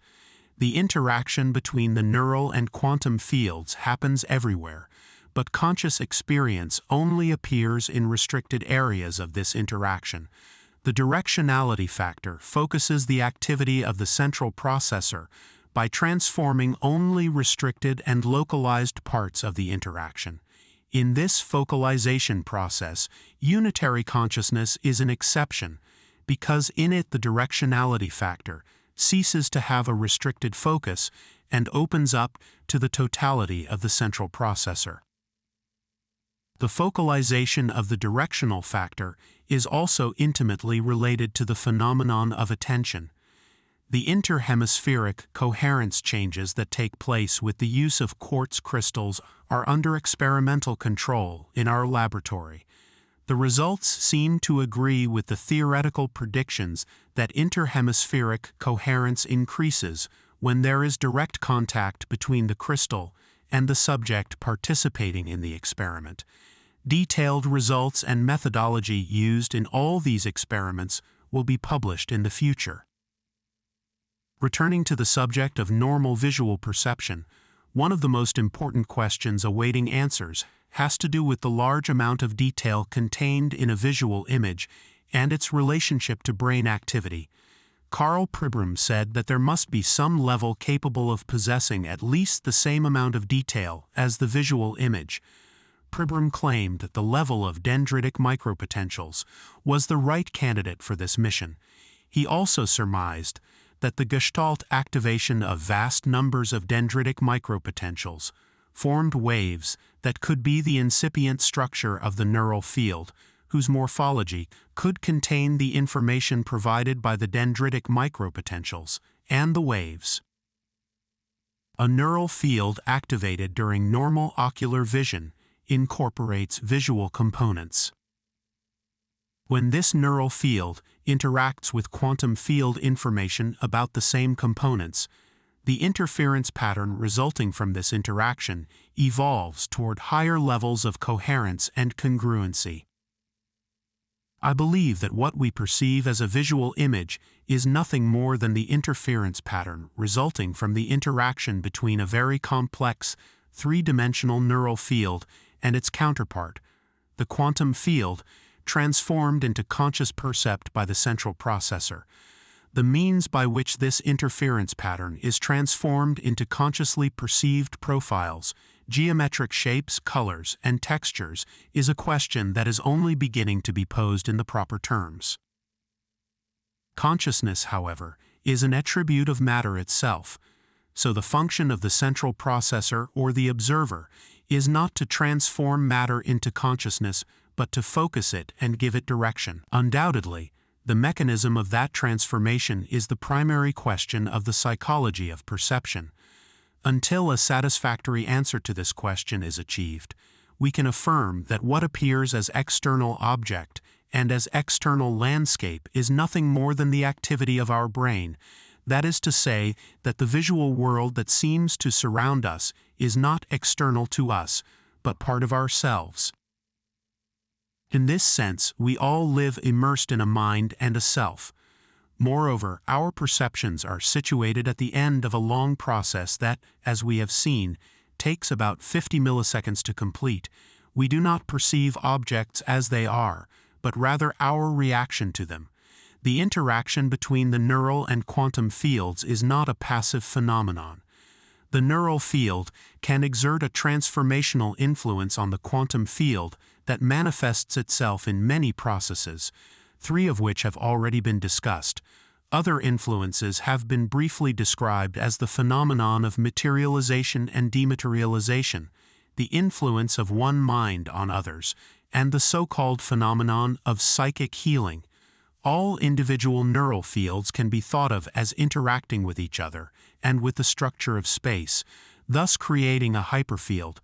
The hyperfield would thus be the common nexus from which the so-called individual experiences arise. If this is so, all experience is immersed in an energetic structure that originates in the brain of all living creatures. This means that what we feel as personal experience reflects and is based on the experience of all. The results of our experiments on human communication are consistent with this conclusion. The existence of a unitary level of consciousness would be explained as the direct awareness of the hyperfield. Similarly, our observations on the gravitational effect and extraocular vision phenomena agree with the postulates of the synergistic theory regarding the hypothesis of interaction between fields and the existence of a focusing mechanism capable of exerting a direct decoding of the hyperfield. JHG. Perhaps this is what Don Juan was referring to when he said that first we perceive, then we interpret, and that what we think we perceive in reality are only our interpretations. He was talking about stopping the process of interpretation so that we can then directly perceive things as they are. He also talked about the world out there not being as real as it appears to be, but more a product of our interpretation, and in that sense we ourselves create it. He also talked about how a man, when he was able to perceive things as they are, without interpreting them, was able to do feats of power, such as being in another place simultaneously, living with other beings in this world that are not normally seen, flying, and so on. By the way, he also talked about how achieving all this was not thanks to being born with any particular gift, but the result of hard work. Chapter 14, Unity Consciousness. It can be affirmed that the interference pattern that originates the energetic structure of experience is presented along the synergistic continuum in an analogous and continuous manner. However, the systems of thought that have studied the emergence of consciousness describe discontinuous levels of conscious experience.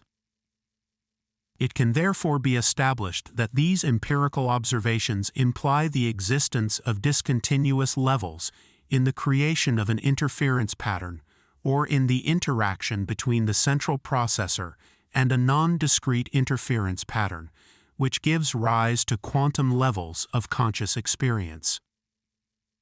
Orbitals of consciousness, the neurosynergic organization of the brain, shares with the synergic organization of space, the creation, expansion, and interaction of the neural field with the quantum field. The neural field appears as a result of the neural interactions that take place in the brain structure. This energetic field expands in space and incorporates in its morphology and structure the active level of functioning of the brain. No one has ever directly recorded the neural field or its interactions with the quantum field, but all of us can see one level of this interaction, as is the physical world that seems to surround us. Other levels are the emotional, tactile, auditory, and other levels of our conscious experience. In holography, it is known that the same laser light frequency used to create the interference pattern must be used to recreate the holographic image. If a different frequency is used, the resulting recreation is not a clear three-dimensional image, but a blurred and chaotic one. There must be energetic congruence to obtain a holographic image. Something similar must happen for the central processor to be able to activate a differentiated level and experience by interacting with the interference pattern related to the energetic structure of the perceptual experience. Probably, the neurosynergistic level of the neural field has to be in correspondence with a certain level of the synergistic organization of space to create a congruent interference pattern. If, for example, the neurosynergic level of space is higher than the neurosynergic level of the neural field, the central processor would give rise to an image of transparency in an empty space. The neural field, like the quantum field, can change its level along a continuum. The central processor interacts without limitation with innumerable levels of energetic patterns. What makes conscious experience behave discontinuously is the fact that the interaction between the quantum and neural fields produces a congruent pattern of interference only when both fields share a similar synergistic level. We call these zones of congruence the orbitals of consciousness, borrowing the term orbital from Prince Louis de Broglie, who addressed the physical problem of the existence of discontinuous orbitals in the atom with a remarkably elegant solution. He stated that each electron has an associated wavelength, and that only when the perimeter of the orbital is an exact multiple of that length, the electron does not disappear from it. If the perimeter of the orbital is not an exact multiple of the electron wavelength, the electron undergoes self-interference and cannot exist. The central processor, as we have seen, the neural field, appears to be able to interact with a crystalline structure whose atomic dimensions are within the X-ray range. This is the first indication of the physical characteristics of the neural field. It suggests that the neural field can vibrate with the frequency of X-rays, but does not say whether this is the limiting frequency it can reach. Since in unity consciousness, the neuronal and quantum fields recover their original nature constituting an indivisible field, we can affirm that the limits of the frequencies that the neuronal field can reach are higher than those of X-rays. In fact, these limits cannot be established in the case of unity consciousness, since the frequencies that the quantum field can reach are innumerable. If one of the functions of the central processor is the transformation of the purely energetic structure of experience into conscious experience, the nature of the central processor must be able to include the energetic structure of the interference pattern, even when the neural field is identified with the higher-level quantum field of Sinterhia. If this is so, the possibility of a non-physical identity of the central processor must be seriously considered. The central processor, by virtue of taking part of a non-physical reality, could transcend the immeasurable and possibly infinite level of vibrational frequencies reached by the quantum field at its highest Sinterhia. If the central processor belongs to a non-physical reality, its capacity to transcend the limits and frequencies of the physical universe could be assumed. How and where the interaction between a non-physical and a physical reality can occur remains an undecipherable mystery not solved by the energetic formulation which states that there is an interaction between the interference pattern and the central processor. A similar chasm exists in the Kabbalistic formulation that states that God sends emanations of His being that illuminate and give life to the discrete spheres of consciousness in which we humans live. We can think of the central processor as pure consciousness. When the interaction between the quantum and neural fields has heterogeneous structure, the central processor transforms its energetic structure into an image full of forms and details. If the interaction reaches the maximum synergistic level and becomes homogeneous, the central processor sees everything as a reflection of itself. The experience that is then activated is unity consciousness. Between the qualitatively different modalities of perceptual experience and unity consciousness, there are several orbitals of consciousness. But consciousness remains unchanged in all orbitals. The central processor, the observer, is always the same. What changes in each orbital is the content of consciousness. This content is determined by cerebral activity, since the neuronal field is more stable than the quantum field, and its synergistic level is determined by the specific and concrete level of cerebral activity, while the synergistic level of the quantum field varies all along the continuum that its syntagee can reach. Simultaneously, the synergistic continuum of the quantum field as a whole coexists in space. The central processor is always the same because, not belonging to a physical reality, its activity does not depend on any synergistic level or energy field. These considerations lead to the conclusion that in the absence of brain activity, that is, after death, the central processor is still able to interact, no longer with the energetic structure of experience, but with the bare quantum field. The synergistic level with which the central processor can interact after death depends on the level of brain activity with which the individual used to function when he was alive, and consequently, on the level of consciousness he used to reach. If the individual could live in unity consciousness, what will be there after death will be pure consciousness. This consciousness of the self does not need any interaction between the central processor and the quantum field in order to exist. Physical and physiological considerations. What determines the level of consciousness where a human being functions is a question that requires some physical and physiological considerations before it can be properly addressed. As we have already seen in physics, an electron in a forbidden orbital undergoes a process of self-interference that prevents it from existing in that orbital. Similarly, as far as consciousness is concerned, there are also processes of self-interference. To speak properly, there is only one energy field, so unity consciousness is the most natural level of consciousness, if not the only one. At that level, the dichotomy between the idea of the existence of a physical versus a non-physical universe is diluted in the perception of an all-encompassing and all-containing consciousness. That is, the enlightened human being living in unity consciousness sees everything as simply different levels of the same consciousness. Most of us do not live in unity consciousness because we are not pure enough, and our neural fields are heterogeneous. Memories, repressions, and fears, which are energetic components, contaminate the interaction between the neural and quantum fields. It is we who divide and dichotomize the single consciousness into compartments and sections.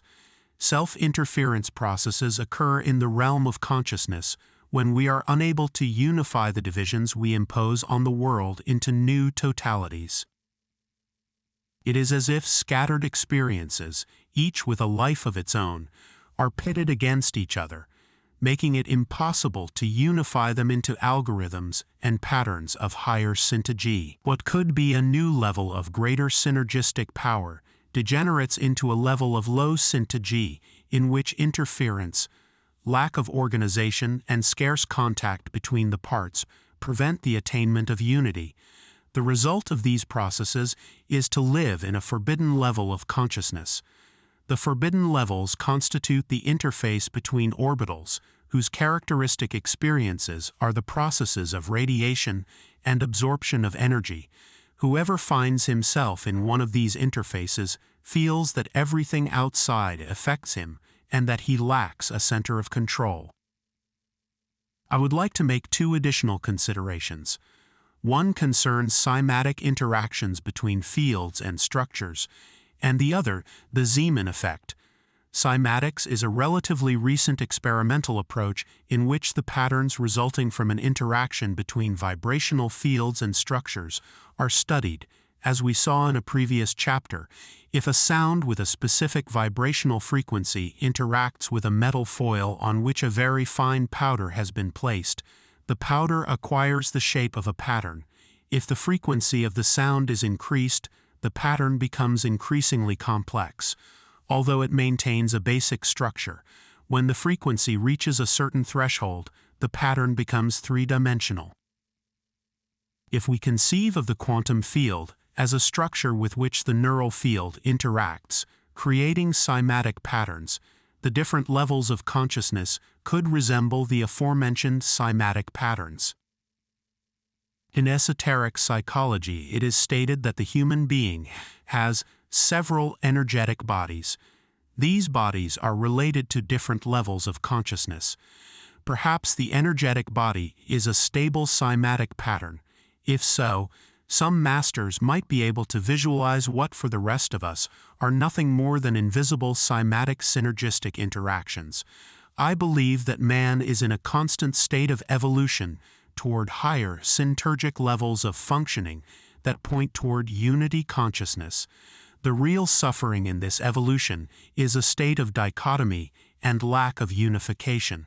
When the content of any experience is dissociated from the focusing operations carried out by the directionality factor of the central processor, the individual is internally divided and in a state of pain, tension, and imbalance. If, on the contrary, he is able to accept all his experiences as real experiences and a genuine part of himself, he allows his convergent encoders to unify those experiences within him by giving. JHG. This could explain the value and usefulness of the technique of reviewing the past, called recapitulation, in Carlos Castaneda's texts. In that technique, one reviews the past, seeking to neutralize the experiences that have caused one to come to agreements with oneself. JHG. This is similar to what Don Juan was saying, in that the objective of recapitulation is to recover the energy committed in past events. This is because we are all born with a certain amount of energy, and all we can do is to take care of it and not waste it. This is the origin of a congruent algorithm that can be transformed by the central processor into a conscious, integrative, and coherent experience. Total acceptance is the secret to achieving unification and higher synergetic levels of consciousness. We live in a very complex world in which we are stimulated by powerful information fields. The interaction between these fields creates new levels of experience. In physics, it has been observed that when an atom is in the presence of a magnetic field, new lines appear in the spectrum. This phenomenon is known as the Zeeman effect and is similar to the new experiences we have just discussed. In fact, when one compares the laws of consciousness with the behavior of elementary particles, one has the impression that the two extremes touch. How is it possible that a phenomenon as complex as consciousness behaves similarly to atomic particles? The similarity implies that both domains are manifestations of a single reality. Other examples of these similarities are the emission or absorption of energy from one atom to another when the electron jumps from one orbital to another, exchanges similar to those that occur when a subject is in a phase between orbitals of consciousness. During their quantum jumps, Electrons behave as if they were simultaneously in two orbitals. In the realm of consciousness, something similar happens when a change of consciousness takes place, with the observer being at an interface between two orbitals. The individual feels as if he were at the same time in two levels and in none at the same time, and during this process he finds himself ready to receive or release energy. Nature of the central processor. If the central processor is the self, it is included in all the processes and thoughts of the mind. The central processor is the observer. It is unaffected by thoughts, emotions, pleasures, and pains, because part of its nature is to witness all these changes in the activity of the mind without losing its ability to observe them. When a human being identifies with the self, he transcends all relative and temporary changes in the activity of the mind. He becomes an unchanging silence in which experiences appear and are seen as miraculous events that stand out against a background of empty fullness, forming part of an immense pattern of relationships that embraces all things. The central processor occupies no space, is timeless, belongs to non-physical reality, and is formless. No one can give a definitive answer to the question of the individual or collective nature of it, but intuition suggests that the observer within each of us is the one. The self of each of us is the one self, and the central processor of each of us is the one central processor. Unity consciousness, the neural field, is a vehicle of unification. The discrete activity of all the neural elements of the brain and their interactions are unified in the energetic dimension of the neural field. The neural field is also an instrument for establishing the direct connection between brains and space, matter, and the quantum field. This instrument of unification fulfills its function best when it is emitted from a brain in a state of high internal coherence. In fact, both the states of interhemispheric coherence and the radiation in space of high synergetic neural fields are the cerebral correlatives of unity consciousness. In unity, consciousness objects, persons, and all other elements in the world are seen as manifestations of the same self. In unity consciousness, the absence of differences between object and subject is experienced. The self is the central processor. Reality and everything else, including brains and neural fields, are its manifestations. If the self always exists, access to its reality could be compared to the cymatic activity of a three-dimensional pattern when the frequency of the vibrational field increases and exceeds a certain threshold. It is as if a two-dimensional pattern were suddenly able to penetrate a previously existing three-dimensional space. The pattern does not create the third dimension. It penetrates it in a manner analogous to how consciousness penetrates the self. Obviously, it is easier to understand the pre-existence of a three-dimensional space than that of a state of consciousness, but both cases seem to follow similar laws of activation. When the central processor interacts with the interference pattern, it transforms the energetic structure into conscious experience. Therefore, the self is not a separate entity with which we establish contact, but is the root and support of the experience of perception and the self. The self always exists, but the experience of the self is felt when the interaction between the quantum and neural fields occurs at their highest levels of synergetics, and in this state of unitary consciousness, the central processor becomes aware of itself as the sustainer of all experiences and manifestations. In the experience of the self, not only a feeling of absolute peace and bliss is achieved, but also knowledge at its deepest level. This knowledge comes from the self and is the deepest reality of the experiencer. We human beings have a dual nature like elementary particles. We are both singular entities and wave processes. Unity consciousness seems to be related to our wave nature, in which everything is interconnected and part of a higher whole, where there are no separations or individualities. The neural field explains our wave nature and our physical connections with the rest of the universe. Obviously, the nature of unity consciousness cannot be reduced to neural field interactions, but the neural field is part of a model that serves to explain some of the characteristics of unity consciousness. It is not the brain that creates the state of unity consciousness, but through the brain and its neural field, that unity consciousness can be focused and interact with and manage the physical universe. Only when the brain is internally unified does unity consciousness manifest on the human level. This manifestation is not a strange phenomenon. According to ancient wisdoms and recent evidence, a human being in unity consciousness can affect the level of consciousness of other human beings.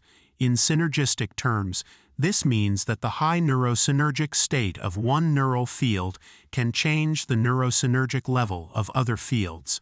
Our results during the direct communication experiment reaffirm this conclusion. A subject with high coherence attracts another subject with lower coherence. The brain is a model of consciousness and of the universe. The model reflects within itself different levels of the reality it represents and focuses these levels in the human experience.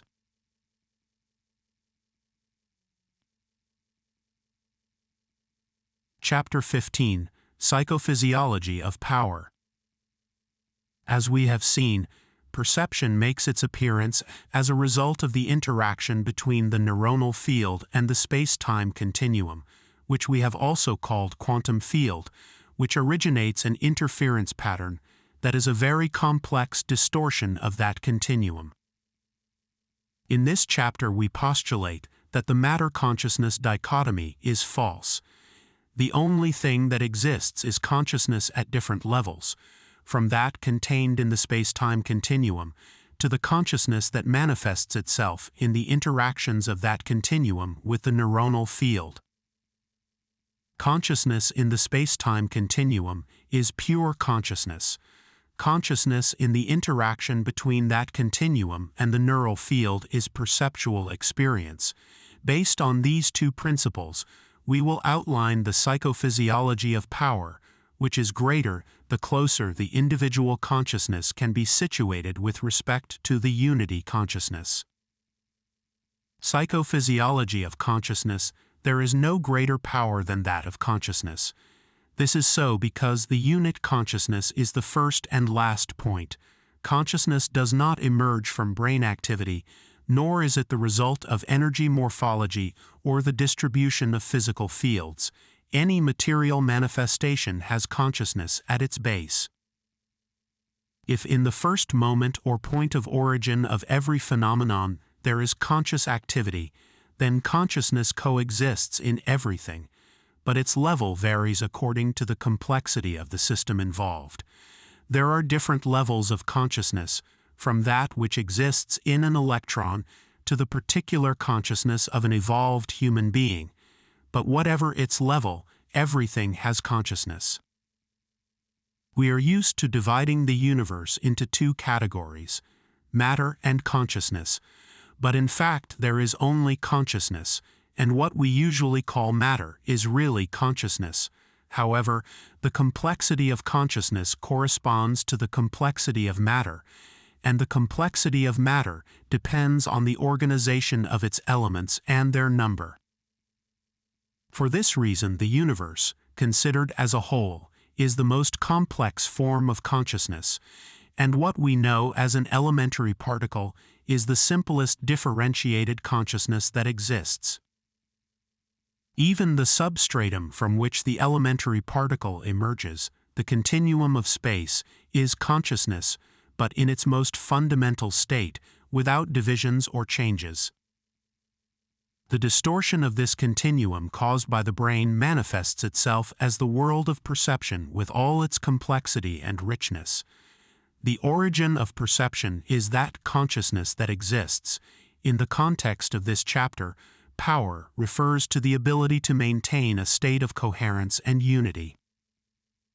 In the continuum of space, the content of perception, on the other hand, depends on the complexity and organization of these distortions in the continuum of space, since the human brain is the system that has the greatest capacity to distort that continuum. The content of human perception depends on the complexity of the brain. The most paradoxical aspect of the process of complexification is that its highest level mimics the fundamental state of the space continuum. The human brain, which began its evolution by distorting that continuum, returns to the pure state of the continuum when it reaches the peak of its evolution. For this reason, the unity consciousness is at the beginning and at the end. Power is directly associated with the degree of unification. This is the reason why a true leader of consciousness is the one who can reach the unit consciousness after passing the intermediate states of distortion of the continuum. The world we perceive is similar for different human brains because the continuum distortion produced by them is supported by similar anatomical organizations. Evolution has given rise to similar brain organizations capable of distorting the quantum field in analogous ways. The ensemble of all these distortions feeds back into the quantum field and creates a real hyperfield containing the perceptual experiences of all species. Less standardized brain activities, associated with abstract operations, incorporate more differentiated distortions into the hyperfield.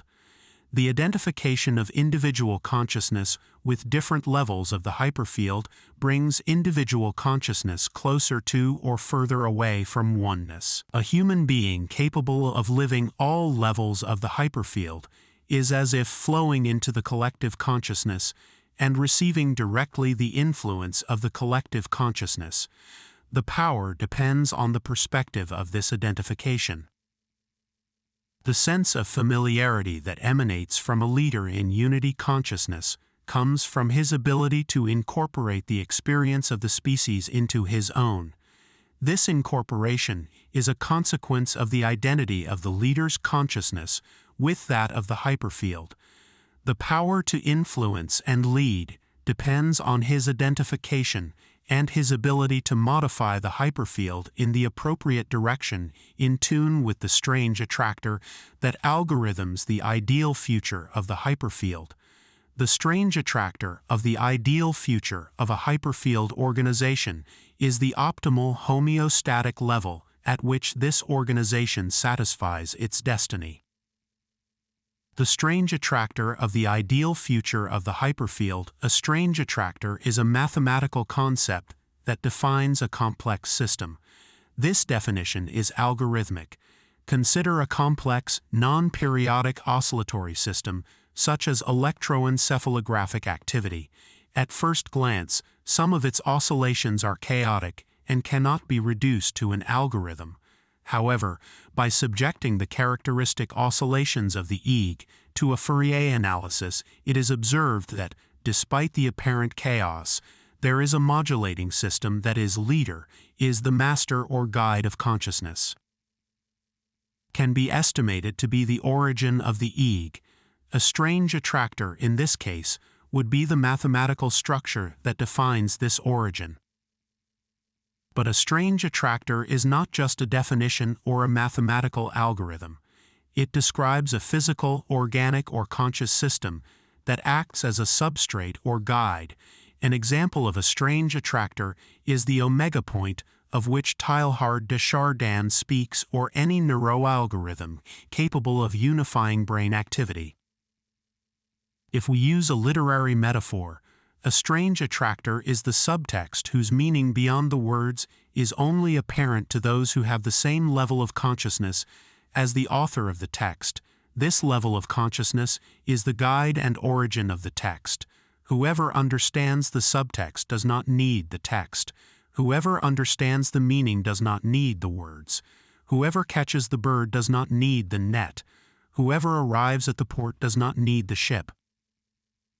The concept of the future ideal must be understood in the context of a conscious functioning at a high level of inclusion, and in an expanded duration of the present. That is, from the perspective of a consciousness functioning in the vicinity of unity consciousness. This level is the equivalent of the perspective of a multidimensional universe in which the temporal dimensions of the previous levels are transformed into a temporal spatial levels. Similarly, from a tetra-dimensional point of view, time in the third dimension is space.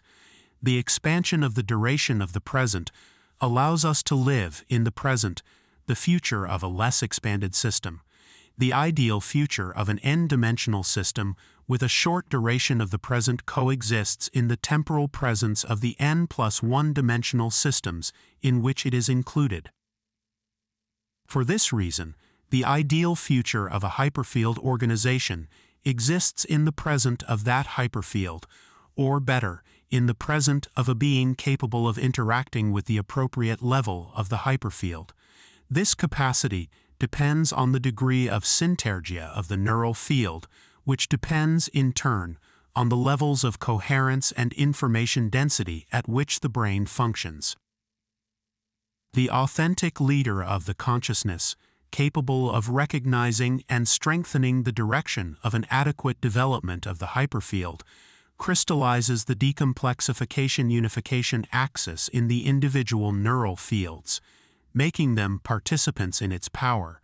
The individual consciousnesses emerge revitalized from this contact with the strange attractor of the ideal future of the hyperfield. The collective consciousness is thus awakened to meet its ideal future, mobilizing its capacity to act and strengthen itself in the direction of its optimal development. For a leader with these capacities to appear, his consciousness must be able to incorporate the collective consciousness into itself.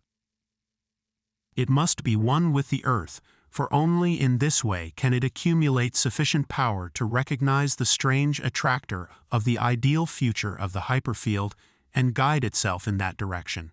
To achieve this, it must expand its self-identification. In this state, his own desires and needs are those of the species.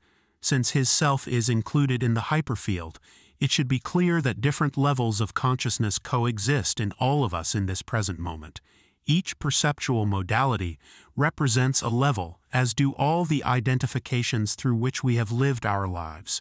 These levels, linked to the level associated with the strange attractor of the hyperfield, exist simultaneously. However, the location of individual consciousness varies according to personal development. The source of power is the strange attractor, which is why the expanded individual consciousness has greater energy and effectiveness. As we explained in Chapter 5, this can be achieved through the technique of self-elusive contemplation that increases the amount of information that can be observed. For this technique to progress, it is necessary to identify with the observer and not with its contents. The closer one is to the origin of power in the observer, the greater the capacity to incorporate the strange attractor, since it belongs to the same reality as the observer. The strange attractor permeates with its energy all creatures living in the hyperfield. In the periphery of this field, where the less complex and unified organizations are located, its influence is less than in the organizations located near its center, that is, in the systems of greater complexity, number of elements and capacity of unification. The possibility of modifying the hyperfield and thus altering the consciousness of any system also depends on how close the individual consciousness is to the center. This is called the efficiency of the consciousness. The simultaneous influence of the strange attractor on all systems coexisting in the hyperfield implies that its action is outside of time. This action is attractive, similar to the attraction exerted by a magnet on ferrous substances. The existence of universal forces of nature, such as gravity, mimics the principle of consciousness. Therefore, it is not strange that it has been possible to observe gravitational changes related to modifications of the degree of cerebral unification, as we saw in Chapter 11. In everyday language, the vitalizing energy of the strange attractor of the ideal future of the hyperfield is also called love. Love also has different levels, from purely interpersonal to universal love. The true leader of consciousness has reached the pinnacle of the universal experience of love and has sufficient power to activate love in the hyperfield and in individual consciousnesses. The level of the activated individual love experience depends on the distance from the individual consciousness to the center of the strange attractor, i.e., this experience is also related to the capacity to unify.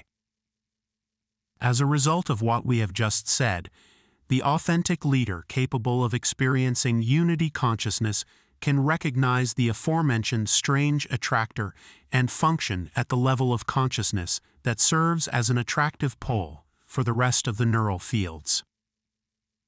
We can say that he represents the self into which the others will be converted and coexists simultaneously with them. Its consciousness bathes the hyperfield, affecting all the neuronal fields with which it interacts. However, the existence of a guide of consciousness is not enough to activate in the species the strange attractor of the ideal future of the hyperfield. It is necessary that humans be prepared to receive its influence. The educational systems of the whole world should take responsibility for this preparation, the success of which will also depend on the leaders of the consciousness. When we speak of the need for a leader, we do not necessarily refer to the existence of any particular person. Leadership can be shared. The strange attractor has its origin in the hyperfield itself, which is why its influence acts invisibly on individual consciousnesses. The group of neuronal fields feeds it, and the more attuned they are to its influence, the more this influence grows. The existence of a personalized leader is not necessary if there is a significant percentage of the population sharing the same spirit, which facilitates the unifying influence of the strange attractor. Unity consciousness. One who possesses unity consciousness does not feel separation from others, which does not mean that he has lost his individuality or that he lives a diluted and amorphous existence.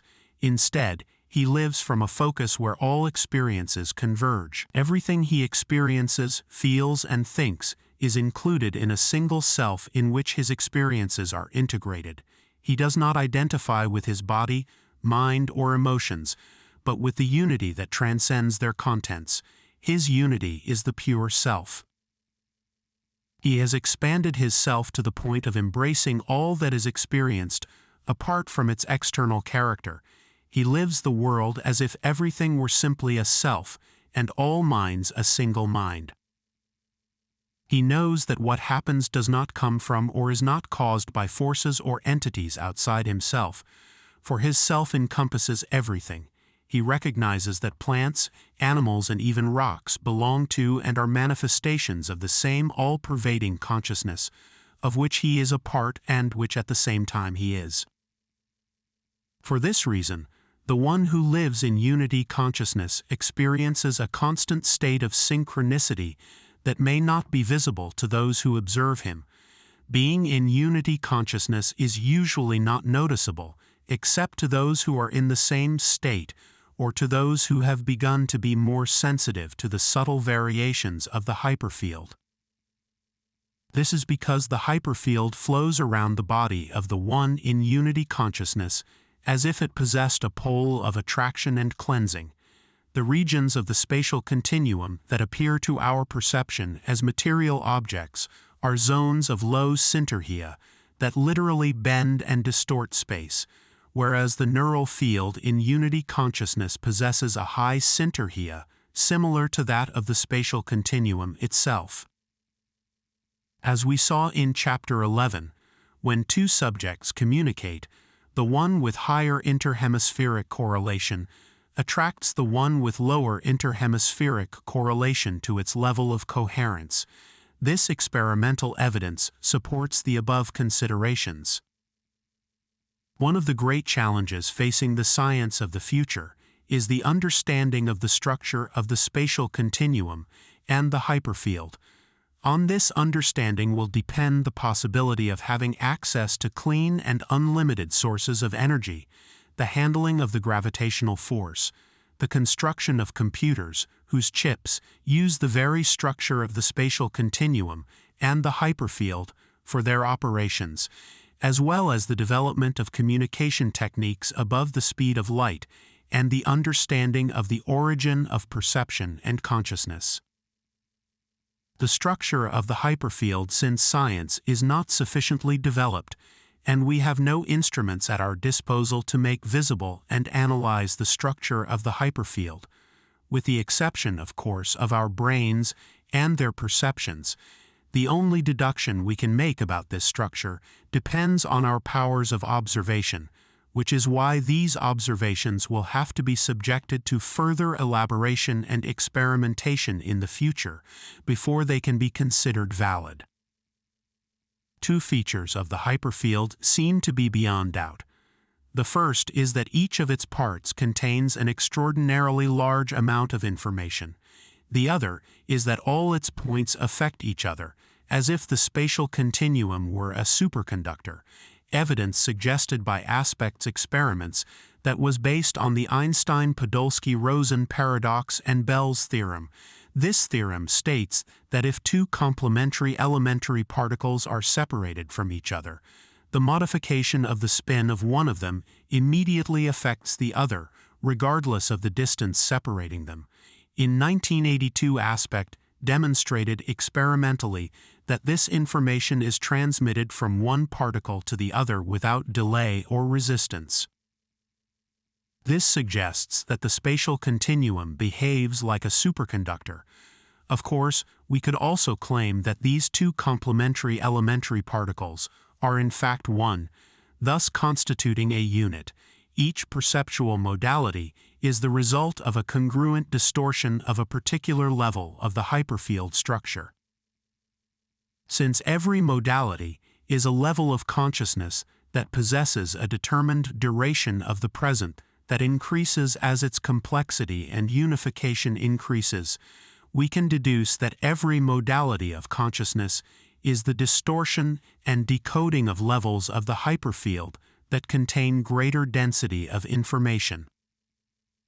The time required, for example, to create a distortion of the hyperfield that appears as a visual image is longer than the duration of the present for a sound, but shorter than the duration of the present for an abstract experience. A mystical experience requires a long period of preparation before it happens. It is necessary to maintain a state of self-elusive consciousness for a considerable time for the experience of reality and pure self to appear.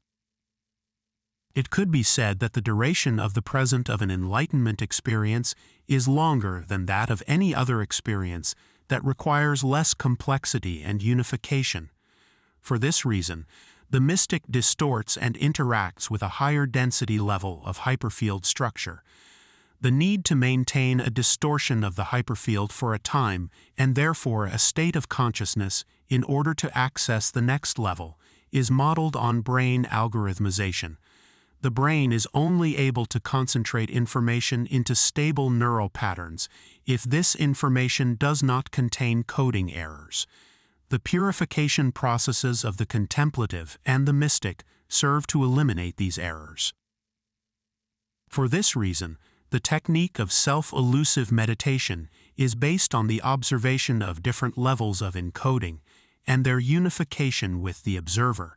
When larger amounts of information are unified, the algorithms that have a higher density of encoded information in their structure are decanted. Maintaining a high-density neuroalgorithm for a long time allows the creation of a congruent pattern of interactions with other algorithms of similar density, which enables the system to use them as elements of a new level. The precise time to create the new pattern and the hyperfield distortion implicit in it is the duration of the present of the resulting experience. The experience does not have direct access to the hyperfield as long as the neuroalgorithm that unifies the totality of body and brain activity is not activated.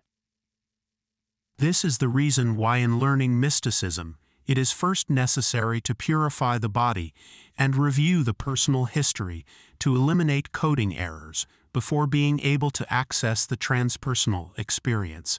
The path to unity consciousness follows the same stages. As long as a certain algorithmic level is maintained, the capacity of the system to continue with that stable state of consciousness is being tested. When it has been demonstrated that it is possible to maintain that degree of homeostasis for a period of time, despite changes in external stimuli, the precise interactions are established that favor the decanting towards the next algorithm in a possibly infinite chain until the outer and inner unity consciousness is reached. The structure of the hyperfield must allow for the existence of all states of consciousness, from those with a short duration of the present to those with the longest. This structure, therefore, must be multiple, with complex interconnections, and capable of being distorted to originate infinite complex patterns.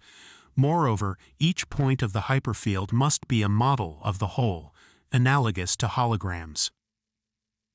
The training of a consciousness leader is similar to that of a mystic or a contemplative.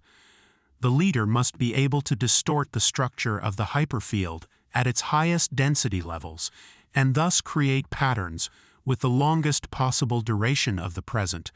Moreover, he must be able to hold them long enough for them to develop and crystallize into a new level of consciousness. In Tibetan Buddhism, it is said that an enlightened person doubles space. This ability to unify such patterns is directly related to the stature of the leader. Each neural field behaves for that leader as a point in the hyperfield. Its task is to create a distortion pattern that includes all neural fields, which is a healthy stimulation of the development of individuals. The genuine leader of consciousness functions as a strange attractor in the maximum duration of the present, living the collective patterns of the hyperfield of which he is also a part as a personal experience. Anyone's experience is his own, and his ability to purify coding errors allows him to maintain individual and collective states of consciousness long enough to achieve new levels involving further development of individual and collective consciousness. Personal development only takes place if there is acceptance, love, and lack of repression, strategies that must be used to avoid the chaotic distortions of the hyperfield and favor development in the direction established by the attractor of your ideal future. Since these considerations depend on the quality of communication, we will devote the next section to a discussion of the psychophysiology of communication and its relationship to leadership.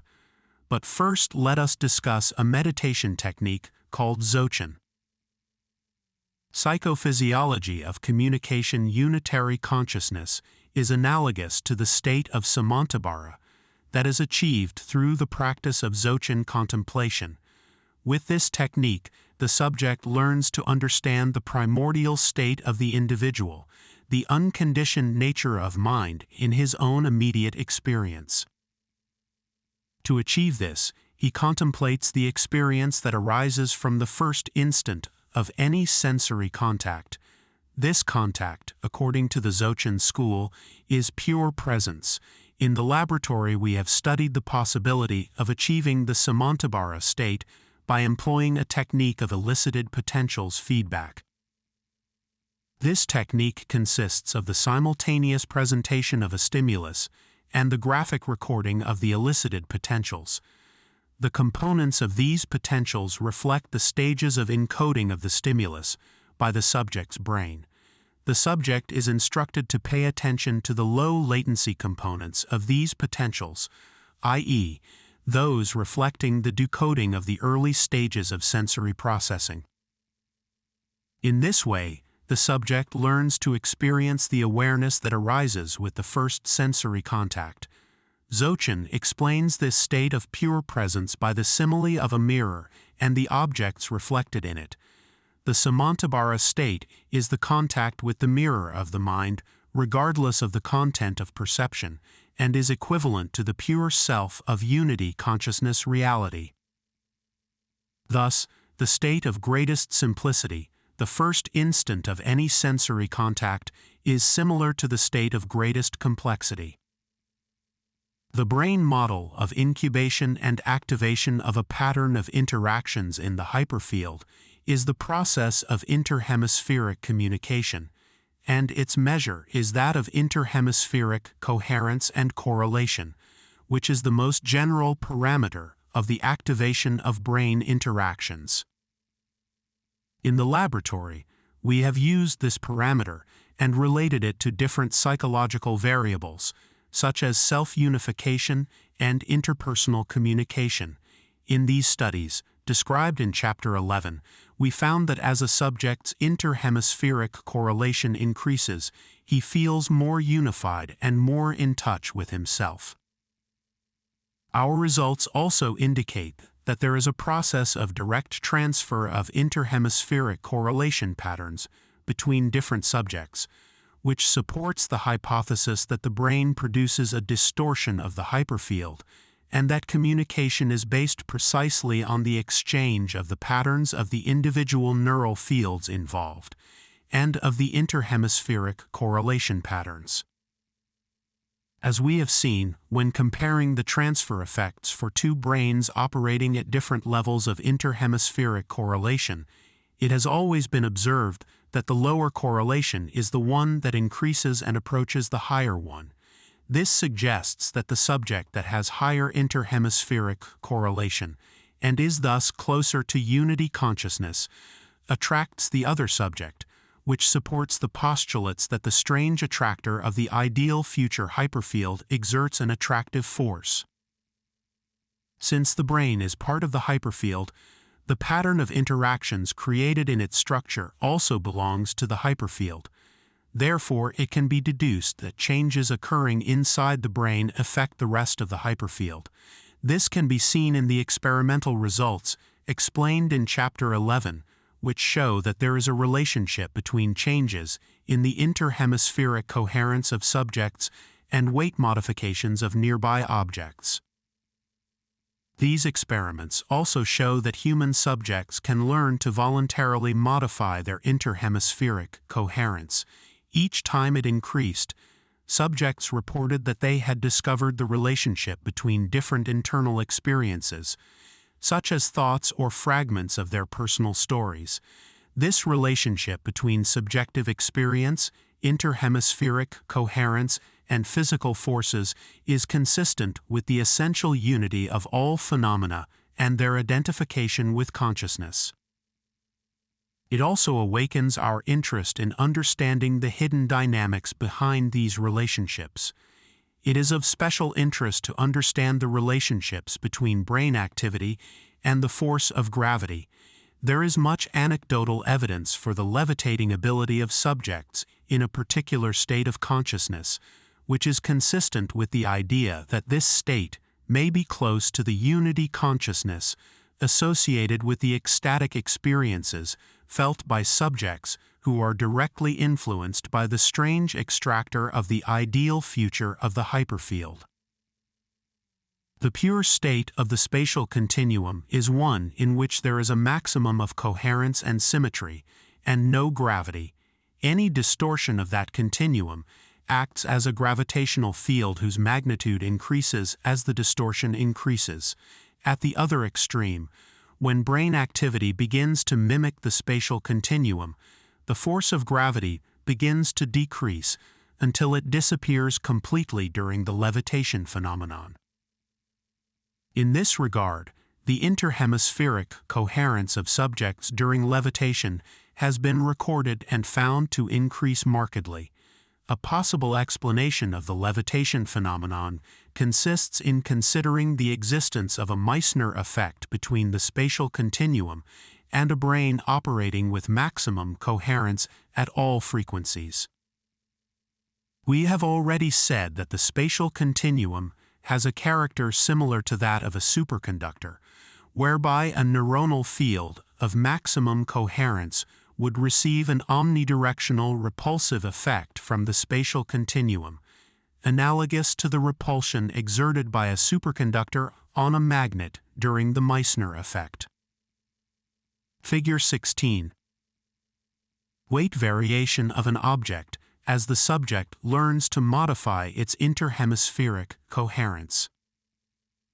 The molecular organization of the magnet is highly coherent, as is the magnetic field it develops. A human being functioning with maximum coherence would be the equivalent of the magnet interacting with a superconductor, which in this case is the spatial continuum. In the future, perhaps an anti-gravity engine based on the interaction of a highly coherent energy mechanism with the spatial continuum will be discovered.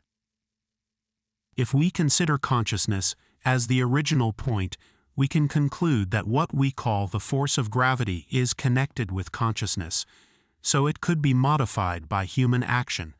When Newton introduced the concept of gravity attraction as a force at a distance between material bodies, his contribution was considered revolutionary, but its fundamentals were not yet understood. Einstein's attempt to explain this concept as a result of the curvature of space-time, the effect of forces involving masses as distorting elements, was a step in the right direction, but his failure to elaborate a unified field theory meant that the constructs on which he based his ideas were limited by the spirit of the age. In my view, this limitation can be obviated if consciousness is considered to be the original point. There is also a repulsive force in each of the distortions of the spatial continuum, similar to the out of gravity. This repulsive force exists for each intermediate distortion. We have already mentioned that it is analogous to the force exerted by a superconductor on a magnetic field that tries to penetrate it, and possibly has a similar basis if we consider that the spatial continuum is also a superconductor. The expansion of the universe from the first distortion of the spatial continuum is the result of the action of that repulsive force, which continues to act as new distortions are grouped together. The distortions exert an attractive force on each other. Two forces act on these distortions, and although they have different polarities, they act in the same direction. The spatial continuum exerts on the one hand a repulsive action on all its distortions, while on the other hand these distortions attract each other. As the hyperfield made its appearance, the repulsive function of the spatial continuum was reversed for the neural systems, which began to return in the form of unity consciousness to the fundamental state of total coherence and symmetry of the original continuum. The strange attractor of the ideal future of the hyperfield acts as a guide for the distortions taking place within it.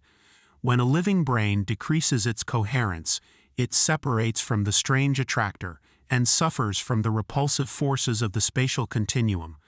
When it increases its coherence, its main influence becomes part of the hyperfield. Human communication, like states of consciousness, has different levels. In general, communication becomes more intense, real, and complete when more levels coincide in the process. These levels, in turn, depend on the location of the subject with respect to the spatial continuum and the hyperfield.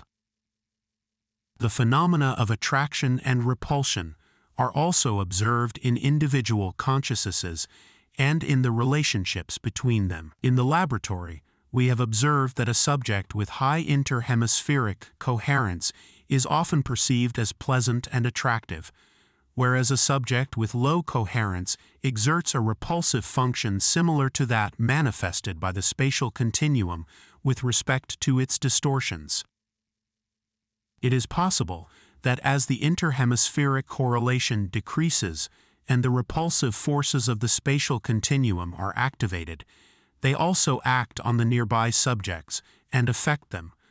Moreover, an increase in interhemispheric correlation in one subject may be transmitted to nearby subjects, which is supported by the observed increase in the level of interhemispheric correlation of a subject in the vicinity of a living brain with a higher correlation. In this exchange of individual correlations, there is an expenditure of energy on the part of the subject having the higher correlation, for as he attracts the other subject, his own state decreases. Figure 17. Concordance during the initial control situation without communication, in the group communication session, in that of the experimental pair, and in the final control session. Figure 18. Random samples of the electroencephalographic recordings of two subjects during the 4 aforementioned sessions. In a group experiment, we were able to simultaneously record the interhemispheric correlation of 3 interacting subjects. 2 of them showed virtually identical correlation patterns with a mean level slightly higher than 0.80 than when alone. The introduction of the 3rd subject caused that correlation value to drop to 0.49. The subjects felt a clear decrease in their empathy during this drop in correlation. The repulsive effect of the spatial continuum on their distortions can be thought of as having an entropic character, whereas the effect of the strange attractor is anti-entropic. When these effects are felt as conscious experiences of disintegration and dispersion at low levels of interhemispheric correlation, and as states of unity and ecstasy at high levels, the repulsive effect of the spatial continuum and the attractive effect of the strange attractor are being reflected. In human groups, these effects can also be observed. Like the forces attracting distortions of the spatial continuum, subjects having the same low level of interhemispheric correlation tend to cluster together. An example of the entropic influences resulting from the repulsive forces of the spatial continuum and the estrangement of the strange attractor are alienated human beings in large modern cities, repelled by nature and clustered in confined spaces, upholding material consumerist values and exercising considerable degrees of violence. In contrast, the life of the contemplator, the shaman, the saint, the ecological communities, and some indigenous groups reflects the anti-entropic action of the alien attractor of the ideal future of the hyperfield in subjects capable of living in states of high syntergia. These subjects receive an influence of the hyperfield that leads them towards unity, thus transcending the repulsive effect of the spatial continuum. The hyperfield incorporates the spatial continuum into its structure and adds a new property, which is precisely that of the strange attractor. In its activation process, this new property comes from a complex organization which it overcomes. Figure 19. Random examples of electroencephalographic activity of two subjects recorded during direct communication sessions. It has been known since the time of the early Gestalt theorists that the result of an interaction is greater than the sum of the parts, which is called the synergistic effect. This does not mean that the strange attractor is in itself an emergent property, although in part it is, but at the same time its existence transcends synergy. Let us recall in this sense the efforts made by many leading physicists in order to discover tachyonic particles that travel at velocities higher than the speed of light, thus reversing the usual sense of time. Thus, a possible causality coming from the future could be founded. When we previously discussed the issue of the duration of the present and its expansion, the idea of a possible understanding of this possibility was underlying. The highest function of leadership consists in the transformation of the entropic repulsion of the spatial continuum into the anti-entropic attraction of the strange attractor of the ideal future of the hyperfield. A brain that is in a state of high interhemispheric correlation increases the coherence of the hyperfield and the spatial continuum, so it can affect individual neural fields in the same sense. Its effect is based on the transfer of interhemispheric correlations that take place during communication. Since verbalization is not necessary for this transfer to take place, the channels of this communication are contained in the same structure of the spatial continuum and the hyperfield. Through these channels, personal communication must take place. Transformation of repulsive forces into attractive ones. For this transformation to occur, power is needed, which is why we will devote the following section to the analysis of the psychophysiology of power.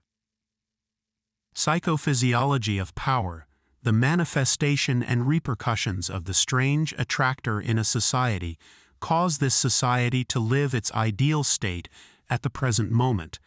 The ability of a consciousness leader to achieve this is directly related to his or her power. The greater the power, the more influence he will be able to exert to make the ideal destiny of his society come true. This influence depends in turn on his having sufficient sensitivity to grasp the characteristics and direction of the attractor. In this sense, the expansion of the duration of the present is the tool that allows the detection of the attractor and the knowledge of its characteristics. The vision attributed to the leader is a colloquial term to describe that sensitivity. Since the expansion of the duration of the present and the increase of interhemispheric correlation pull individual consciousnesses toward unity consciousness, and since in those consciousnesses one can recognize what is common and essential, vision is directly related to these variables, since what individual consciousnesses share is a reflection of the characteristics of the strange attractor in the present moment and an indicator of its ideal future. The patterns and distortions of the hyperfield are distributed in discontinuous bands of coherent organization. We have called these orbital bands of consciousness. We generally interact with one of these orbitals and experience its characteristics in our individual consciousness. When consciousness develops and expands, it focuses on several orbitals, which broadens its sensitivity and perception to different orders of reality. As we have seen, the hypothetical mechanism we have called the directionality factor performs that individual task of focusing. The ability to focus on a range of orbitals defines the level of consciousness of the individual. A society is likewise influenced by a range of orbitals, and likewise there is a collective directionality factor to achieve the focus of its collective consciousness. In the same way, there are mutual influences between the individual and collective directionality factors that affect the focus of both. The magnitude of a consciousness leader's power is directly linked to the ability of his or her directionality factor to influence the collective. Experimental evidence for the direct influence of a state of high interhemispheric correlation on others supports the idea of the existence of relationships between directionality factors. However, the collective directionality factor need not be a reflection of the strange attractor of a society. This is why the vision of what is common and essential to a collectivity must be accompanied by the wisdom necessary to deduce the direction of its future ideal. The authentic leader can predict that future ideal based on his vision of present states and their potential, and can recognize the direction he must imprint on the collective directionality factor to activate the strange attractor of that future in his consciousness. Only in this way will your directionality factor guide you in the right direction. Your ability to guide will depend on your power, which in turn will depend on the constancy and strength of your assumption. This constancy can only be achieved if you are able to maintain the focus of your individual directionality factor, unscathed, regardless of the influences that attempt to modify it. The process is equivalent to the activation of an algorithm with a great power of inclusion that is not modified regardless of the changes that take place in the information that nourishes it. When someone identifies with an algorithm of low inclusion power, he also changes with external information. This is the case of a subject who identifies too much with his body, with his emotions or thoughts. Identification with existence, with the pure self, or with the observer, on the contrary, resists any attempt at modification and places the subject of experience in a state of internal unity that is difficult to change. According to this, power is also related to the capacity to transcend concrete identifications. We can therefore think that the most immutable, strange attractor is the one that represents the most sublime human condition. Perhaps this is the reason for the similarity of all great religious leaders, true mystics, and authentic shamans. Any distortion that the brain can imprint on the spatial continuum and the hyperfield is a manifestation of power, from the activation of visual images to the modification of the collective directionality factor. Naturally, there is a scale of the magnitude of power, which increases as one is able to modify the hyperfield in a profound and permanent way, and thus influence all the individual consciousnesses that are nourished by it. There is another dimension of power related to naturalness, fluidity, and spontaneity. Without these characteristics, power degenerates into sadness and imposition. This is why a leader of consciousness should not crave leadership, but simply access it in its conscious expansion. True power is guaranteed by the influence of the strange attractor for those who can activate it in themselves and favor its effect on others. This selective dynamic is a manifestation of a general law, according to which all elements sharing a similar state are related both mentally and behaviorally. The phenomenon of synchronicity described by Jung is based on this idea. Properly speaking, the strange attractor does not choose its representatives or its emitters. It is rather they who develop a state that favors this contact, which is the activation of a coherent interaction that arises when the morphology of the individual neural field coincides with that of the attractor. For the leader's vision to be effective, it must be activated in society. If the strange attractor detected and internalized by the leader is the authentic one, the power that comes from it will favor his actions and guide his behavior, always congruent with the attractor. His plans, intentions, and actions must be guided by this conception. If the leader disconnects from the strange attractor, forgets it, or identifies with other goals, as a result of the influences he receives, his effectiveness will diminish or be reversed. Any action conceived to favor the approach to the attractor must be congruent with the attractor, regardless of whether the strategies to achieve it depend on existing forces, momentary situations, or current structures. There is a critical threshold for achieving any transformation. The leader of consciousness must seek the sum of the efforts of the different instances to reach that threshold. The use of partial strategies to reach the critical threshold is another of the characteristics that must be united to those already mentioned of correct vision, congruence, and constancy to maintain the transformation. Another important factor is the leader's ability to communicate his vision, his efforts to activate it, and the process. The more aware he and his followers are of the dynamics of achieving the attractor, the more his influence and action will be enhanced. Since unity consciousness implies total awareness, every act clarified and done consciously will favor the approaching actions in the direction of the attractor. So far, we have considered that a leader must have the following characteristics: 1. Vision. 2. Constancy. 3. Congruence. 4. Congruent unification 5, communication 6, awareness 7, naturalness 8, spontaneity. The ability to communicate depends on using the right channels. In this chapter, we have considered those channels to be direct, that is, associated with the hyperfield, through the psychophysiological interactions of the neural fields. Any other communication channel that is feasible can be used to promote action, as long as it satisfies the conditions mentioned above.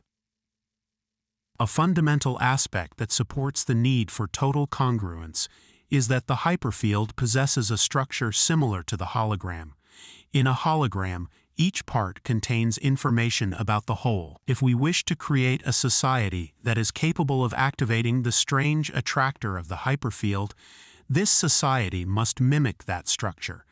This is not to say that it is desirable to seek total homogeneity.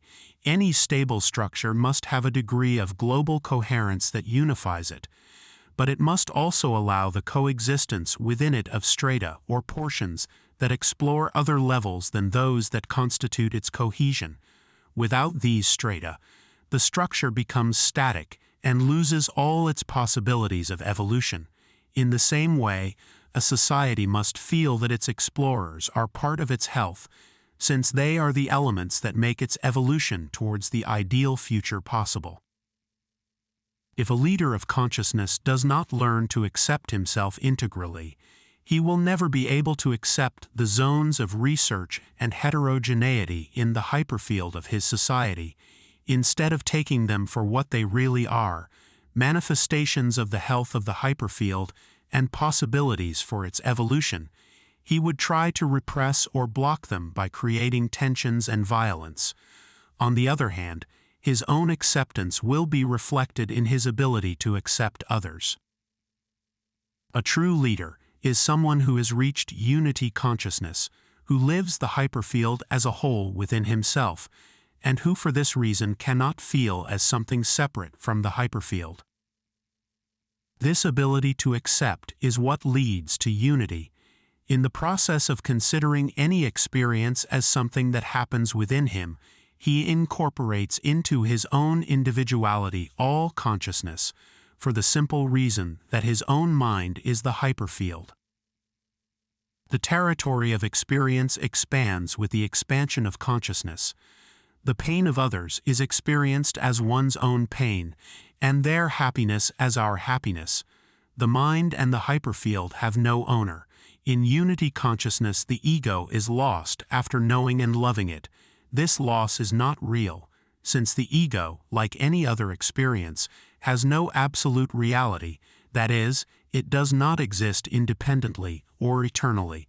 During the process of acceptance, the sensitivity increases, and the distortions of the hyperfield begin to be experienced regardless of their origin in any brain. As identification with the individual body disappears, the experiential body expands its territory and incorporates into the observer zones of the hyperfield that it previously considered foreign terrain, external to itself. The self, identified with personal history and with the body, is transformed into the self that has no identity other than pure existence. The pure self is that identity that admits no boundaries of separation. In these conditions, the rejection of any experience is equivalent to the rejection of the existence of a portion of the territory of the hyperfield and all the consciousnesses that live there. This process is equivalent to the capacity to focus the directionality factor on a high number of orbitals, until all of them can be focused, first successively and then simultaneously. This opening of the directionality factor causes the subject of experience to expand until it can encompass the totality of itself. This totality is the hyperfield itself, with all its distortions and with its strange attractor. However, there is a limit to this expansion, the observer himself. In another paper, we explained that with proper training, it is possible to observe any experience. The observation modifies the observed, and this modification is likewise susceptible to be observed, and so on in an infinite chain in which the next step is always the observer. In more colloquial terms, what is felt as the ego is transformed into a content of experiences by observing it, and thus a new ego appears, which, when again observed, is once more transformed into a content of experiences. When the identity is observed at a given level, it becomes the content of a larger identity. However, the observer is out of reach. The observer is the strange attractor, since it possesses the same process-oriented attributes as the hyperfield itself.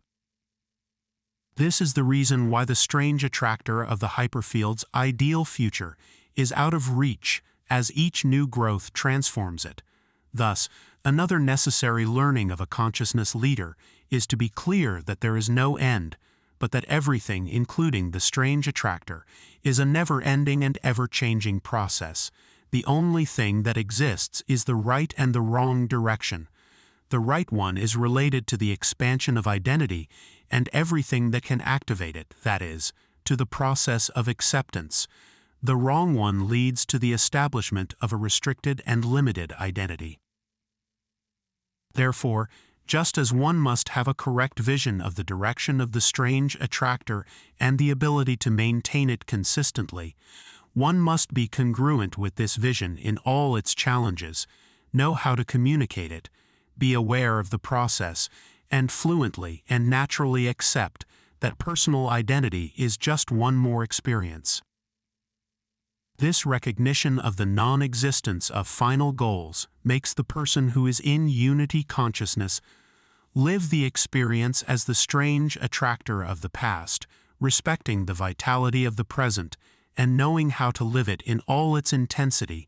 This capacity to enjoy life makes him a true artist of the art of living, and his transparency allows him to be seen as an example of integrity. In summary, contact with power is achieved when the described functions are developed, that is, when a vision has been acquired and is kept constant, when the person is congruent with himself, when he is able to communicate and is aware of the process, when he acts naturally and spontaneously, accepts himself, opens his directionality factor, and observes himself, when he recognizes the infinite character of the process and lives the present moment with intensity. That is to say, when it acquires consciousness of unity. Finally, let us say that the best sign of the acquisition of power is the appearance and enlargement of love. Conclusion: the fundamental thesis presented in this book is that space can alter its organization, and that the brain is the mechanism that produces this alteration in an outstanding and very complex way. The neural field is that alteration that manifests itself in the form of perceptual reality. Space is a manifestation of consciousness, and any of its modifications suppose the alteration of that same consciousness that fills it all. The fundamental organization of space is a lattice before distortions occur. An elementary particle is an elementary distortion of that lattice. There is an identity between matter and consciousness, and there is an observer outside that lattice. Consciousness is not a transforming energy, nor does it emerge from matter. It is the original point common to any organization. There are different levels of consciousness associated with the different layers of organization of the spatial lattice. The observer is independent of those levels. Any change in the activity of a neuronal element implies a distortion in the spatial continuum. The ensemble of all these distortions creates the neural field. The observer is able to observe any distortion of the spatial continuum. The observer's ability to access that observation is a matter of learning. The self is also transformed by learning. True identity resides neither in the spatial continuum nor in consciousness, but in the observer who is self-sufficient. The brain acts as a filter between the observer and the spatial continuum. The observer is the equivalent of what Popper and Eccles call the self-conscious mind, although in my view consciousness does not need the observer to exist. The concept of a definite self with absolute existence is totally inadequate. The self changes according to the observer's identification with different orders of complexity of the organization of the spatial continuum. Since all neural fields interact with each other and with the spatial continuum, there is a hyperfield that constitutes the collective consciousness. When the observer identifies with the hyperfield, the personal self becomes transpersonal. It does not reach its true identity as an observer independent of any distortion, but it approaches its goal. The undistorted spatial continuum has a completely coherent structure.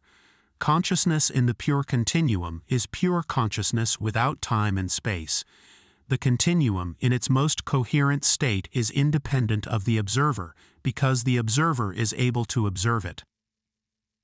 Finally, it is necessary to distinguish between two concepts associated with consciousness. Consciousness is the primary and basic attribute.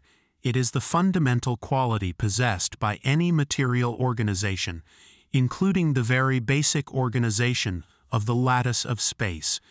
So it is not necessary to consider that there is some mechanism in charge of transforming matter into consciousness.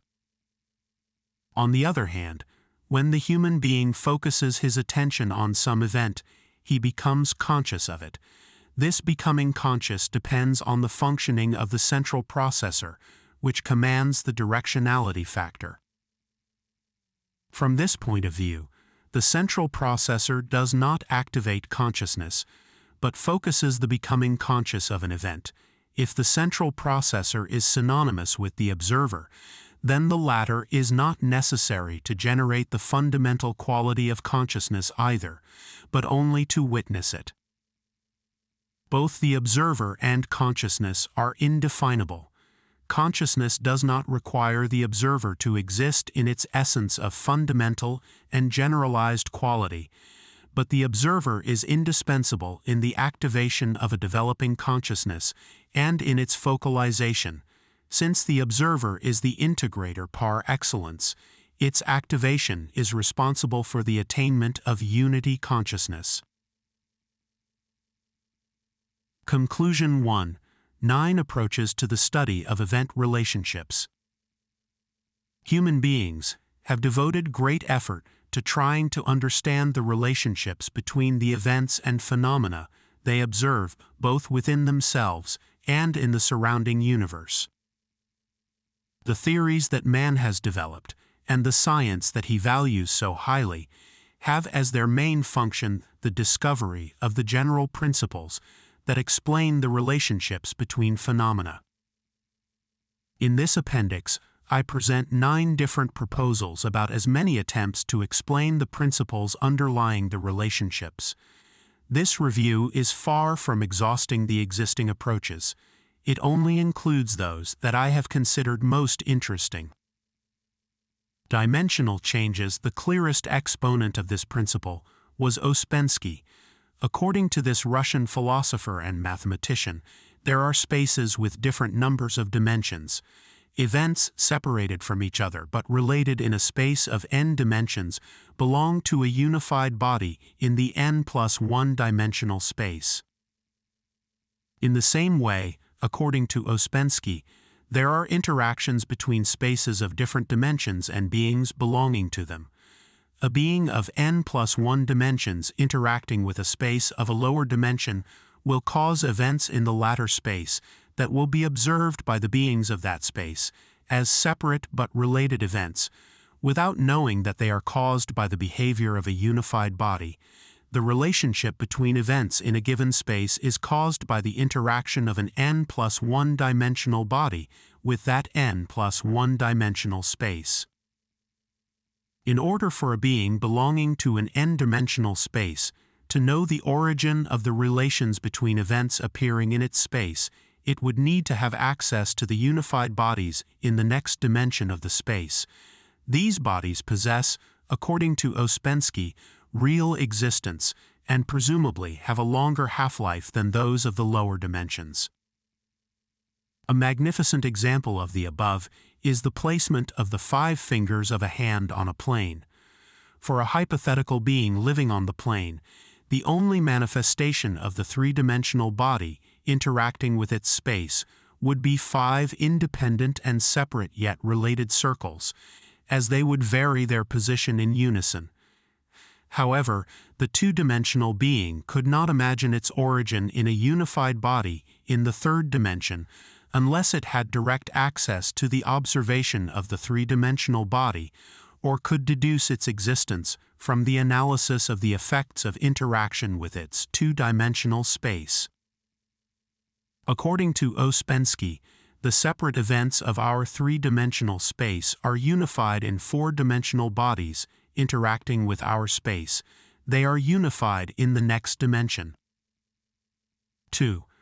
The next dimension for a 3-dimensional body is time, so access to tetradimensionality would have to involve some procedure that would succeed in transforming time into space.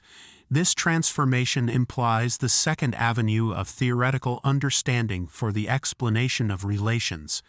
The expansion of the present, the transformation of time into space, is accomplished by our perceptual processes through the unification of different events into frames of a temporal perception. The time necessary for the creation of a visual image is the duration of the visual present. The appearance of an image occurs after the brain activates its neural circuits, retina, optic nerve, thalamus, and cortex, and creates in the visual cortex a field of energetic interactions of sufficient complexity. All events occurring during the duration of the visual present appear as unified and timeless. Each sensory modality is associated with a different duration of the present and with a different quality of experience. If the duration of the visual present were shorter, we would see separate events that in a longer duration would appear as unified. If the duration of the visual present were longer, we would see unified in a single perceptual frame the events that we currently see as separate from each other. A good example of this would be a camera taking a photograph of a soccer game with the shutter open for the entire duration of the game. In that 90-minute duration of the present, the photograph obtained would show all the interactions between the players and the ball, forming a single unified body. This body, in which the past, present, and future of the soccer match have been transformed in space into a single spatial image, is equivalent to a dimensional transformation. Since in every percept there is a transformation of time into space, it is possible to affirm that our perceptual experience is part of a 4-dimensional body and arises from there. Therefore, our experience is tetradimensional. To a great extent, we are tetradimensional beings. The relationships between events thus depend on our perceptual functioning.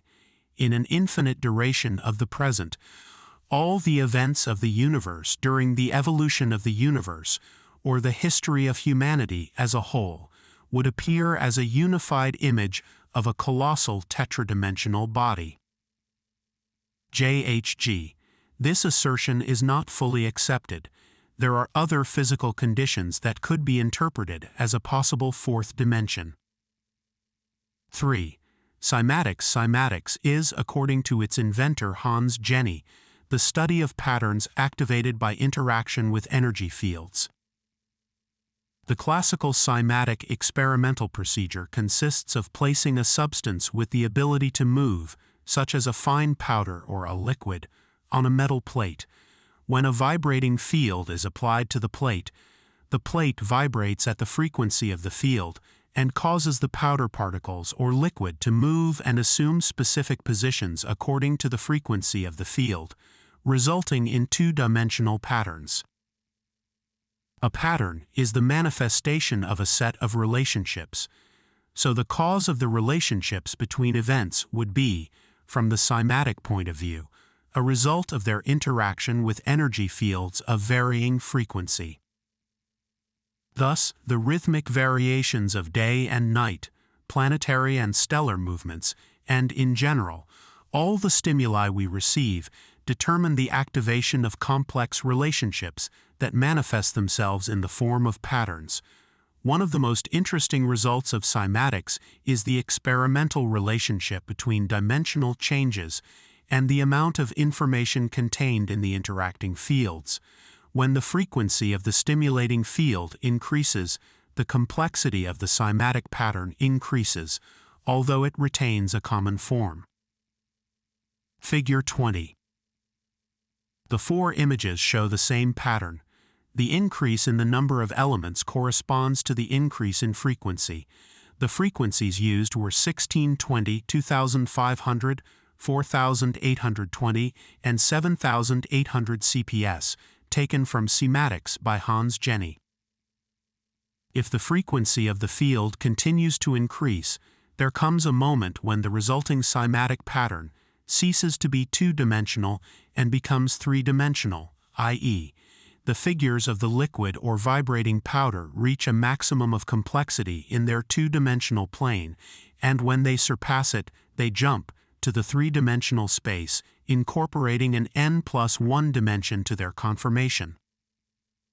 Both this cymatic incorporation and the expansion in the duration of the present would allow access to n+1 dimensional spaces, starting from n-dimensional spaces. 4. Neuroalgorithmization. An algorithm is a pattern, formula, blueprint, program, or model that incorporates and concentrates information within its structure. A series of data that before its algorithmization remained dispersed or unrelated to each other, in the algorithm, are unified, forming part of a common structure. The human brain is an organ with great neuroalgorithmic capacity. Through convergence circuits and the creation of complex fields of interaction, neural information is integrated and concentrated. The verbal and conceptual capacity results from the brain's neuroalgorithmic processes. A neuroalgorithm is a means of structural and functional relationship between events. The greater the amount and complexity of information, the more powerful and unified the resulting neuroalgorithm will be. Brain processes involving large neuronal populations and a lot of processing time can be algorithmized, resulting in high-powered patterns. The neuroalgorithms must be decoded to obtain the original information they contain in a concentrated form. Memory recall mechanisms are related to this neuroalgorithmic decoding. If a body of n+1 dimensions unifies into a structured integrity, events that appear as separate in a space of n dimensions, an algorithm has a similar function of unification and relatedness. Thus, all information associated with a visual image taking place in a given duration of the present is neuroalgorithmized into its inclusive neural pattern, the name of the image, relating in a unified logical structure the information of all elements of the image. Both procedures, algorithmization and imaging, serve the same purpose in terms of activating relationships between events. Algorithmization possesses the same limit as the infinite expansion of the duration of the present or dimensional unification. They all converge in unity if each perceptual level associated with a duration of the present has to do with some specific quality of experience. The total unity must experience itself as an absolute unimaginable to any being belonging to a lower dimension. 5. The synergistic theory. This theory proposes that human experience arises as a result of the brain's hypercomplex distortion of the space-time lattice. This lattice or quantum field is the fundamental matrix of space. Space has different levels of organization, this lattice being the most fundamental. In its purest state, it is a matrix of absolute coherence and symmetry. Any distortion of the structure manifests itself as an elementary particle or as a complex object, each activation of a neuron causes a microdistortion of the space-time lattice. The set of microdistortions resulting from the activation of all neuronal elements creates a hypercomplex macrodistortion that this theory calls a neuronal field. Each sensory modality is associated with a neural field, activated at a particular duration of the present, containing a different quantity and vibrating at a different frequency. The interaction of these neural fields with the space-time lattice activates cymatic patterns in different dimensions, each of which pertains to particular sensory qualities. For example, what we call sound is a cymatic pattern with shorter present duration, number of dimensions and amount of information than the cymatic patterns associated with the visual quality. On the other hand, all brains are directly related through the mutual interaction of their neural fields. The structure of space-time that incorporates the interaction of all neural fields in all dimensions of space is referred to in synergistic theory as the hyperfield. The hyperfield is the matrix that underlies and establishes the direct relations between brains. Experience requires, in addition to the interaction between the individual neural field and the space-time continuum, a focusing mechanism called the directionality factor. There are three preferential focalization positions of the directionality factor. The first is within the neural field and gives rise to bodily experience. The second is at the edge of the interaction between the neural field and the space-time lattice and gives rise to pure experience. The third is in the space-time lattice and gives rise to an experience of the hyperfield. A person located in the hyperfield incorporates into his individual experience the collective experience, so he is more powerfully aware of the relationships between events than when his experience is focused within his own neural field. Focusing in the hyperaculum occurs during an expansion in the duration of the present and involves greater neuroalgorithmization. The hyperfield pattern is also equivalent to a cymatic pattern associated with an interacting field of very high-frequency informational content and dimensional access.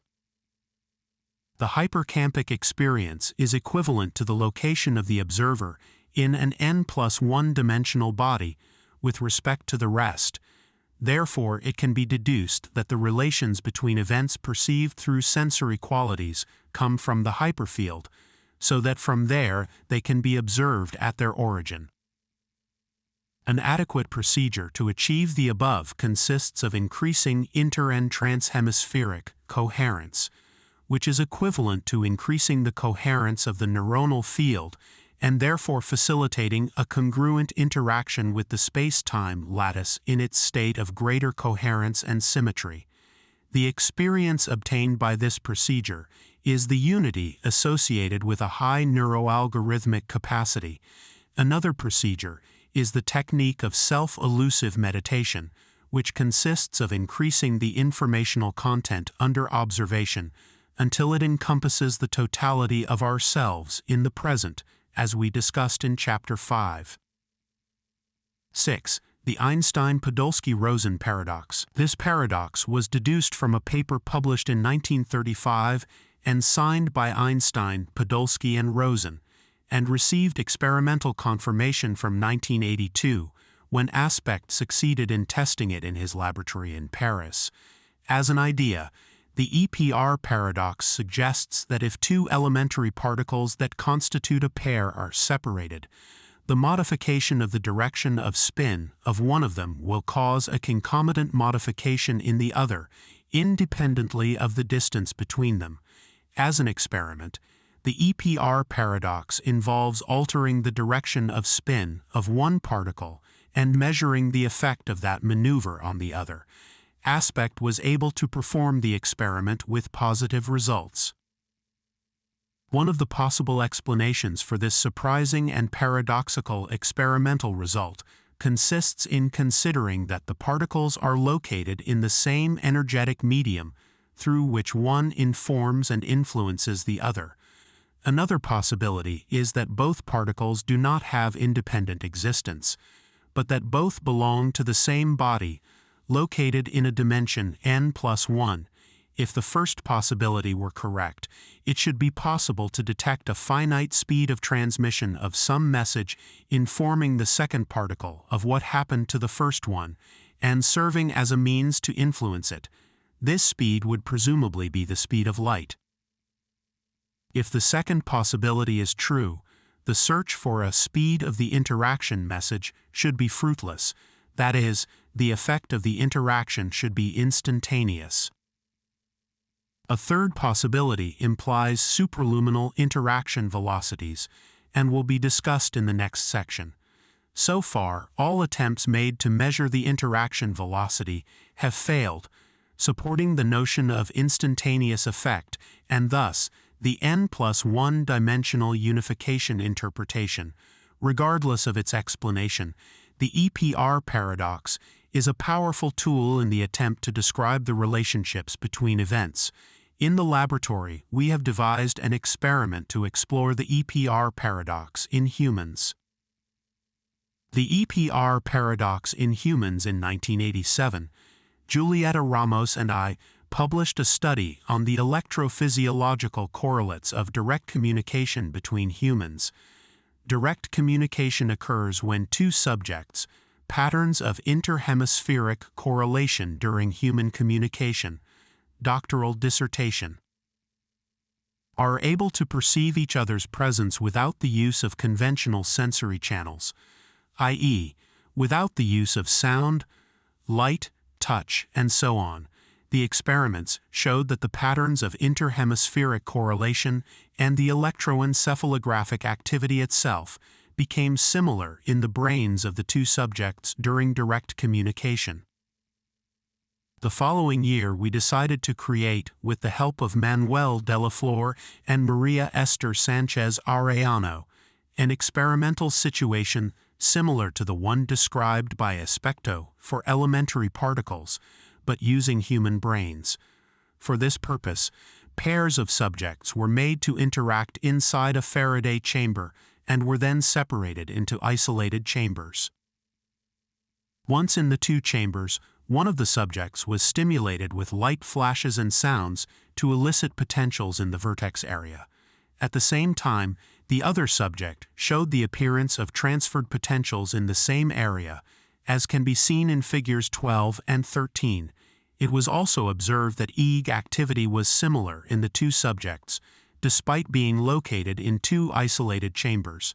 This last result can be seen in figure 21. Since the subject in whom the transferred potentials were recorded did not know when the other subject was stimulated, the results indicate that the EPR paradox exists at the human level. These results support the postulates of the synergistic theory and indicate that there are direct interactions between human brains that serve as a means of relating to each other. Figure 21. Electroencephalographic activity of two subjects in direct communication. The upper lines are the frontoparietal bipolar recordings of one subject and the lower lines of the other, with an average number of 32 samples of 200 milliseconds. The odd lines correspond to the left hemisphere and the even lines to the right hemisphere. The existence of transferred potentials will allow experiments designed to measure the speed of transmission of energetic interactions between brains. For this purpose, it will be sufficient to separate the subjects, after achieving their interaction, by a sufficiently large distance, stimulate one, and measure the latency times of the transferred potentials in the other. Such an experiment is currently under preparation in my laboratory. I venture to predict that it will not be possible to detect a latency gap between the elicited and transferred potentials. If this were true, it would support the dimensional alternative that states that the relations come from unified bodies in n+1 dimensions. In the meantime, it is clear that there are direct interactions between human brains. presumably through the creation of distortions in the space-time lattice given by the activation of neural fields. 7. Reverse temporal causality from the postulation of the EPR paradox and the results obtained by aspect. A surprising hypothesis has arisen that states that there exist particles capable of traveling in a reverse direction of time and of mediating relations between events in a causality from the future to the past. These particles have been named tachyons, and it is claimed that they possess a speed greater than that of light and serve as mediators in the interaction effects between particles in the EPR paradox experiments. Accepting this explanation implies taking for granted the existence of a pre-existing future towards which the events that are determined from there are directed. Another possible explanation for that hypothesis is that it results from the interaction between two bodies of different number of dimensions in the same present. In other words, if a number of events are happening apparently separated from each other in a universe of dimensions, but actually belong to a unified body of a universe of n+1 dimensions, this body will cause changes in the events as if they come from the future. Some brain functions manifest these interactions. Each of the sensory modalities coexist in the same present, despite having different durations of the present and belonging to different dimensions. In an experiment conducted a few years ago, we showed that conceptual and meaning assignment functions occur with a latency of 165 milliseconds after applying a stimulus, i.e., with a delay and a duration of the present more than 3 times longer than the time required to create a visual image. We know that sensory input is modified by the conceptual psychological state of the subject. An operation occurring more than 100 milliseconds after a visual image modifies it, as if the future state affected the past. In reality, both processes coexist in the same present, and the effects of modification of the percepts according to the conceptual state also depend on their mutual interactions. Another example of interaction between two different durations of the present are those between two different species. A human being functions with a duration of the present much longer than that of a mosquito. The human being constitutes a body of unimaginable complexity for the insect and is able to predict the insect's behavior as if it existed in the future for him. In reality, both coexist in the same present in the same way that a cell of a human body coexists with the consciousness of itself, the one placed in a higher dimension than the other, and capable of modifying it from an apparent future. The idea of a reverse temporal causality is also glimpsed in Teilhard de Chardin's omega point concept, and in the recent strange attractor concept of the hyperfield ideal future. See below. Both concepts speak of an ideal state toward which evolution is directed, modulating it from an apparent future. In reality, we already exist in what we will become, but that what we will become belongs to a multidimensional unified body of which we are part in the present without being aware of it. 8. Synchronicity. C.G. Jung tried to explain the relationships between events that cannot be ascribed objective causes by means of a principle, synchronicity, which can be defined as an acausal principle of connectivity between events, what are commonly referred to as coincidences due to chance, for Jung represented instances of synchronicity. The principle of synchronicity incorporates the consciousness into the analysis of the relationships between events, considering it as the connecting foundation between them. Consciousness, however, is not reduced to the function of awareness, but is considered as a generalized realm of existence. The following description is the responsibility of the author of the present book, so it may not be in agreement with the ideas of Jung or any other thinker. Since Descartes, reality has been divided into two separate and independent realms, that of matter on the one hand, and that of consciousness or mind on the other. This dualism has been so powerful that in the West it is considered as an objective principle, and not as a conceptual product. Thus, for the Westerner, it is clear that attributing consciousness to matter is as erroneous as considering that matter and consciousness are one and the same reality. From my point of view, this Western conception is erroneous for the following reasons. 1. It is not possible to explain the appearance of consciousness from any distortion of the space-time continuum, however complex it may be. 2. Matter does not exist except as a particular conformation of an interference pattern resulting from the interaction of the neuronal field with the space-time continuum. 3. Since the appearance of any elementary particle, object, or percept can be explained as the result of a particular distortion of the same substrate, there is no valid reason to differentiate it into two categories of existence. In other words, duality cannot be sustained, since everything comes from the same substrate. 4. Since consciousness constitutes our only experience and shares with the so-called matter the same substrate, the latter is also consciousness but in a different degree of complexity. 5.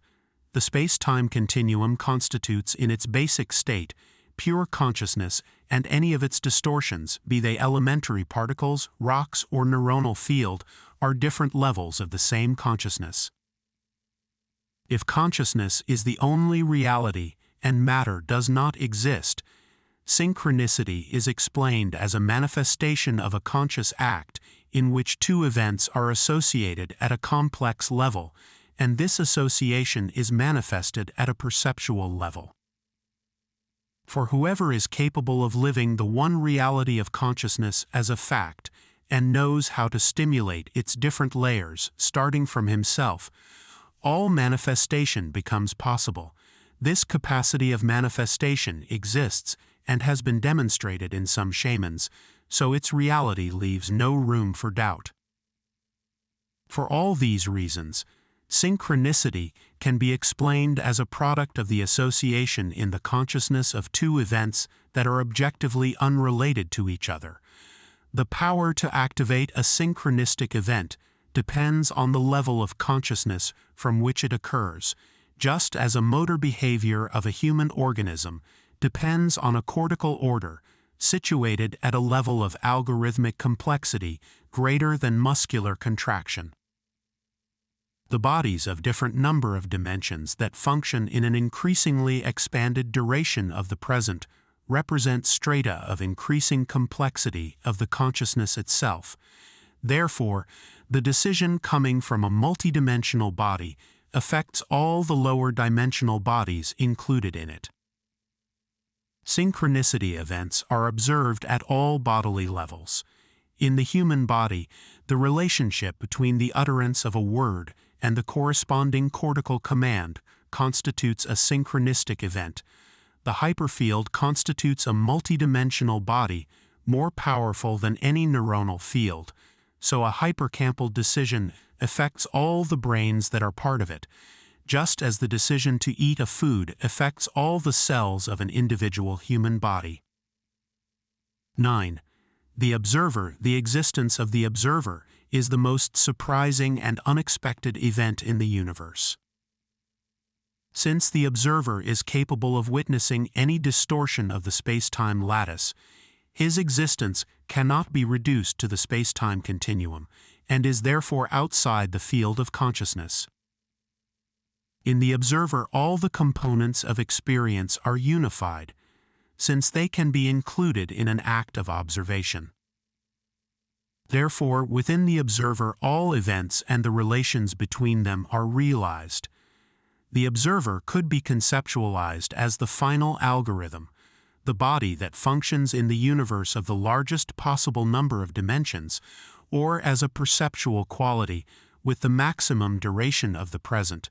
However, any definition of the observer fails to include it, because every act of observation modifies the observed, and the resulting reality can be observed again. This chain of observation seems to have no limit, so that the observer is unreachable and indefinable.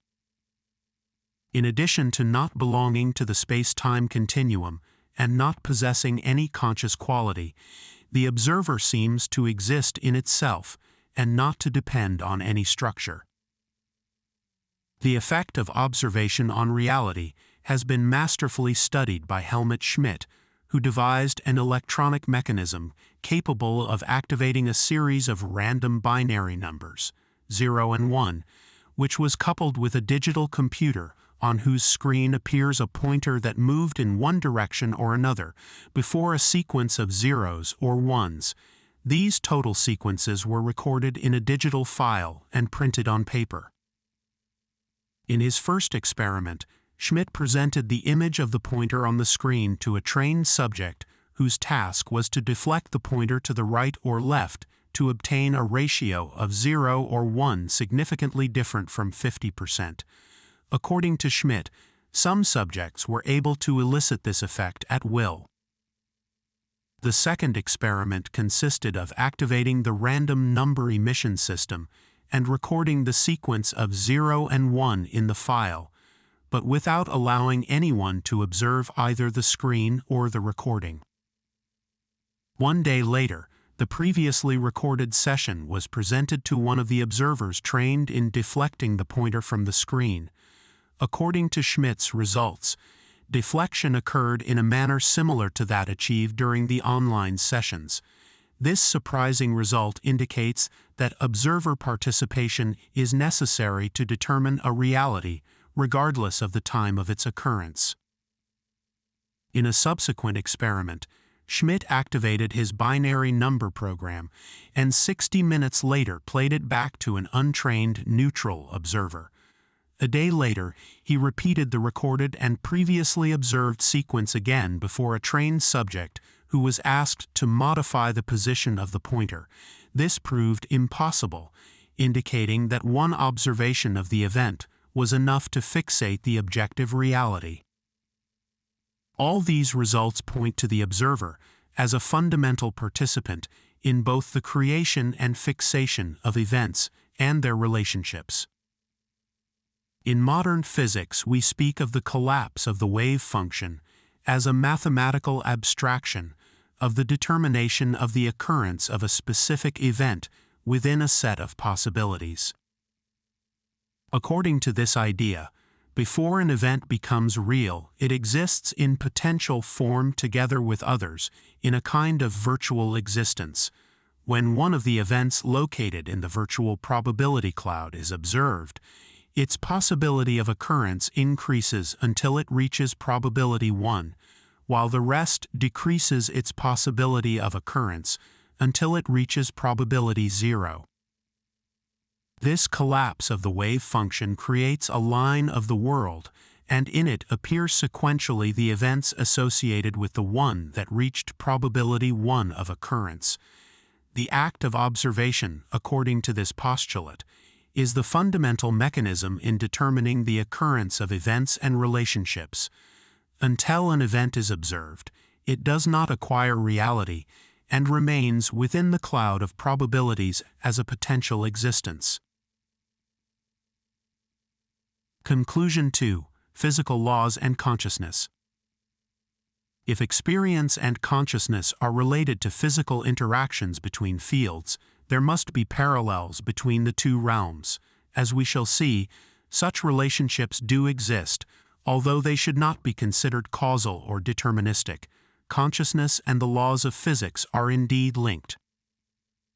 With this in mind, let us look at some examples that illustrate this relationship. In physics, it is known that the determination of the position of an electron becomes easier as the wavelength of the light used in that observation decreases. Something similar happens in consciousness. If, instead of the position of an electron, we think of the level of consciousness, and instead of the light used, we speak of the neuronal field, we could translate the previous statement in the following terms. The determination of the level of consciousness of a human being is simpler if the coherence of the observer's neuronal field increases. B. In the field of physics, it is stated that the distance between adjacent orbitals within the atom increases as we move away from the nucleus. In consciousness, new levels of experience are related to the activation of increasingly powerful neuroalgorithms. The process of neuroalgorithmic creation in the brain is related to the activity of convergence circuits, and each new neuroalgorithm corresponds to levels of the neural field of higher synergivity. At the beginning of our lives as human beings, the creation of new neuroalgorithms, of new modes of experience and consciousness, occurs at a faster rate than later in life, at which point each new change becomes more difficult and requires more time to realize. Therefore, the distance between new orbitals of consciousness increases as we advance in our development. C. In physics, it is known that electrons jump from one orbital to another without intermediate steps. Following the laws of quantum mechanics, in consciousness, the directionality factor focuses the interaction between the quantum and neuronal fields, triggering the emergence of conscious experience in those localized zones of interaction. Through this mechanism, the central processor can transform a given energy pattern into a conscious experience. The different zones of interaction between the fields can be focused and transformed without apparent intermediate steps. Theoretically, conscious experiences can arise inside or outside the body and at different positions in space, with no time lag between them. I have known subjects able to make their experience appear in different places in the universe, and to travel between these without investing time, as if their speed of displacement were infinite. In reality, there is no travel between different places, no space and no velocity involved in that travel, but only quantum jumps of the directionality factor, similar to the way quantum jumps of the electron occur between orbitals.